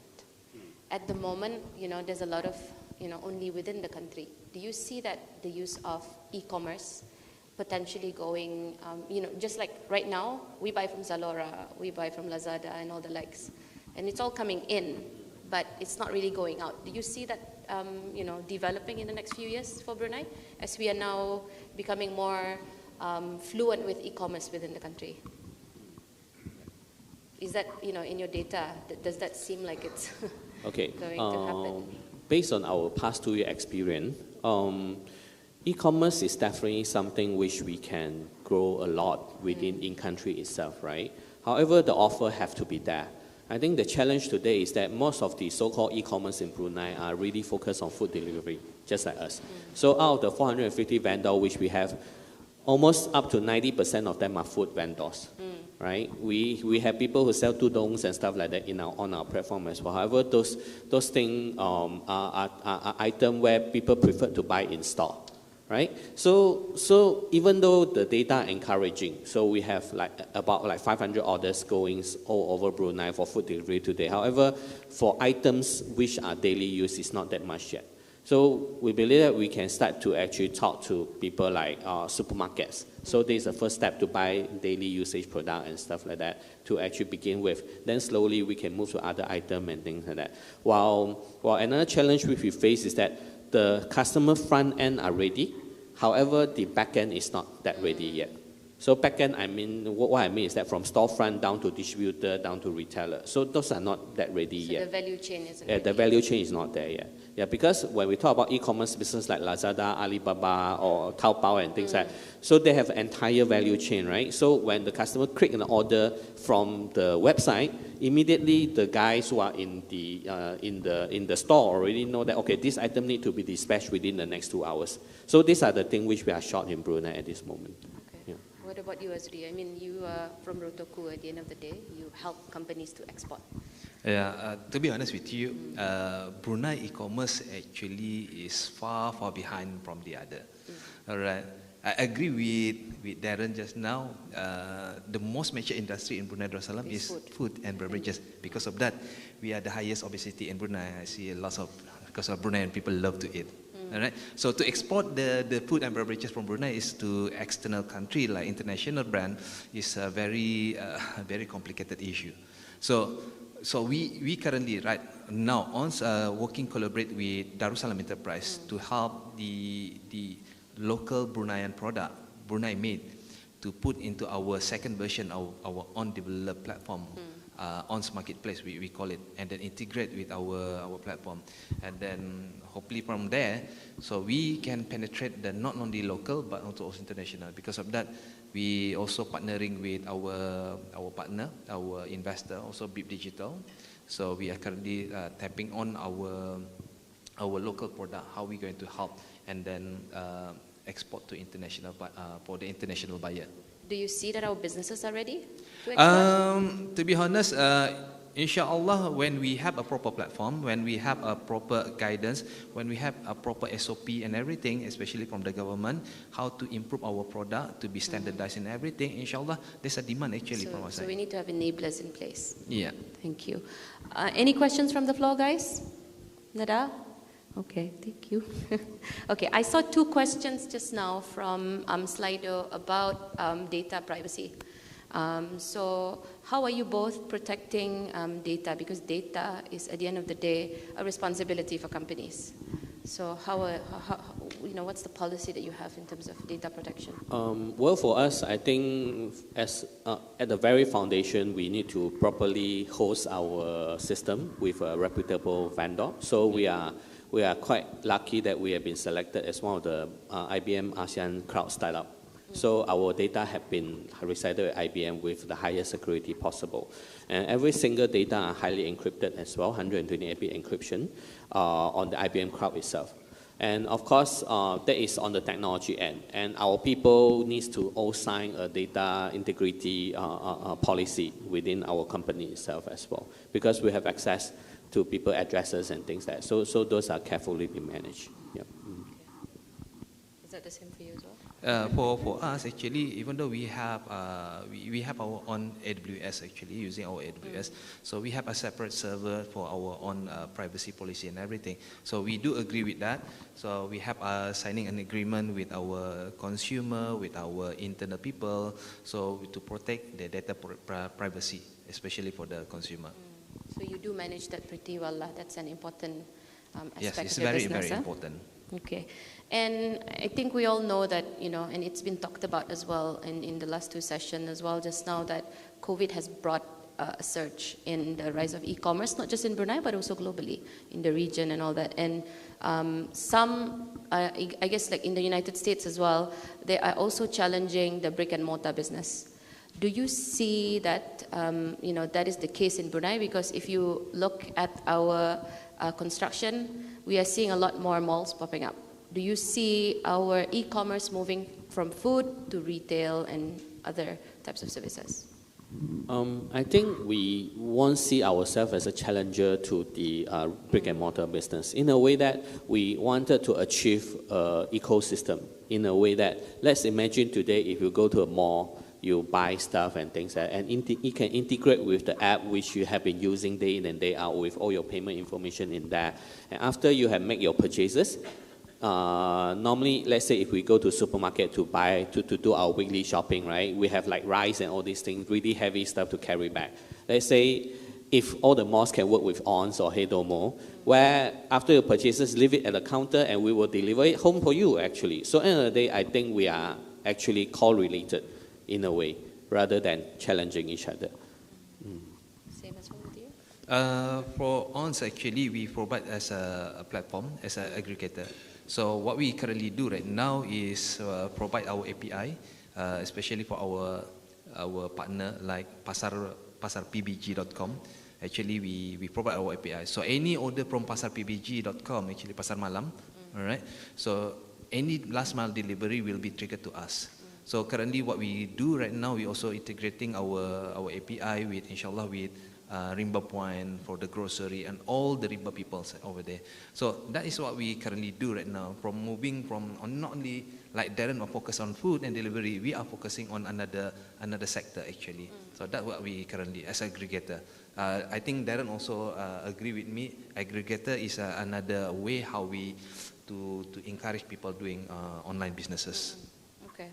Darren, just now you talk about there's still many gaps to be filled. There's still many opportunities, even in the field that you're in. What is next for Hey Domo? As we mentioned earlier, that we see that there are opportunities in the market, but the challenge which we face today for every business to go digital is the investment which you need to put in. So whether you buy a white label solution or one you want to develop in-house, these are all money, right? So in Hey Domo itself is that we have seen success on our own platform, and we know that we have developed proper processes, we have SOP established, we have resources ready and things like that. So what we want to do is that we want to go out and help more people to actually digitize their business. Let's say, for example, a supermarket chain who wanted to offer their items to people who are not living nearby to them. So e-commerce is the way to go, right? So what we do is that we go to them, offer them our solution on a monthly subscription basis. They don't have to invest hundreds and thousands of dollars, and they don't even need to look at dispatcher and all these things because we manage everything for them.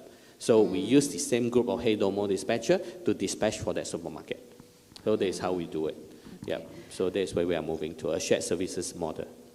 Thank you. Azri, I think we have still a question there about, for you, about data privacy.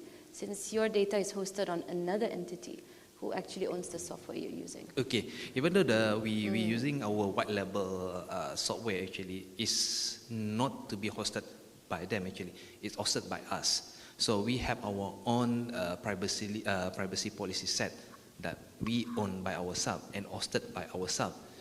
Only the software is being developed by other third party, so it's totally different. So what we currently right now, we have the second version is fully developed by our own team after the first MVP actually, the first one. So we identified there's a few things that we need to be improved. So we improved lots of things for the second version. Inshallah, will be released in this another couple of months. Inshallah, within October soon. Okay, thank you. So I think as we are coming to the end of our session, let's tackle a question on the ecosystem.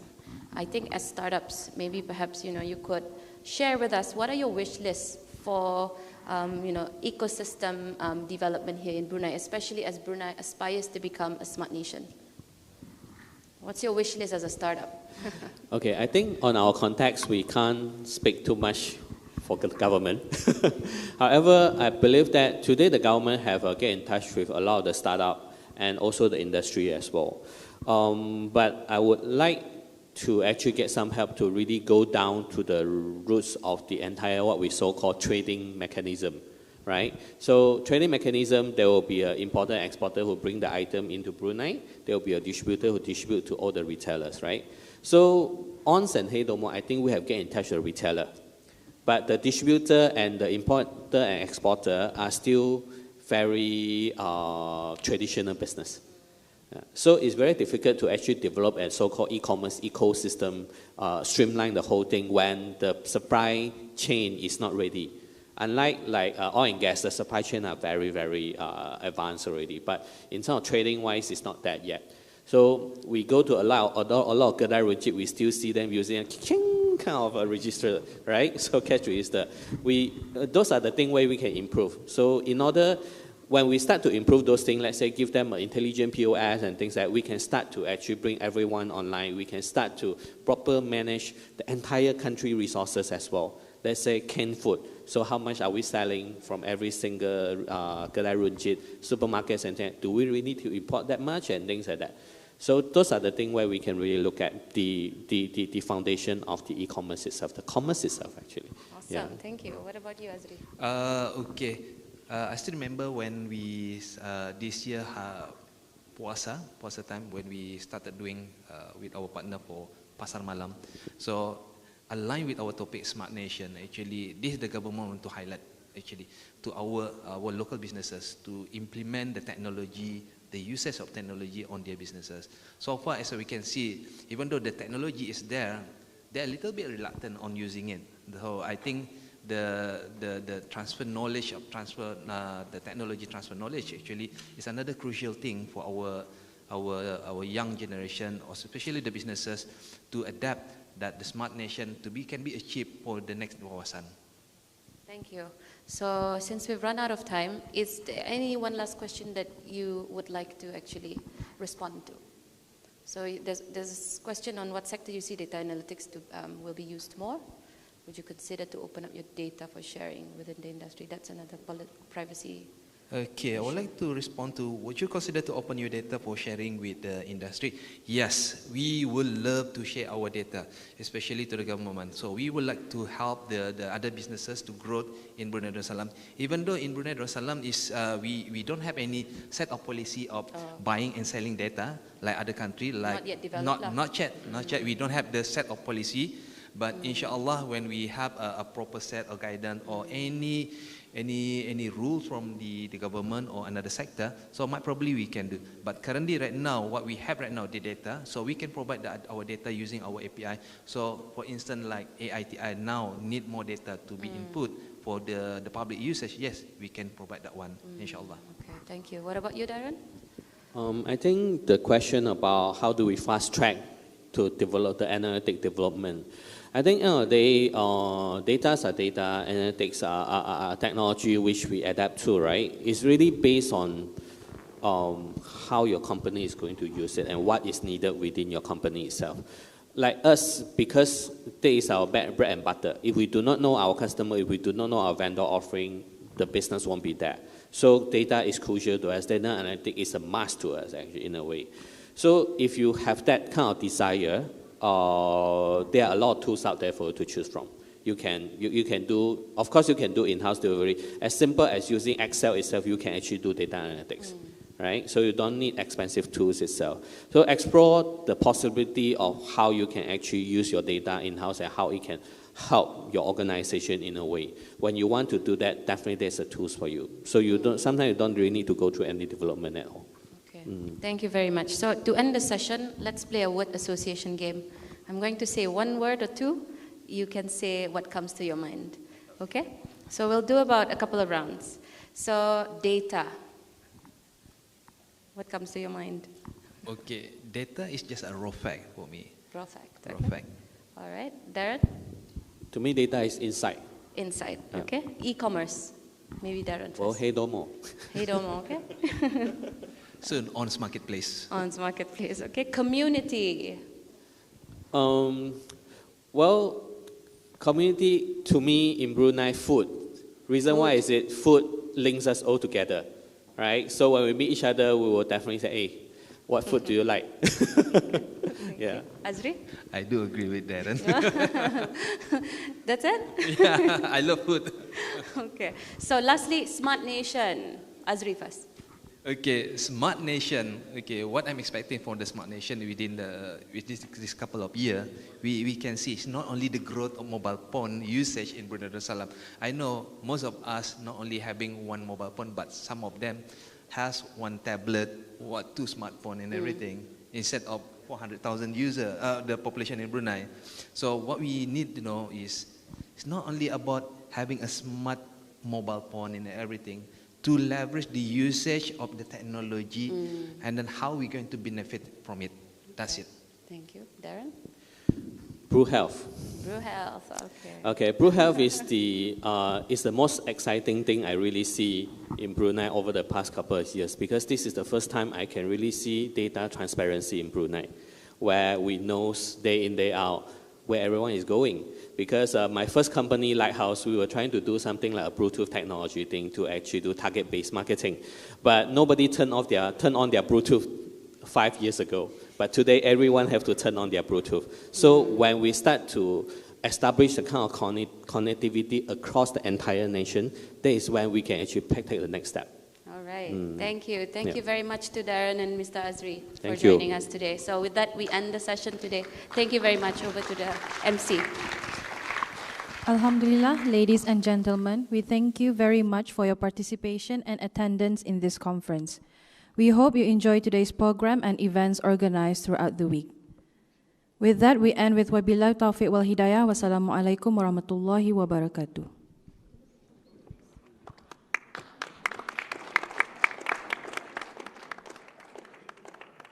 Okay, well done. Next time, yeah. I will put you in my mind and heart. No, mana boleh.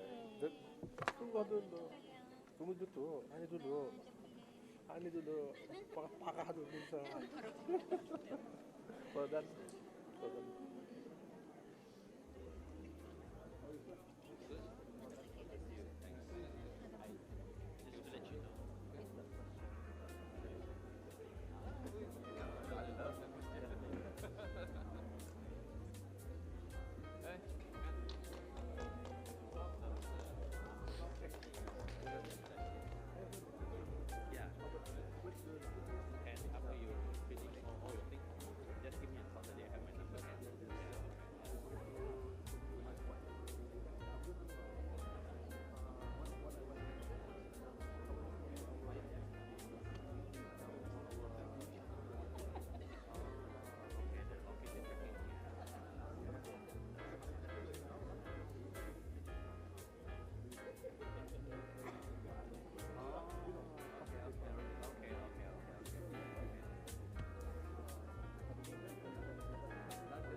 Save that script for future use. That's the format. So nanti you just saya sikit-sikit saja. Nangnya tu, saya banyak buat.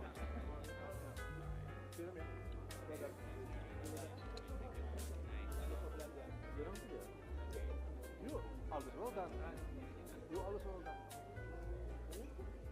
Always well done. Exceed expectation. You